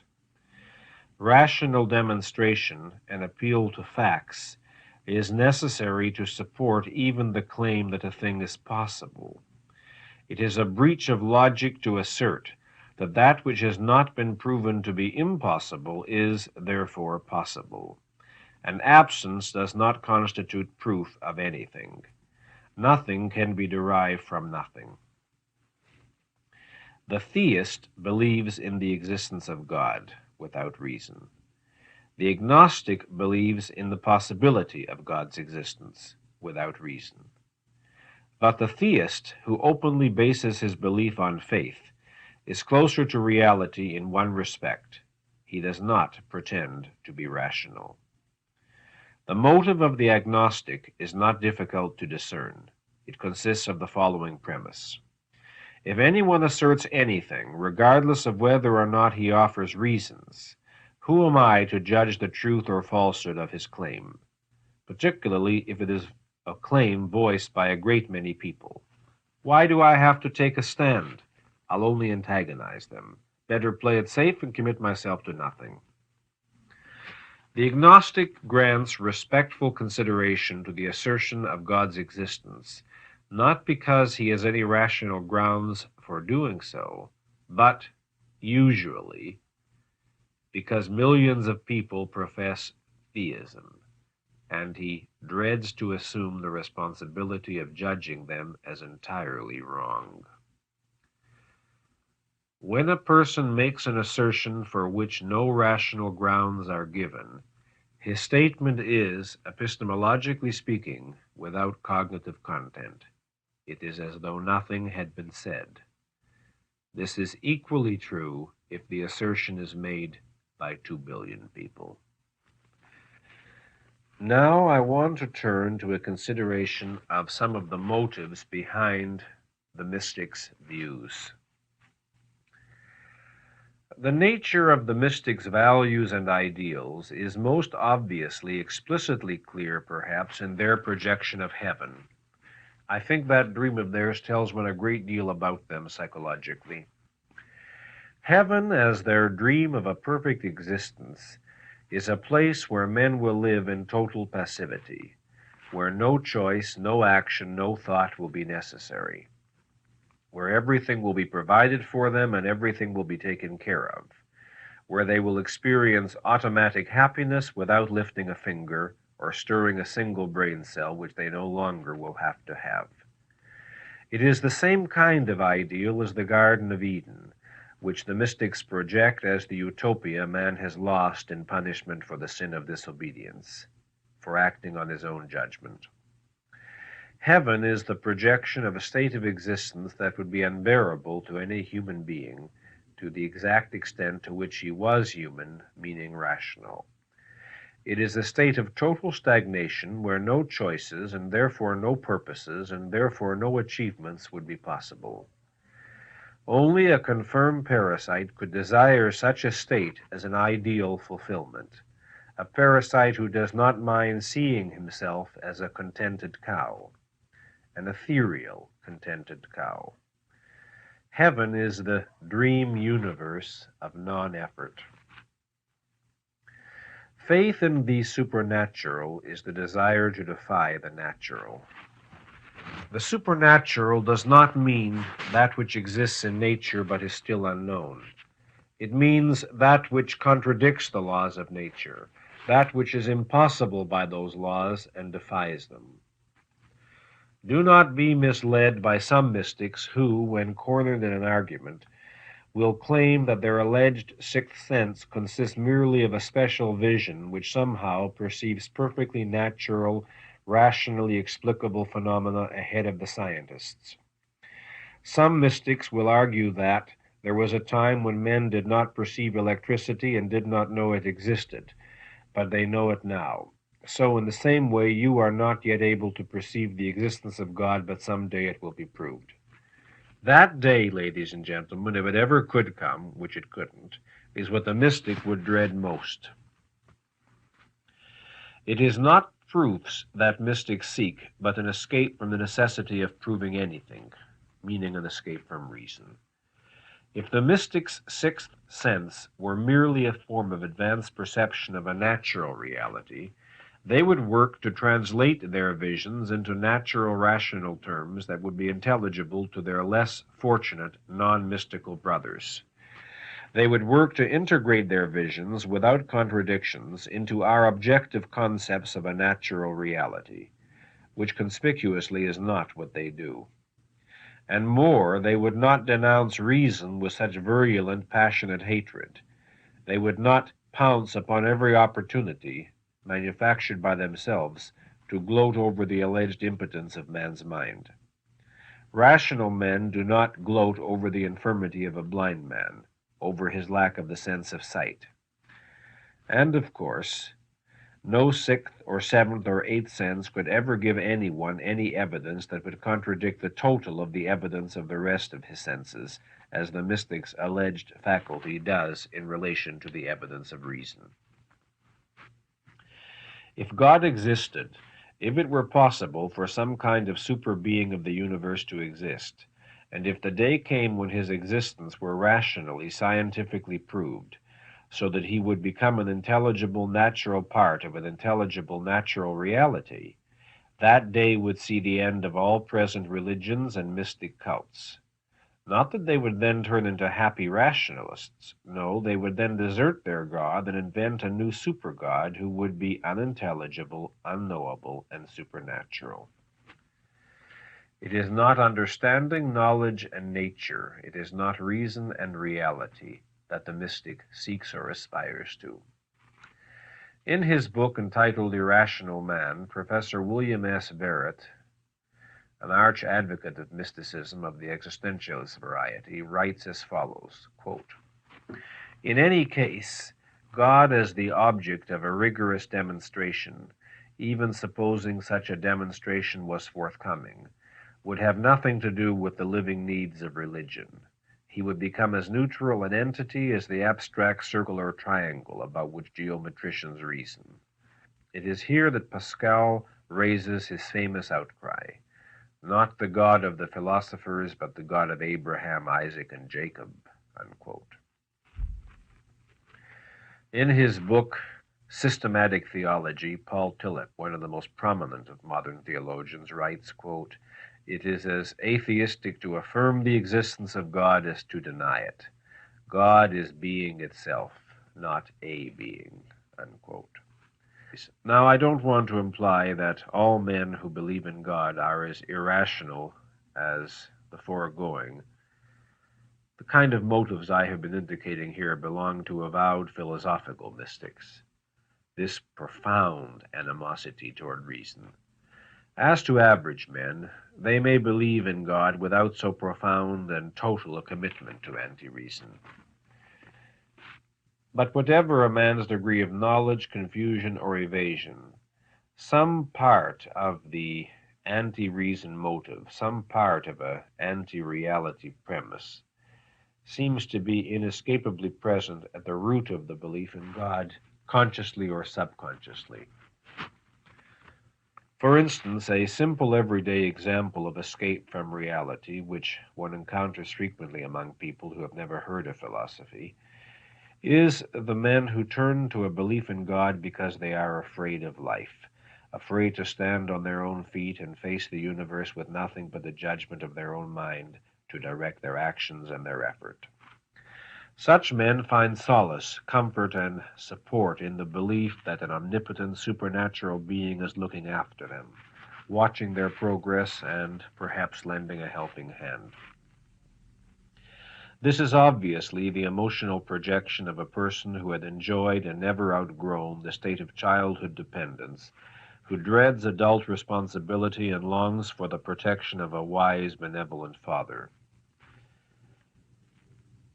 Another example of a widespread form of escape from reality is the people who turn to a belief in God because of a profound personal unhappiness.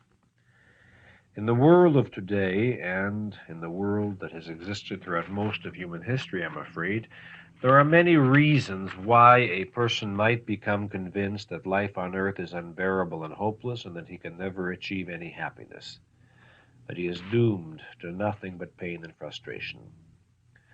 Although such a conviction is mistaken, certainly not all the people who reach it are motivated by evil considerations, evil motives, etc. Some people might be the cause of their own unhappiness, others might be victims, the majority undoubtedly are part each. But whatever their reasons, many unhappy people seek consolation in a belief in God, in order to feel that some form of happiness may still be possible to them somewhere, in order to hope that something better may exist beyond the gray hopelessness of their own lives. People who are lonely may find emotional support in the idea that God is their friend, in the same way as a lonely child invents an imaginary playmate to talk to. People who feel bewildered by others and misunderstood find emotional support in the idea that God understands them. People who have been hurt and have suffered injustices find emotional relief in the idea that they are not alone to know their own innocence, that a wise, omniscient God of justice knows it too. People who are worn out by disgust and contempt for the men they see around them may find inspiration in the mere projection of God as a wise, rational, just, and benevolent being, thus granting to a supernatural entity the place and the emotional meaning which belong to a moral ideal, to the image of an ideal man. Perhaps the most vicious and the most cruel fraud of mysticism is perpetrated against such people. Such people are not evil. They are the most tragic victims of mysticism. They do not realize that to relieve their pain, they are taking the very poison that had caused it. And by doing so, they are making any relief, any solution of their problems impossible.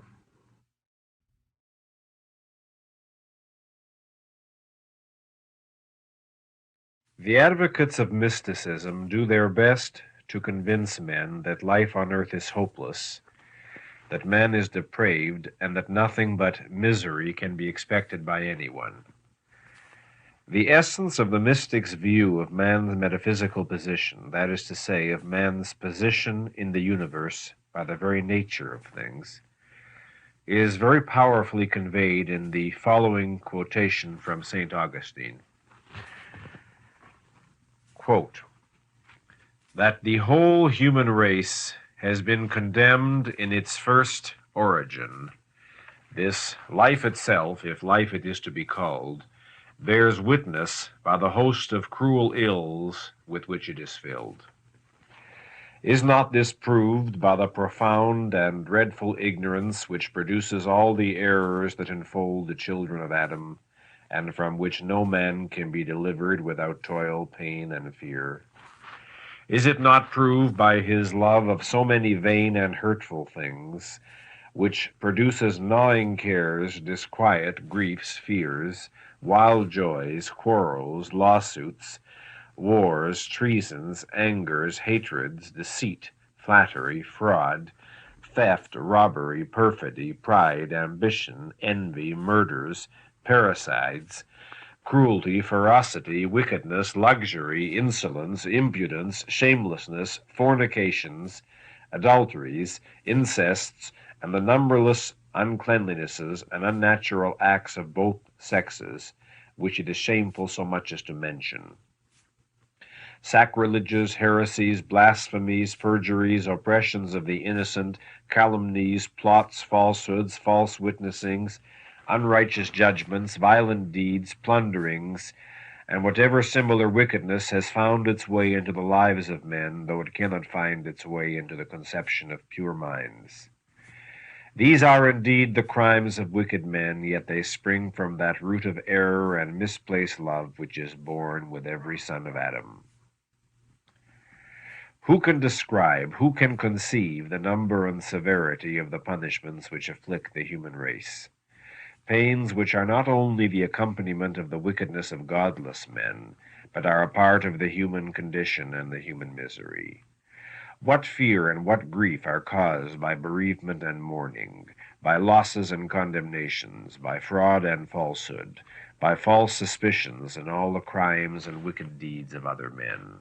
For at their hands we suffer robbery, captivity, chains, imprisonment, exile, torture, mutilation, loss of sight, the violation of chastity to satisfy the lust of the oppressor, and many other dreadful evils. What numberless casualties threaten our bodies from without, extremes of heat and cold, storms, floods, inundations, lightning, thunder, hail, earthquakes, houses falling, or from the stumbling or shying or vice of horses, from countless poisons in fruits, water, air, animals, from the painful or even deadly bites of wild animals, from the madness which a mad dog communicates, so that even the animal which of all others is most gentle and friendly to its own master becomes an object of intenser fear than a lion or dragon. What disasters are suffered by those who travel by land or sea? What man can go out of his own house without being exposed on all hands to unforeseen accidents? Returning home sound in limb, he slips on his own doorstep, breaks his leg, and never recovers. Is innocence a sufficient protection against the various assaults of demons? That no man might think so, even baptized infants, who are certainly unsurpassed in innocence, are sometimes so tormented that God, who permits it, teaches us hereby to bewail the calamities of this life and to desire the felicity of the life to come. As to bodily diseases, they are so numerous that they cannot all be contained even in medical books. And in very many or almost all of them, the curses and remedies are themselves tortures, so that men are delivered from a pain that destroys by a cure that pains. From this hell upon earth there is no escape, through the grace of the Savior Christ, our God and Lord." Unquote. The misery of the human situation seemed to Augustine the cardinal and most overwhelming fact of life on earth. Again quoting briefly, quote, Let every one then who thinks with pain on all these great evils, so horrible, so ruthless, acknowledge that this is misery. And if any one either endures or thinks of them without mental pain, this is a more miserable plight still, for he thinks himself happy because he has lost human feeling. Unquote. It takes an unusually independent and philosophical mind to withstand the influence and pressures of a culture based, to any extent, on this kind of view of man's life and man's nature. Therefore, it is not so astonishing if, in the face of personal frustrations, troubles, problems, or sorrows, many people break down, concluding that life is hopeless, as they had always heard it was, and give up, giving in to despair. At which point the mystics pounce upon them with offers of consolation, and the consolation consists of the advice not to struggle or hope, because nothing better is possible, at least not on earth. The mystics, quoting Galt, exist by running a protection racket, by making life on earth unbearable, then charging you for consolation and relief. The association or partnership or unholy alliance, if you will, between mysticism and suffering is too well known to need much proof. You have all heard such statements as, men need faith for consolation in their sorrows, or only faith can help you in your hour of need, or there are no atheists in foxholes. And not many people have thought of inquiring whether the kindly gentlemen who offer you protection in such emergencies were the same ones who created the sorrows, the need, and the foxhole. Of all the arguments advocating faith in God, this last, the one pertaining to the foxhole, is perhaps the most disgraceful. That argument alone would be sufficient to make one reject such faith.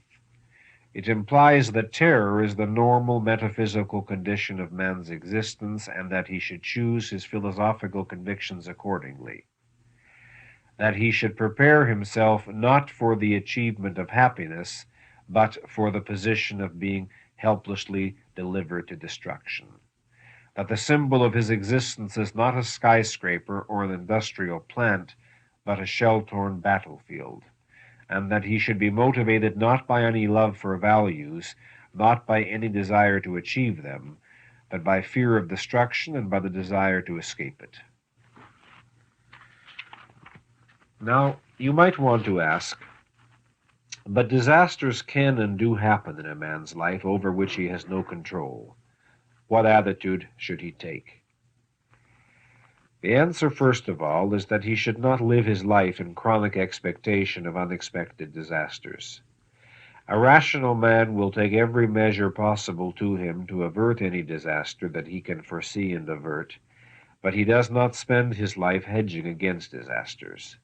And if he finds himself in some desperate situation beyond his power or control, where no action is possible to him, such as in a foxhole or in a sinking lifeboat or in the path of an avalanche, if he judges himself to be helpless, he will know that faking reality will not help.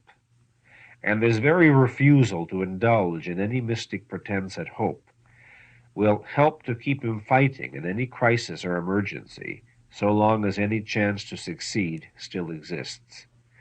It will help to keep him from giving up too easily.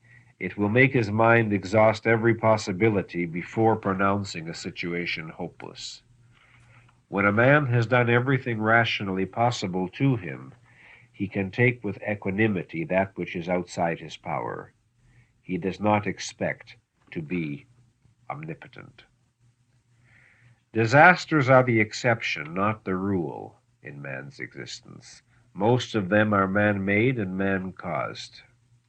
And as to the purely physical dangers and calamities, well, if it were true that physical nature was basically set against man, that the chances of catastrophe were greater than those of success, insurance companies would go broke instead of making the fortunes which they do make. Incidentally, I want to remind you that the same mystics who profess concern with man's suffering and sympathy for what they call the human predicament on earth, the same mystics who rush to help you in foxholes and hospitals, have done everything in their power to prevent man's mind from discovering ways to relieve human suffering, to cure illness, to save lives. The advance of medicine was fought by the mystics on the ground that it represented an interference with God's will.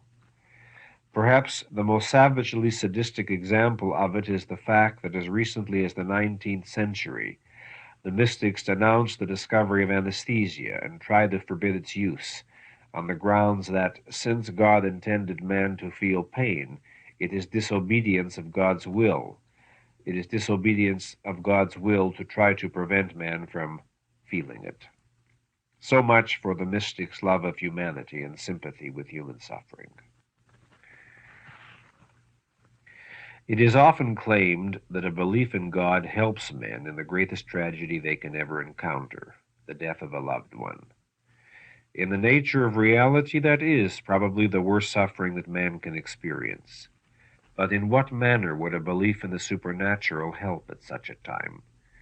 It is precisely at such a time that man needs all the resources of his mind and values to help him hang on to existence, to his sense of the value of existence, help him find some goal to pursue, some value to achieve, in order to fill the terrible void, at least in part, in order to resist the despair that would make him feel that life is not worth living any longer. But a belief in the supernatural, in a life after death, would make him feel justified in renouncing any further interest in his life on earth, to the extent to which he actually believes it, would make him long for death in order to be reunited with the loved one. If this is called consolation, what could the sadist do that would be more cruel? Now, it is sometimes asked, what is wrong with believing in God if a man holds the belief as a purely subjective matter and always acts on the basis of reason? The answer is that it cannot be done. It is not possible psychologically. It would mean that a man attempts to hold two diametrically opposed views, two irreconcilable premises, and to sincerely believe them both, which means that he will not believe either and that he will be certain of nothing, that all of his convictions will be reduced to the state of the approximate, the relative, the questionable, the maybe. Any attempt to combine reason and faith will damage a man's thinking processes and his self-esteem. At best, only his self-esteem will suffer. He will know that he is a hypocrite who does not practice or take seriously that which he professes to believe. At worst, it will have a hampering, shrinking effect on his mind. The mere fact of accepting something on faith, without evidence, without proof, undercuts the absolutism of a man's mind and his confidence in his own judgment. How can he trust his judgment if he knows that he was willing to suspend it and may do so again? Ladies and gentlemen, let there be no misunderstanding about it. The belief in God and the philosophy of objectivism are opposites that cannot be reconciled in anyone's mind. No intellectual meeting ground, no compromise, and no middle of the road is possible between the belief in God and objectivism. Or putting the issue more broadly and fundamentally, no middle of the road is possible between mysticism and reason. You cannot combine them. In a free society, men must be left free to believe whatever sort of ideas they wish, however irrational. Therefore, there can be no question of forbidding religious belief. That's not the point. The context in which I am speaking here is philosophical, not social or political. In philosophical terms, no intellectual meeting ground, no compromise, no middle of the road is possible between a belief in God and objectivism, or, more widely, between a belief in God and a philosophy of reason, or, more widely still, between any form of mysticism on the one hand and reason on the other. You cannot combine them. The belief in God is the rejection of the foremost premise of objectivism, namely the supremacy of reason as man's sole means of understanding and grasping reality. It is one or the other. You can have faith in God, or you can have man, reason, and this earth. But, ladies and gentlemen, you can't have both. Don't deceive yourselves. The choice is yours to make, but know that a choice is involved here. This evening's discussion, as you know, will center on the objectivist theory of volition. It will be concerned with elaborating the principle that man is a being of volitional consciousness.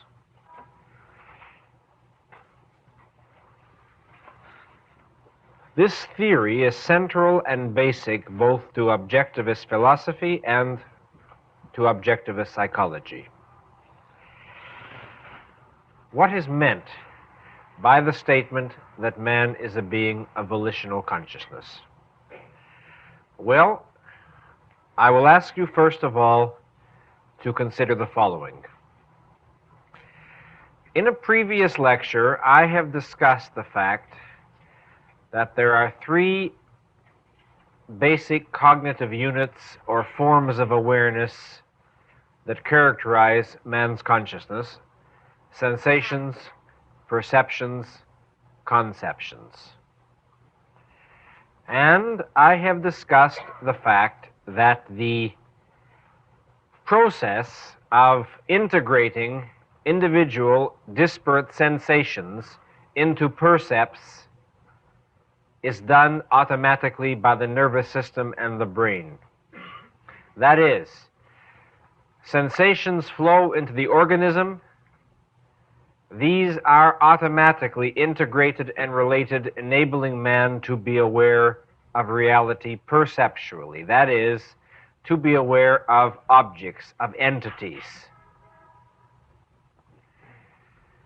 I then discussed how man moves from the perceptual level of consciousness to the uniquely and distinctively human level, the conceptual level, by integrating his percepts into concepts, then integrating his concepts into still wider abstractions, and so forth. Now, the first level of abstractions or concepts, the awareness of such phenomena, let's say, as green or hard or soft, these also take place automatically and universally in any normal brain. That is, these most primitive of concepts, which are the building blocks of all subsequent thinking, these too appear to be integrated automatically by the brain. By that I mean, there's no way that a normal person could escape forming such fundamental primitive concepts as green, brown, red, hard, soft, etc. The category, in a word, of attributes which can only be defined ostensively. In other words, that level of concepts which constitute, as it were, generalizations of direct sensory experiences, which are one step away from percepts. For example, if one looks at three different green objects and forms the concept green, well, here we deal with a very easy, very elementary, and just about inescapable kind of concept that no normal brain could escape forming. Beyond this level, however, the brain no longer produces concepts automatically. That is, as soon as you rise above this most primitive level of concepts into the genuine sphere of the conceptual faculty, in a word, as soon as the infant is functioning on the level where thinking can said to have begun, we are no longer dealing with a cognitive process that functions automatically.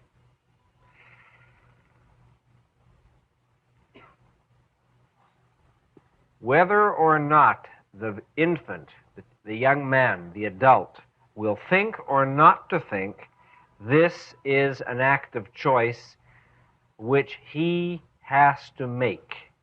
It is not a function which is forced upon him or determined or necessitated by his nature in the sense in which the integration of his sensations into percepts is automatic. Putting it another way, you have only to open your eyes and you cannot escape seeing objects and entities. That is automatic. But in order to think, you have to do something. You have to generate effort. You have to focus your minds. You have to choose to set the machinery in motion. You have to choose to seek to understand that which is not immediately given, that which is not self-evident, that which is not inescapably there in your immediate sensory experience, but rather that which you must reach by a process of conceptual reasoning. To quote from Galt's speech, quote, "Man is a being of volitional consciousness. Reason does not work automatically. Thinking is not a mechanical process. The connections of logic are not made by instinct.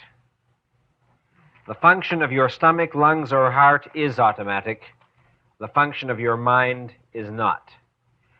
In any hour and issue of your life, you are free to think or to evade that effort. But you are not free to escape from your nature, from the fact that reason is your means of survival, so that for you, who are a human being, the question to be or not to be is the question to think or not to think." Close quote. In this choice to think or not to think, to focus one's mind or not to focus it, to assume the responsibility of the conceptual level of consciousness or to evade it, and in this choice alone is man psychologically free. That choice, once made, does not continue to direct man's mind unceasingly thereafter, with no further effort required. Just as the state of full mental focus must be initiated volitionally, so it must be maintained volitionally. The choice to think must be reaffirmed in the face of every new issue and problem. The decision to be in focus yesterday will not compel man to be in focus today. The decision to be in focus about one question will not compel man to be in focus about another. The decision to pursue a certain value does not guarantee that man will exert the mental effort needed to achieve it. In any hour of his life, then, man is free to suspend the function of his consciousness, to abandon effort, and to let his mind drift in will-less passivity. Or he is free to maintain only a partial focus, grasping that which comes easily to his understanding and declining to struggle for that which does not. Now consider this concept of focusing the mind. It is a state and an operation which each one of you is able very easily to discern introspectively. You all know what it means to be in a state of kind of vague, floating, or dreaming, thinking about nothing, and then suddenly to attend to some particular issue, mentally to attend, to focus, to aim your cognitive faculty, as it were, in a certain direction. To say to yourself now, grasp this, make this intelligible, understand this. A simple example is one that you encounter every morning when you're waking up. You wake up and you're a bit drowsy, and you feel as though your consciousness is rather splintered, perhaps for a few seconds or minutes or hours.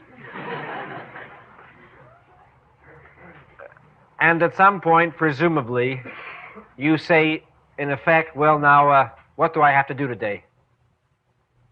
And you begin to think over what is ahead of you this day and what you have to attend to. That's an act that you can catch, a very easy kind of act of focusing your mind, of making yourself fully conscious. There are many other examples which I shall discuss reflecting the same basic choice, to think or not to think, to focus or not to focus. But in order to appreciate in a biological context this distinct human faculty, before proceeding with a further description of what the volitional faculty is and how it functions, I want to give it the following brief biological context.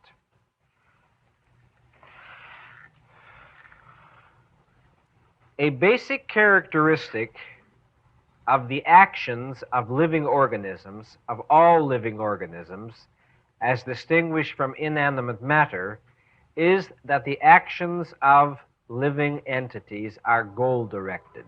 That is, they are self-regulated action moving towards a certain end or goal.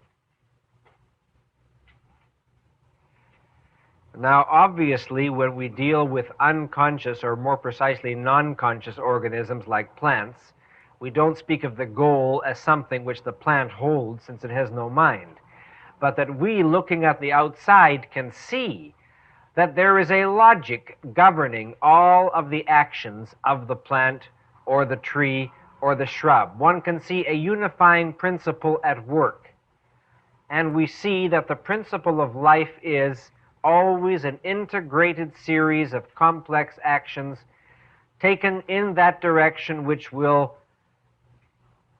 promote the growth and the survival of the organism. For example, you all have seen the perhaps instance of a plant beginning to grow in the direction of the sunlight, and then perhaps a boulder rolls over part of it, and it begins to grow around the boulder, as though there is a clear principle directing it, and it has a certain highly limited ability to vary its motion or its direction to end up in the same place, that is, in a place where it will be in reach of the sun. Or we know of many experiments where scientists interfere with the normal processes of the growth of a tree, and within certain limits we see that the living organism has a certain flexibility to vary certain of its actions in order to end up with the same result. This is well known in biology, of course. You can observe it internally on the vegetative level of your own bodies. That is, a very complex series of actions go on constantly within your own bodies, all organized in an immensely complex way to add up to one result, namely the preservation of the life of the organism. The action is not random. It's highly structured, it's highly organized, and what you observe is that the life principle, whatever we may yet have to discover about it, the life principle possesses as its key characteristic this aspect of goal-directed, self-regulating action. All living organisms, however simple or however complex, exhibit it universally. That's entailed in the very nature of what it means to be alive. Now, observe the transition from a plant to an animal. What you observe as an increasing complexity in the type of self-regulation which becomes possible. On the vegetative level or the plant level, you get an internal chemical, internal structural kind of regulatory activity. But you see a more complex expression of the principle of self-regulated action as soon as you enter the realm of conscious animals. Why? Because we observe that consciousness is the regulator of the action of the organism viewed as a total entity. What would be a simple example of this? Well, something very easy. Your cat or dog is walking across the room, and there's a carton in the middle of the living room. It sees it, and it walks around it. That's the simplest example of where consciousness is regulating and guiding the action which the animal is taking.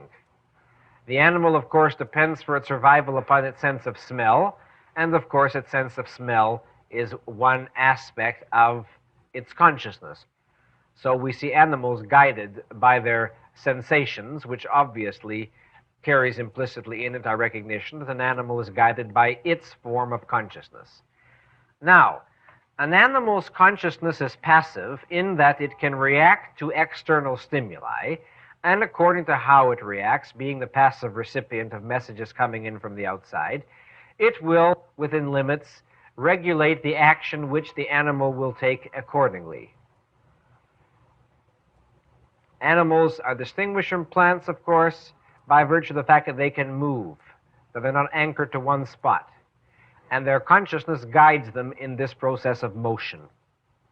And so here, when you enter the animal realm, you observe a higher, more complex type of life organization and a more complex kind of self-regulated action. Now, when you deal with man, you deal not only with consciousness, but with a particular form or kind of consciousness to which we give the name mind. Man possesses a mind, a reasoning faculty, a capacity to think, to abstract, to conceptualize.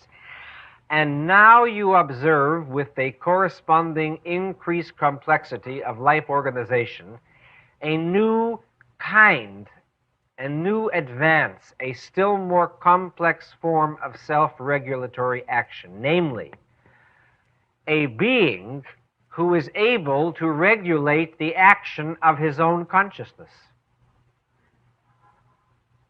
That is what it means to say that man is a being of volitional consciousness. Man can direct his consciousness. What do I mean when I say that? Well, most of you, or many of you, probably own pets, and that will help you to give a concrete sense of what I'm talking about. A pet hears a sound and it jerks its head in that direction. Animals are entirely dependent upon and tied to the cues in their sensory fields. They don't think up problems to solve. They don't say, what will I think about today? And they certainly don't say, I'd rather not think about that today. It's too upsetting. Their consciousnesses are passive reactors to the stimuli which they receive. But one of the important distinctive attributes of man's consciousness is that man has the power to regulate his own consciousness, to regulate its action, to in effect decide in what direction it will go. Putting it differently, to decide whether or not it will think, whether or not it will turn the conceptual level or focus on at all. The basic act of self-regulation possible to a human consciousness is to direct that consciousness aimed in the direction of being aware, of being optimally conscious, of seeking to understand that with which it is dealing, or to suspend conscious focus, to go out of focus, to induce an inner fog. That is the basic self-regulatory option which a man has over his own consciousness. Putting it differently, what man controls is the primary goal. What he directly and volitionally controls is the primary goal or end which his consciousness is to pursue. And there's only one basic choice. Either, in any given issue, a consciousness seeks to know, to grasp something, or it fails to, or evades the effort, or evades the responsibility of seeking to grasp. And this is another way of saying that man's basic choice is to think or not to think. Now let me concretize further what specifically this choice is and means. There are three fundamental expressions of the choice to think or not to think. 3 different cardinal forms in which that issue presents itself to man. The first and the most general I have already indicated, namely, to focus, to seek to understand, or to remain in an internal state of fog, or to induce the state of inner fog. That is the basic fundamental choice, to focus or not to focus, to seek always to understand, to seek always to widen the range of one's awareness, to seek mentally to grow, to expand the reach of one's consciousness, or not to bother, or to say it's too much work, or it's too painful, or I don't want to know, it'll be inconvenient, or whatever the case may be. Another form in which this choice, this same choice, presents itself to man occurs any time he experiences a conflict or a clash between his mind and his emotions, or his reason and his feelings. That is, any time he finds that he should do something because it makes sense, but he doesn't want to, or he wants to do something, or desires something, or fears something, even though he knows it is wrong or irrational to do so. Then the question is, does he remain in mental focus? Does he preserve his conscious knowledge and consequently be guided by that? Or does he suspend his conscious knowledge? Does he render his conscious knowledge inoperative in order to drift under the passive sway of his feeling, emotion, or desire? And that, again, is the choice to think or not to think.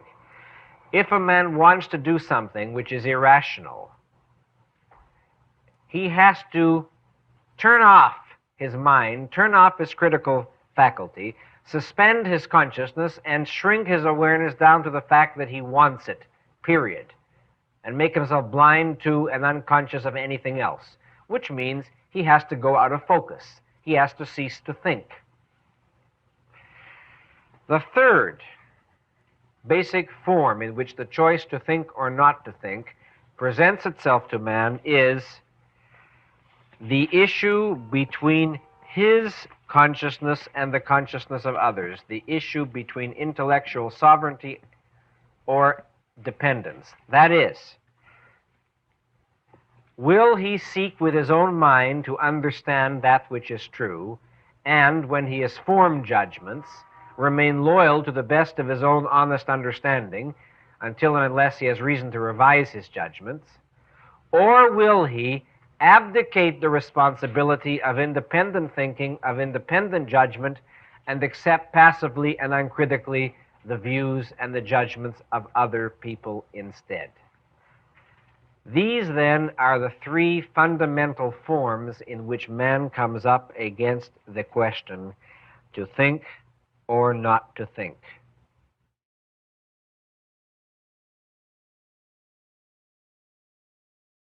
This is the nature of the self-regulatory action which man performs with regard to his own consciousness. This is the nature of the control which one has over one's own consciousness. You see, in a certain sense, one's consciousness or mind is always doing something, even if only little random thoughts or feelings are flicking through it. Something is happening at all times. Life is always action in some sense. Now, the option or the choice then consists of determining or controlling or directing the goal which the action is to take. Let me give you a simple example. Suppose you come into this classroom tonight and you're sitting and your mind is just floating and popping around from subject to subject, and let's say that it's not thinking about anything in particular. And then you look up and you see that the lecture's about to begin. And you tell yourself, in effect, well, now it's time to concentrate and pay attention if I'm to understand this lecture.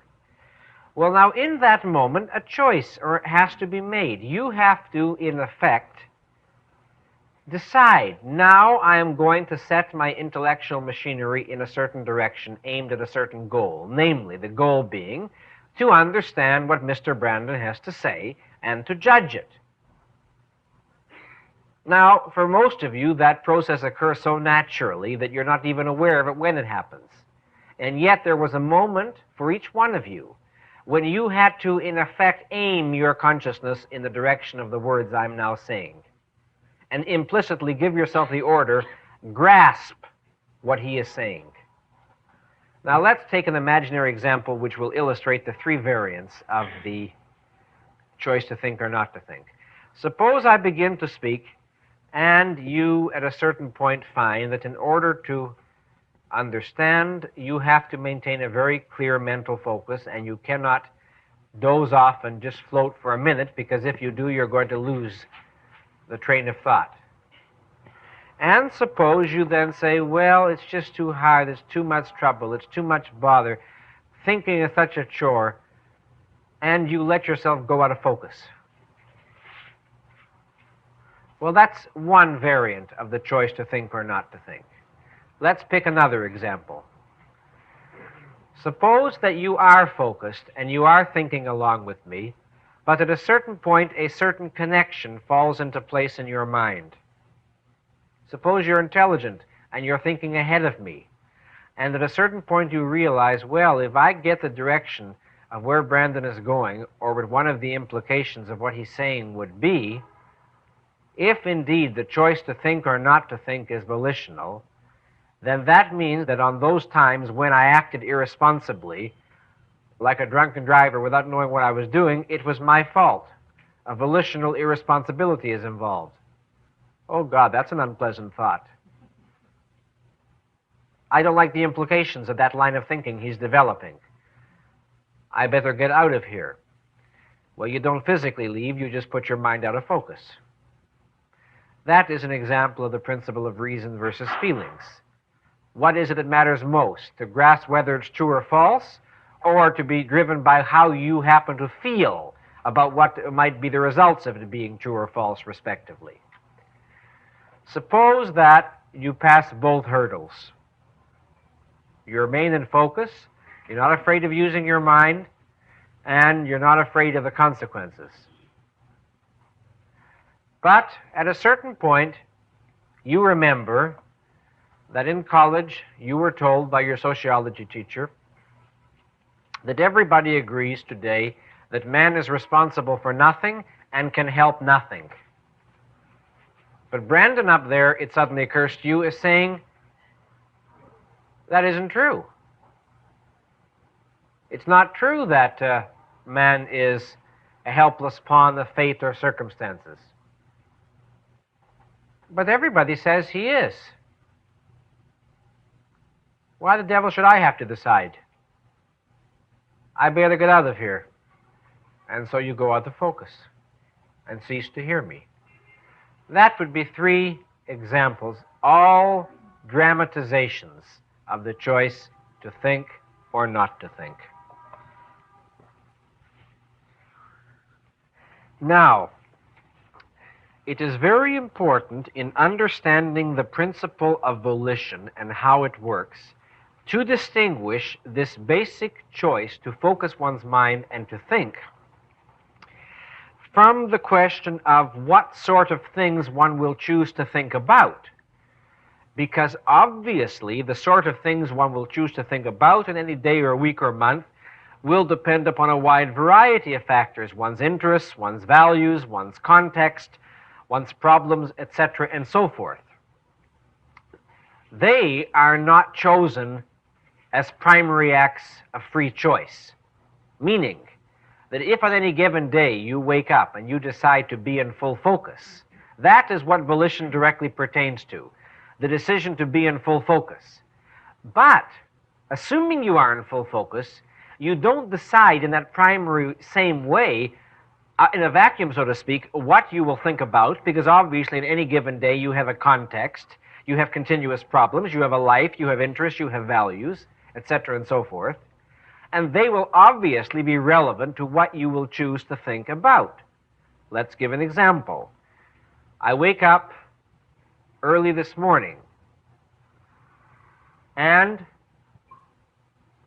I focus, and I habitually ask myself, well, what's the program or the agenda for today? What am I going to be concerned with today? And within a second, what comes into my mind is that I am writing an article for the Objectivist newsletter, and that I must finish it by a certain date.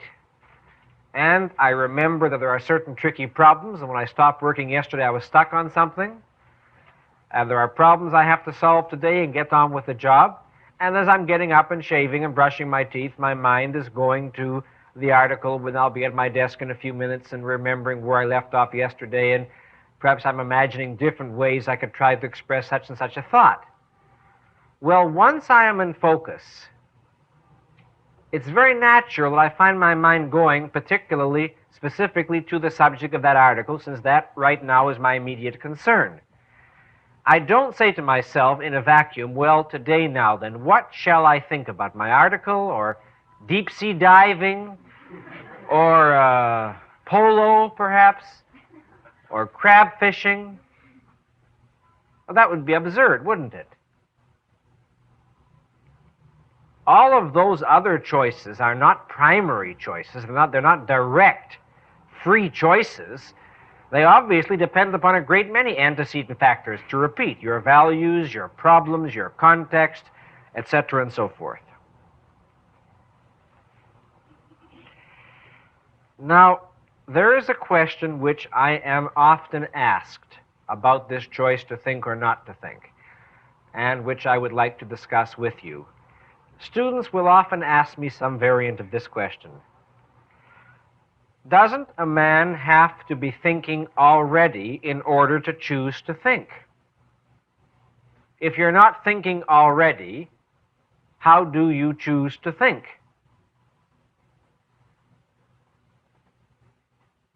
And there's a certain confusion in that question which I want to clarify, and in clarifying it, I think will throw more light on this whole concept of volition.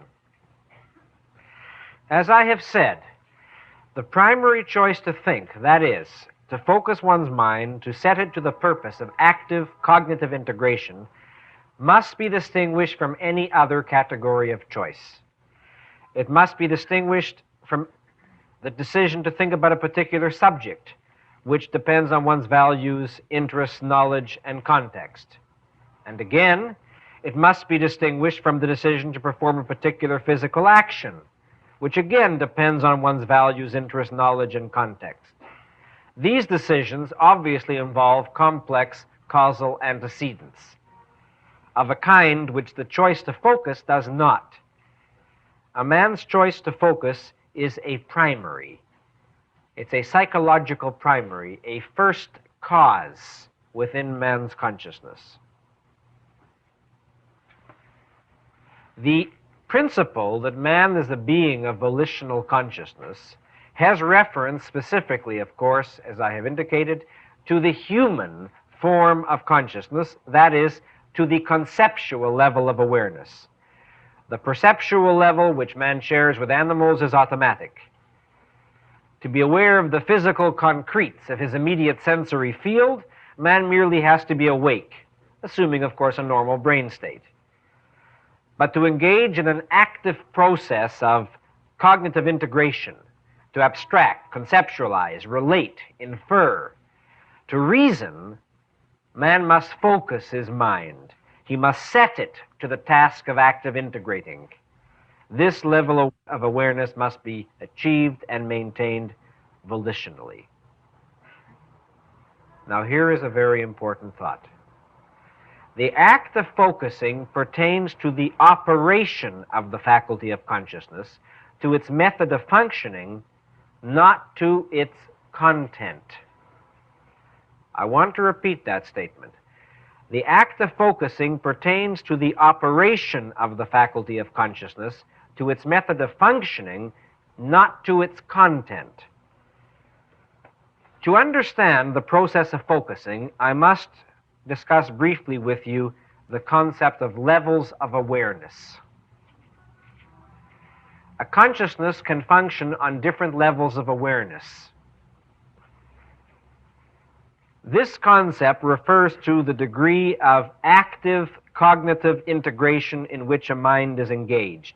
How actively is the mind seeking to grasp everything within its range, to assimilate it, to identify it? What sort of factors will reflect varying levels of consciousness or degrees of clarity or awareness? First of all, 1, the clarity or the vagueness of the mind's contents. The higher the level of awareness, the clearer the mental contents. The lower the level of awareness, the vaguer, the more dim, unclear the mental contents. 2, the degree to which the mind's activity involves abstractions or principles versus the degree to which it's concrete bound and is tied only to immediately present concretes. It's a higher level of awareness to think in terms of abstractions and principles than to see only that which is staring you directly in front of your nose. And 3, the level of awareness is reflected in the degree to which the relevant wider context is present or absent in the process of thinking. That is, when you are thinking about a given problem, do you hold the full context in which this problem exists? Do you seek to recall and to apply everything relevant that could possibly help you to know how to deal with this? Or do you look at the problem as though you were born 1 minute before and knew nothing? And you forget all of your past knowledge and all of your past experience and try to deal with the problem as though your brain literally had begun to work only 1 minute ago. That, again, will determine the level of awareness, the level of mental advancement on which one functions. Thus, you see, there are degrees of awareness, degrees of consciousness.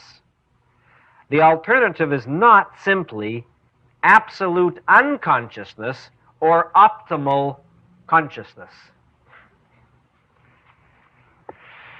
The choice to focus or to think does not consist of moving from a state of literal unconsciousness to a state of consciousness.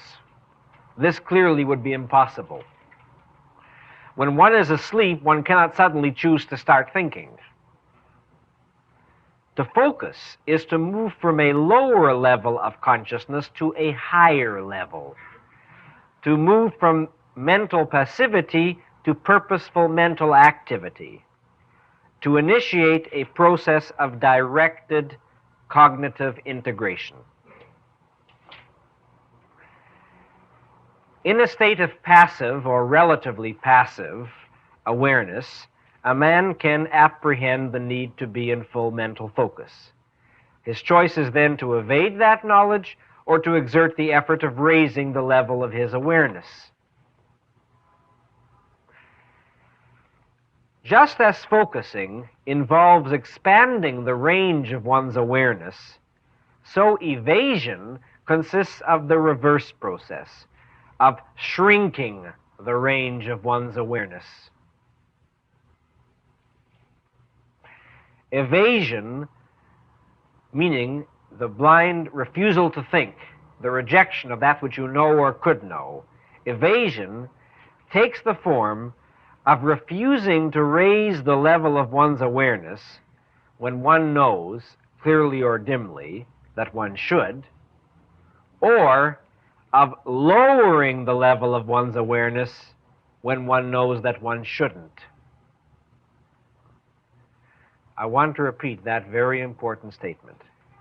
Evasion takes the form of refusing to raise the level of one's awareness when one knows, clearly or dimly, that one should, or of lowering the level of one's awareness when one knows that one shouldn't. When a man acts and functions with his mind unfocused, we may, in certain contexts, refer to him as unconscious. This is a means of indicating that such a man is existing on a level of awareness inadequate to the requirements of human survival. That is, he is attempting to exist in a state inadequate to the cognition of reality which human survival requires. He is attempting, in effect, to exist on the passive perceptual level that is appropriate to a lower animal. But this is a specialized use of the term unconscious. For example, if you see a person acting without thinking, you might say to him, "For heaven's sake, be conscious." Well, you don't mean literally that he's unconscious. What you mean is he's not conscious enough. He's existing on a very vague, diffuse, low level of consciousness, utterly inadequate to the task in which he is engaged. Speaking literally, of course, when a man is awake and his brain and nervous system are structurally normal, he is conscious, if only passively. This basic level of consciousness is given to him by nature, as it were.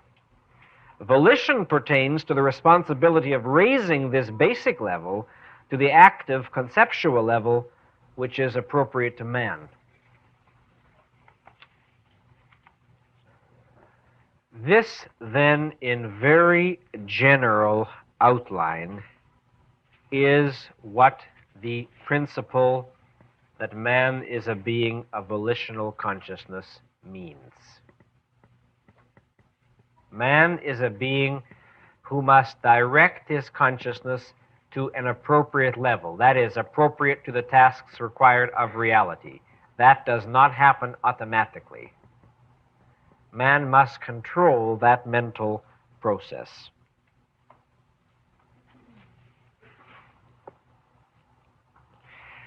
Now, when we say that man normally has the power to think or not to think, to exercise this basic choice, this basic type of self-regulatory action, I must emphasize that one always speaks in the context of a normal brain. One always speaks in the context of a normal being. Now, one very small point of clarification that might otherwise, if I omitted this, be a question for some of you. You might ask 2 points, but isn't it sometimes harder to think than other times, as for example when you're tired? Yes, indeed it is. And here we deal with a partly physical factor. Obviously, if you've been up all night, it's harder to concentrate at 7 o'clock in the morning if you haven't been to sleep yet than if you had been to sleep for 10 preceding hours. But this is obviously a physical factor, and one assumes normal conditions. What you do have the power to know, if you have been up for 24 hours, is that you are awfully tired, that you are finding it excruciatingly difficult to think clearly, and therefore that this is not the time to make any crucial decisions. That is the form in which you still remain adequately conscious. You remain conscious enough to know what your own state is and that you had best go to bed. Or again, suppose it happens that a person is immensely upset over something very painful or distressing or agitating which has happened. Well, here again, his responsibility consists of knowing that he is in that state.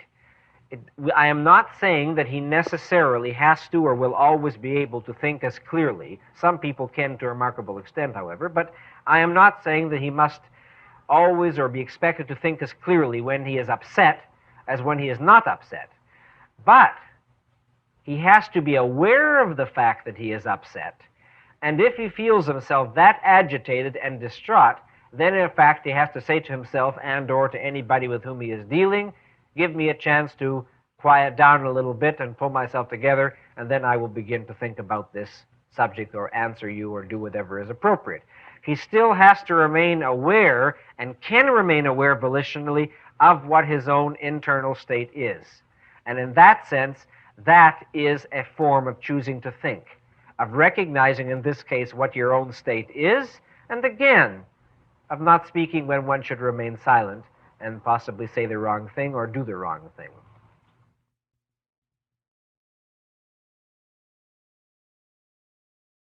Now then, ladies and gentlemen, to continue our discussion of volition.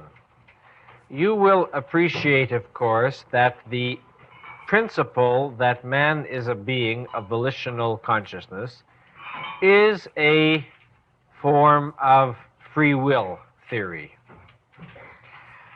This, in effect, is a very brief summary of what Objectivism means by the concept of free will. And those of you who are familiar with the many different historical interpretations which have been given to the concept of free will appreciate how radically this differs from traditional understandings of what free will means.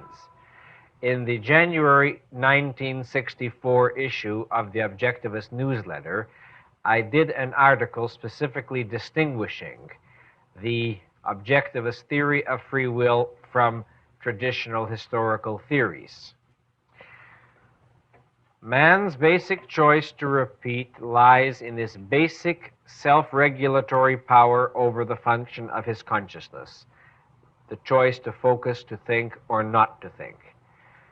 Man does not have the power as a primary first cause to choose his emotions or desires or to change them at will. His emotions and desires are, of course, the product of his values, and these can be altered only indirectly by rethinking his values and premises and, as a consequence, altering his desires or emotions. Now, this type of psychological freedom does not mean that man is omniscient. It does not mean that man is infallible. It does not mean that man can never make mistakes. It does not mean that man is impervious to any and all external circumstances, which is obviously absurd. There are many factors which can affect our lives, such as wars, economic collapses, which can crucially affect our lives, over which we as individuals may have no power whatsoever. Therefore, I talk specifically about a sphere of psychological freedom, which of course is crucial, because given the external circumstances and given the knowledge available to man, it is specifically the degree of his thinking which is going to determine his character and the course which his life will take. Now, this view of man's nature stands in sharp opposition to the view that dominates our culture in general and the social sciences in particular, namely the doctrine of psychological determinism. Psychological determinism denies the existence of any element of freedom or volition in man's consciousness. It holds that every action, desire, and thought of man is determined by forces beyond his control. It holds that, in relation to his actions, decisions, values, and conclusions, man is ultimately and essentially passive. That man is merely a reactor to internal and external pressures. That those pressures determine the course of man's actions and the content of his convictions, just as physical forces determine the course of every particle of dust in the universe. It holds that, in any given situation or moment, only one choice, in quotes, is psychologically possible to man, the inevitable result of all the antecedent determining forces impinging upon him, just as only one action is possible to the speck of dust. Determinism holds that man has no actual power of choice, no actual freedom or self-responsibility. Man, according to this view, has no more actual volition than a stone. He is merely confronted with more complex alternatives and is manipulated by more complex forces.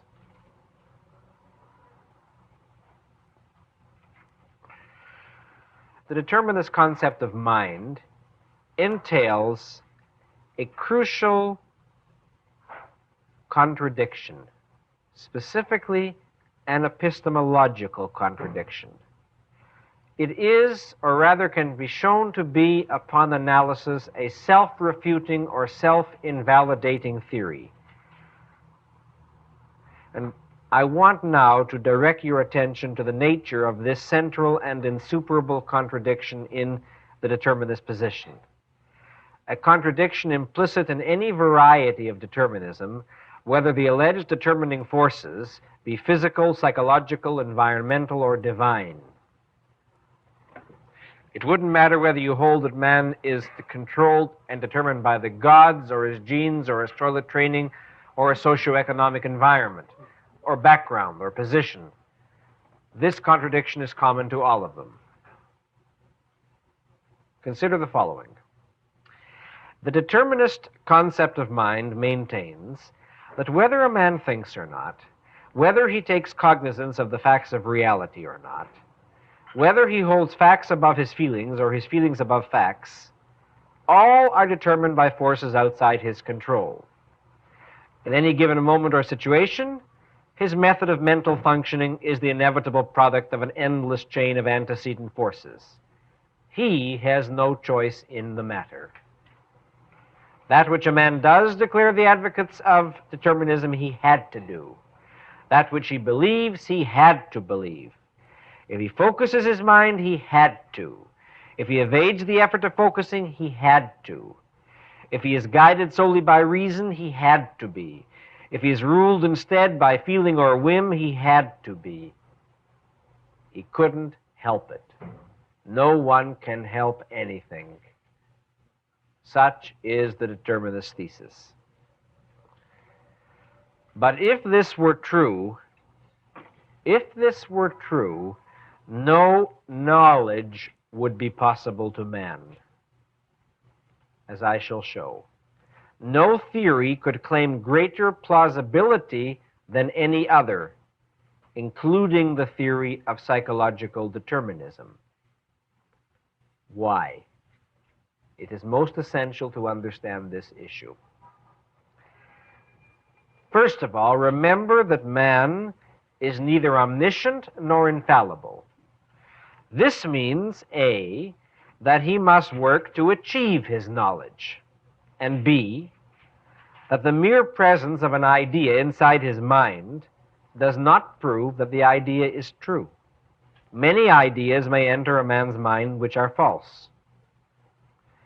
But if a man believes what he has to believe, if he is not free to test his beliefs against reality and to validate or reject them, if the actions and content of his mind are determined by factors that may or may not have anything to do with reason, logic, and reality, then he can never know if his conclusions are true or false. Knowledge is the correct identification of the facts of reality. And in order for man to know that the contents of his mind do constitute knowledge, in order for him to know that he has identified the facts of reality correctly, he requires a means of testing his conclusions.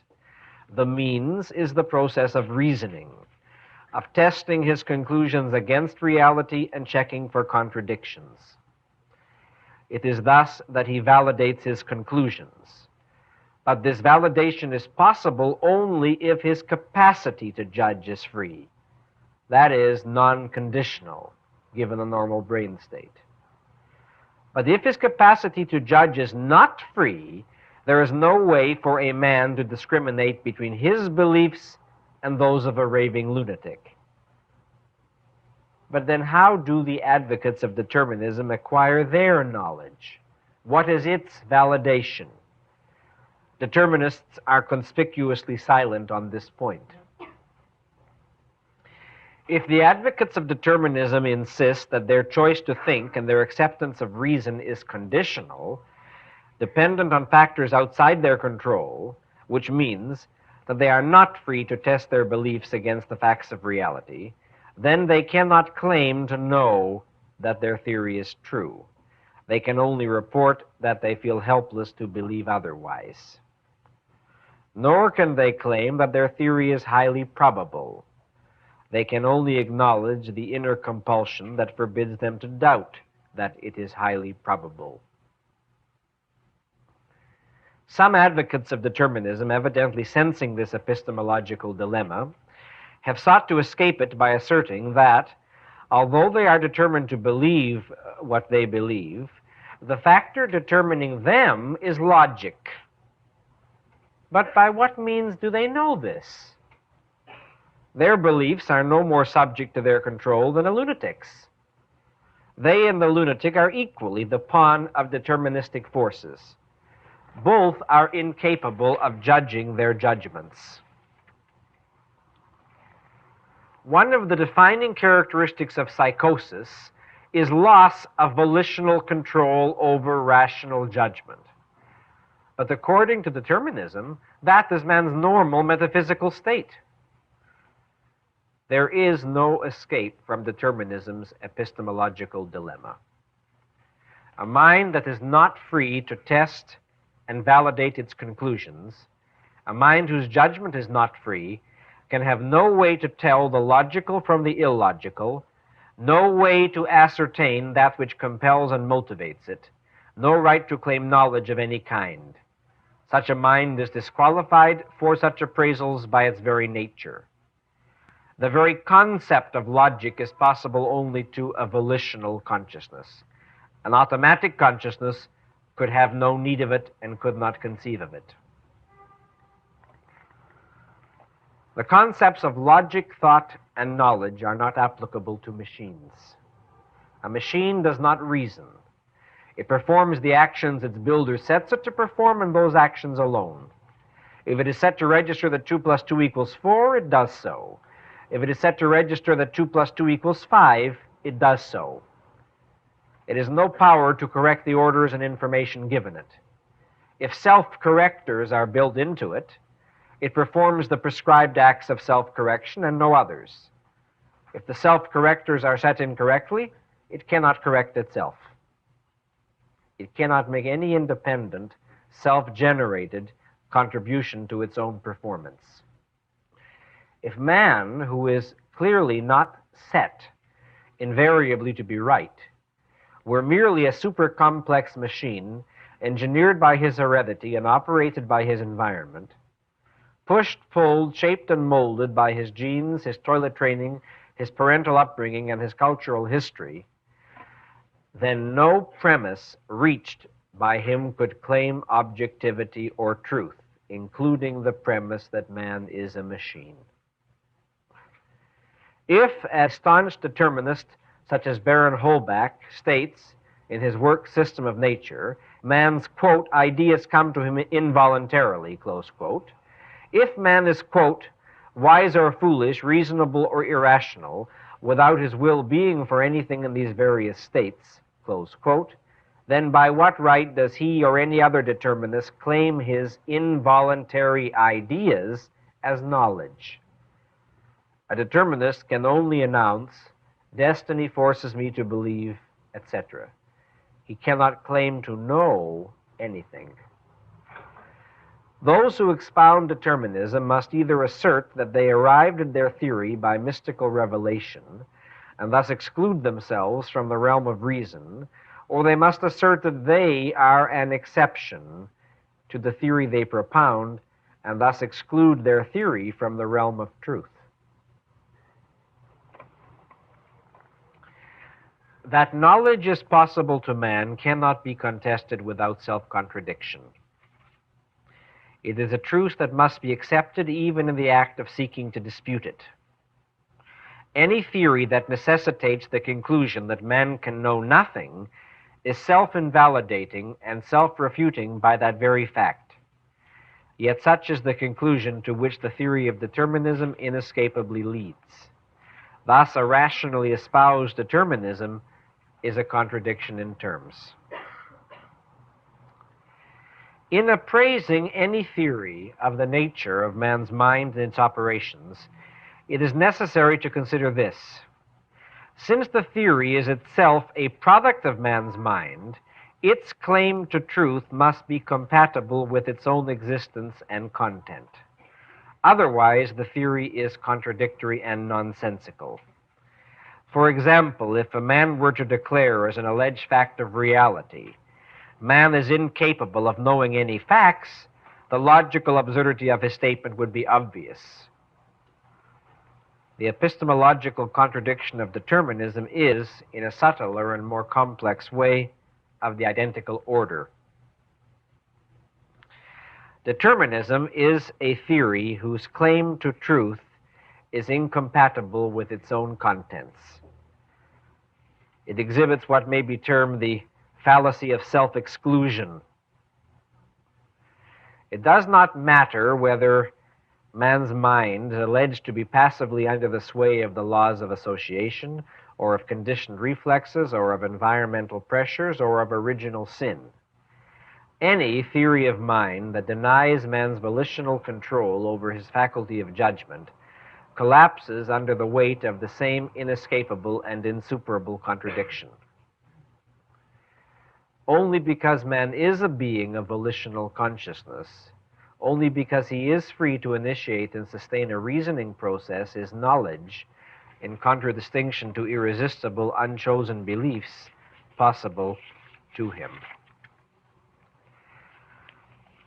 Now, there is one common confusion which, in the minds of many people, allows them to grant some validity to the thesis of psychological determinism.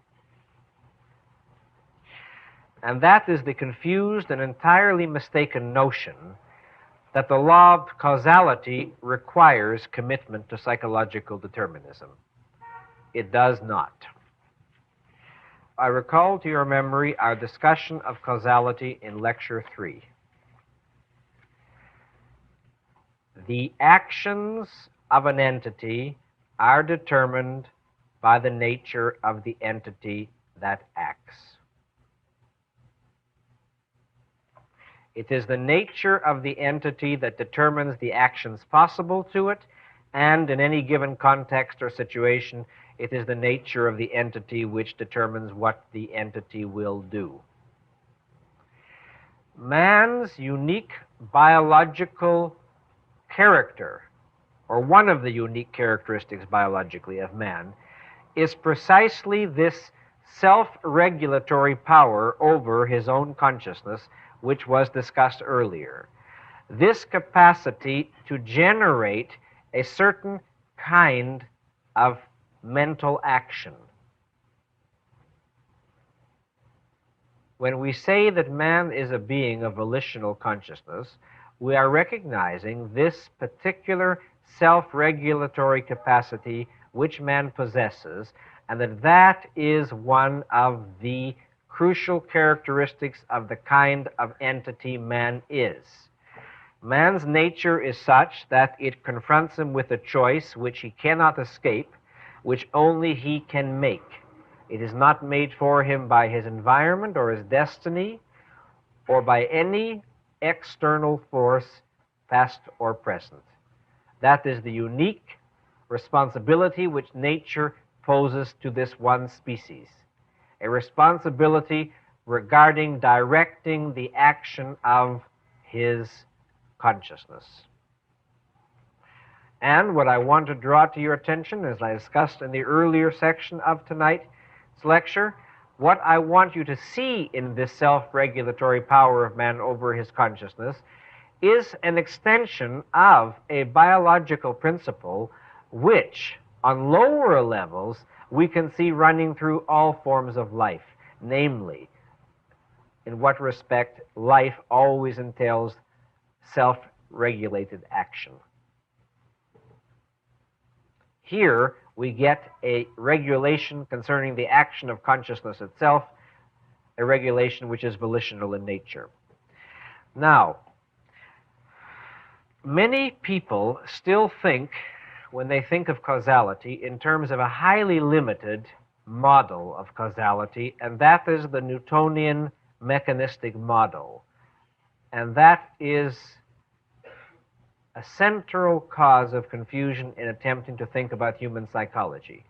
Meaning by that the following: they think of the universe as a vast billiard table, as it were, as though everything is only moved by being knocked by something else. Now, this concept is utterly inadequate to account for living phenomena in general, let alone for man. Implicit in this notion of causality is a radically different notion of causality than the Greeks advocated or that we discussed in Lecture 3. The Greeks, such as Aristotle in particular, when they conceived causality, correctly understood it in terms of a relationship between entities and actions. A disastrous confusion in the conceiving of causality emerged in the post-Renaissance period when men began to conceive of causal relations, not in terms of relationships between entities and actions, but in terms of relationships between actions and other actions. They saw every action as being only a reaction to something else. They assumed implicitly, to begin with, that the normal or natural state of entities, left to their own devices as it were, is rest, is stillness, that motion always reflects the impingement of some outside force upon an object or entity which otherwise would be still, and hence later on this became known as the billiard ball view of the universe. And when we attempt to use this kind of a model to life in general and to human beings in particular, of course it is grossly inadequate to explain the facts that we see. You can't even explain the action of a plant with a billiard ball model, let alone the actions of a living consciousness. Aristotle correctly observed that one of the distinguishing characteristics of living organisms as separate from non-living organisms is, as he said, that in living organisms the source or origin of their motion lies within themselves. If a plant grows, it's not because something outside pushed it. Its principle of motion lies within itself. And here again, we recognize that even before we come to the question of free will or volition or man, that one has to recognize that the mechanistic billiard ball approach to causal explanation is very limited. It has relevance to many aspects of life, but it's by no means synonymous with what is meant by the concept of causality in the abstract or in general.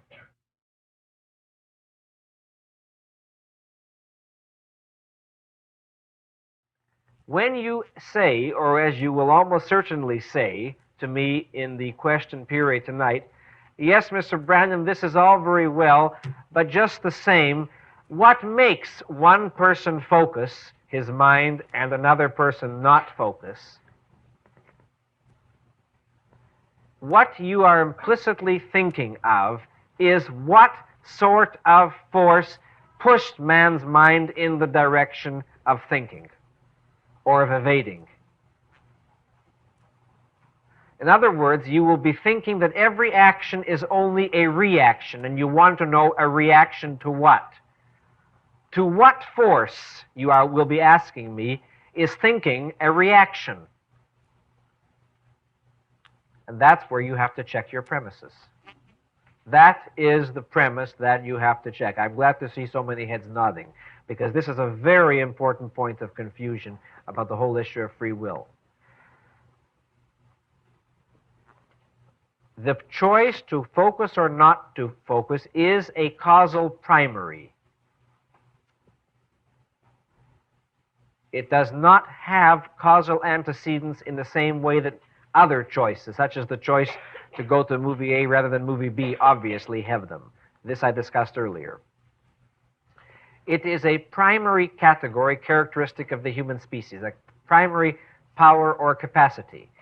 And if you are tempted to say, yes, but what made one man think and another man evade?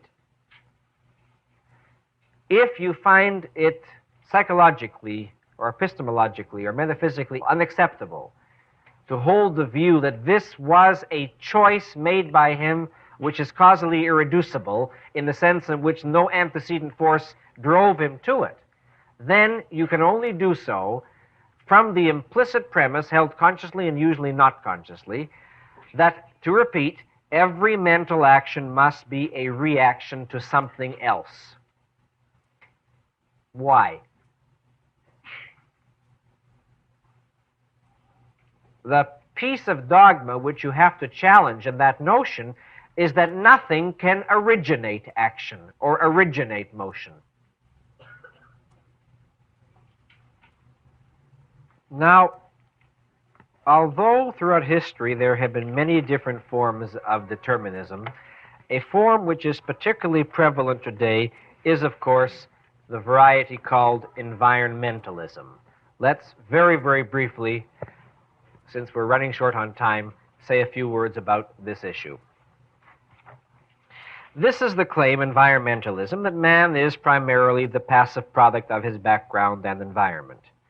It's his environment, modern psychologists assert, that determines man's character, values, action, and thinking. Man is only a walking recorder into which his parents, teachers, and neighbors dictate what they please. Such parents, teachers, and neighbors themselves being only walking recorders, carrying the dictations of other earlier recorders, and so forth. As to where new ideas, concepts, and values come from, this question such theorists leave unanswered. Or sometimes they go so far as to say there are no new ideas.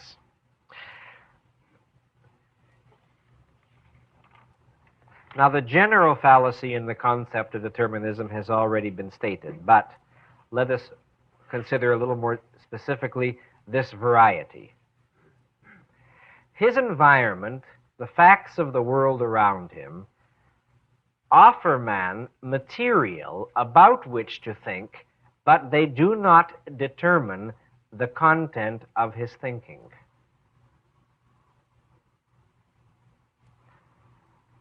Your perceptual experiences do not lead you to your conceptual conclusions by some passive deterministic process, as though the particular combination of percepts that you had can lead you only in one direction.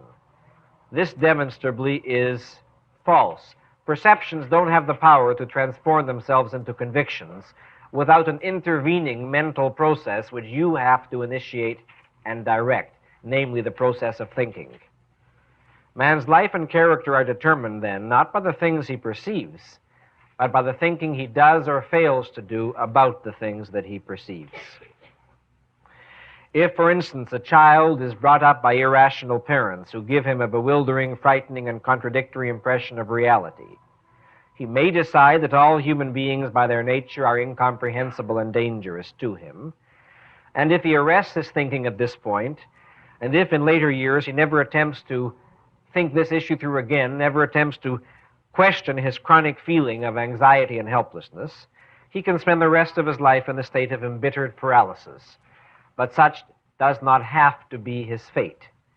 If he continues to struggle with his problem, or as he grows older, if he decides to think about it, to re-examine it, to consider the newer, wider evidence available to him, if, to put the issue more simply, he decides to preserve an acute mental focus, he can discover that he has made an unwarranted generalization, and he can then revise it into a fully reasoned and conscious conviction. Another child in the same circumstances may draw a different conclusion. He may decide that all human beings are unreliable and evil, and that he will beat them at their own game. He will act as ruthlessly and dishonestly as possible to hurt them before they hurt him. Again, he can revise this conclusion later in the light of wider evidence, if he chooses to think about it, if he chooses to remain in focus. If he doesn't, he will become a scoundrel or a criminal, not because his parents were irrational, but because he defaulted on the responsibility of remaining in focus, of forming his convictions in full consciousness, and of checking his conclusions against the facts of reality. A third child in the same circumstances may decide that his parents are wrong, that they are unjust and unfair, or at least that they do not act understandably, and that he must not act as they do. He may suffer at home, but keep looking for evidence of better human behavior among relatives or neighbors or in books and movies. Such a child will draw an enormous advantage out of his misfortune, which he will not realize till many, many years later. He will have laid the foundation of an inviolate self-esteem.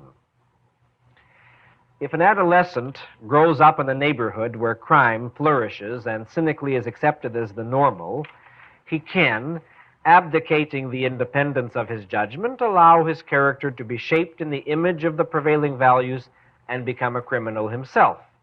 Or, choosing to think, choosing to remain aware, choosing to go on looking at the facts of reality and to make sense out of what he sees, he will come to the realization of the irrationality and humiliating self-degradation of the people who accept a criminal's mode of existence.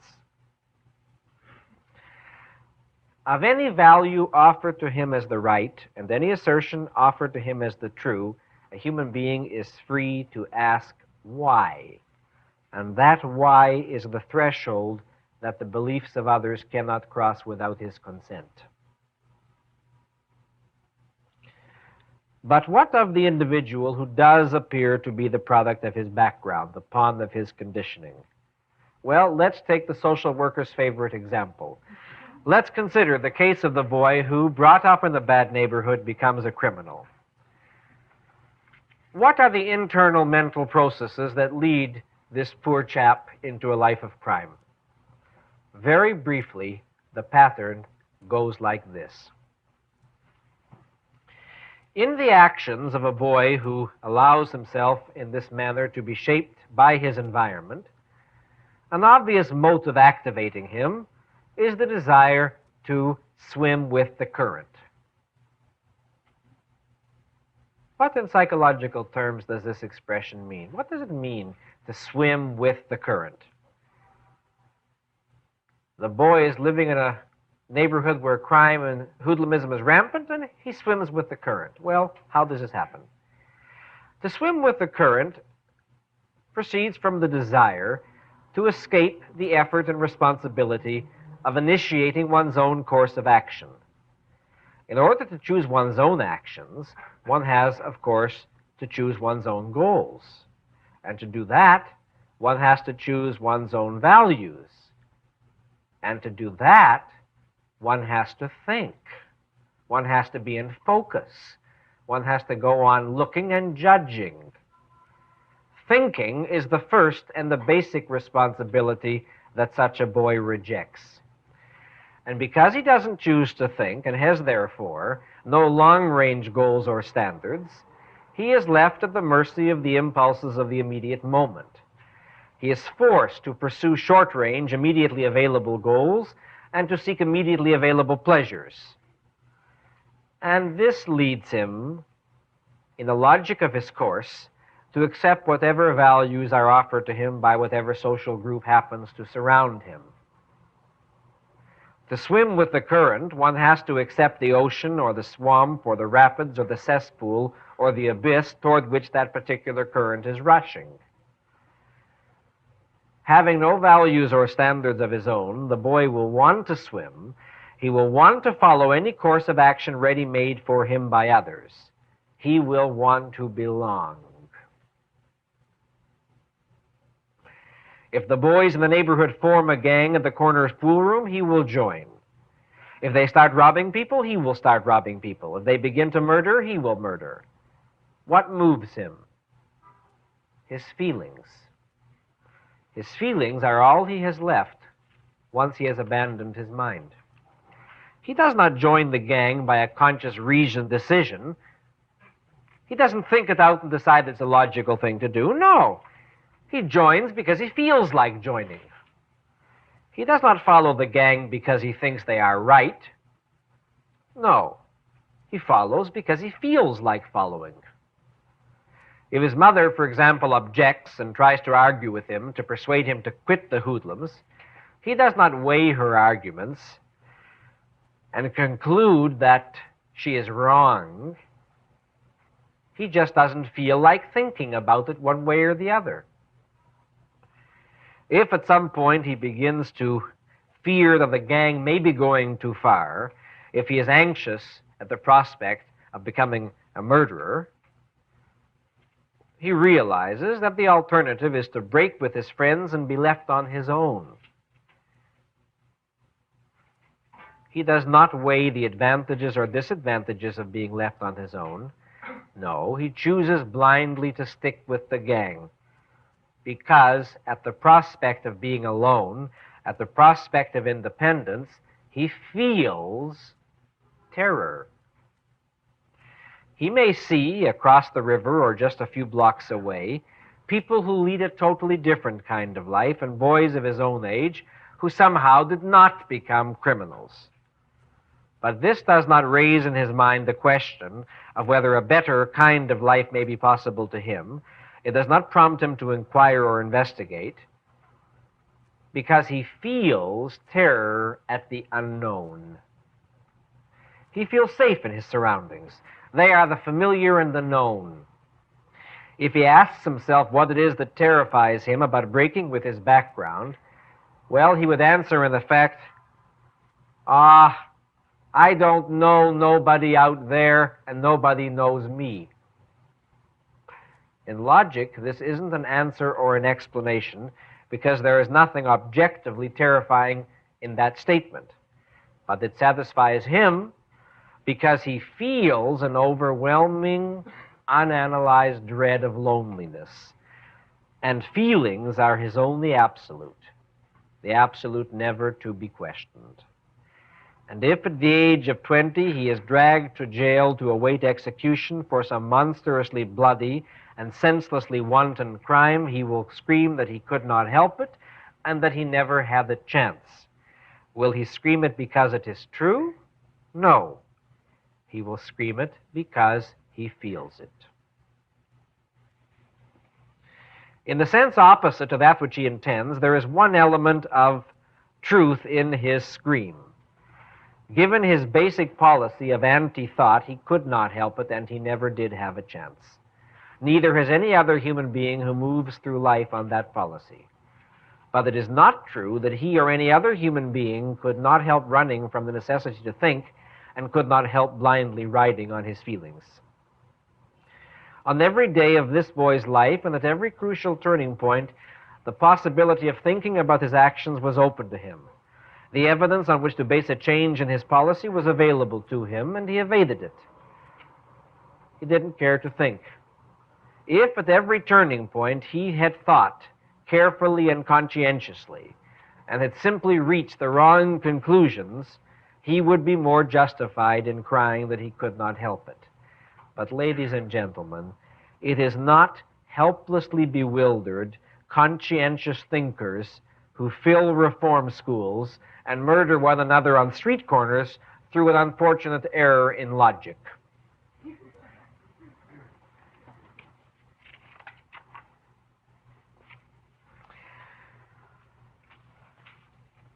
The policy upon which this boy proceeded is the policy on which many people proceed. He perhaps carried it to more of an extreme, or existed in an environment where that policy would prove more disastrous. Not that he never thinks. Oh, no. Everybody thinks some of the time. His policy is, I'll think when I feel like thinking. It's an unfair charge to say that some people never think at all. Nobody is ever out of focus all the time. When we say a person is out of focus, characteristically, we're talking about a person whose feelings largely determine whether he's in focus or out of focus. Certainly not reality. But thinking is not a luxury in which man indulges if and when his feelings permit it. The relationship is the opposite. Feelings take over and assert control if and when thinking is suspended. And this is the manner in which men can be determined, in quotes, by their environment. If a man chooses not to think, if he chooses to escape from the effort of focus and the responsibility of judgment, he is left at the mercy of his feelings, of his immediate subconscious reactions, and these will be at the mercy of the outside forces impinging upon him, at the mercy of whoever and whatever is around him. In this state, he is a helpless zombie passively being shaped by his environment. But he did not have to get into that state, and he does not have to remain in it. He still has the power to focus, to think, to question, and if he chooses not to, then it is he who has turned himself into the determinist view of man, that is, into an empty mold waiting to be filled, into a will-less robot waiting to be taken over by any environment and any conditioners.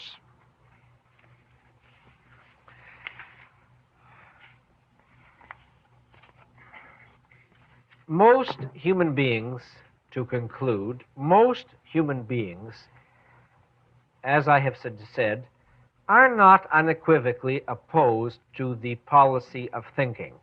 it would be more correct to say that thinking for most men is sort of an emergency measure. It's what you try when everything else has failed, which is usually much too late. It's a sort of a last resort.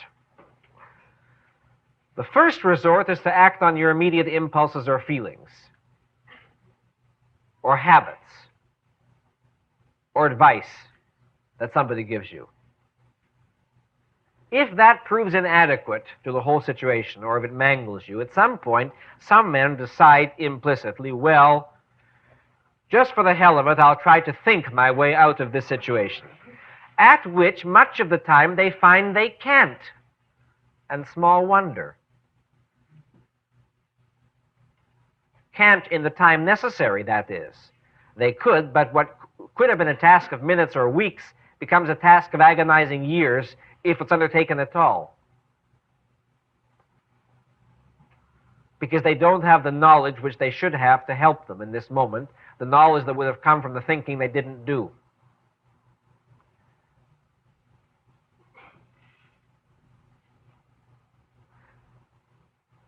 The unfortunate state of affairs is that psychologists, when they see this sort of spectacle, should be the first to point out the deadly danger of the policy of men who try to exist with as little thinking as they can get away with. But much of psychology, instead of criticizing this policy, instead of pointing out that it's a sign on the road to disease and disaster, no, instead they say, such is human nature. Man is only peripherally and marginally a rational being. They say that it's far more relevant to say that he's a feeling being, and they point to all of the wrecks in their offices as evidence. But it's not in the therapist's office that you find out what human nature is. And you don't point to neurotics and psychotics as examples of normal human functioning or behavior. This leads us very directly into the lectures of the next several weeks. Next week, Mrs. Branden will be the guest lecturer, and as you know, she will deal specifically with the psychology of thinking, with the principles of efficient thinking. And in the following 2 weeks, I will be concerned to show you what the issue of thinking or non-thinking has to do with the issue of mental health. And from there into the subject of ethics and morality. So, to be continued next week. Thank you.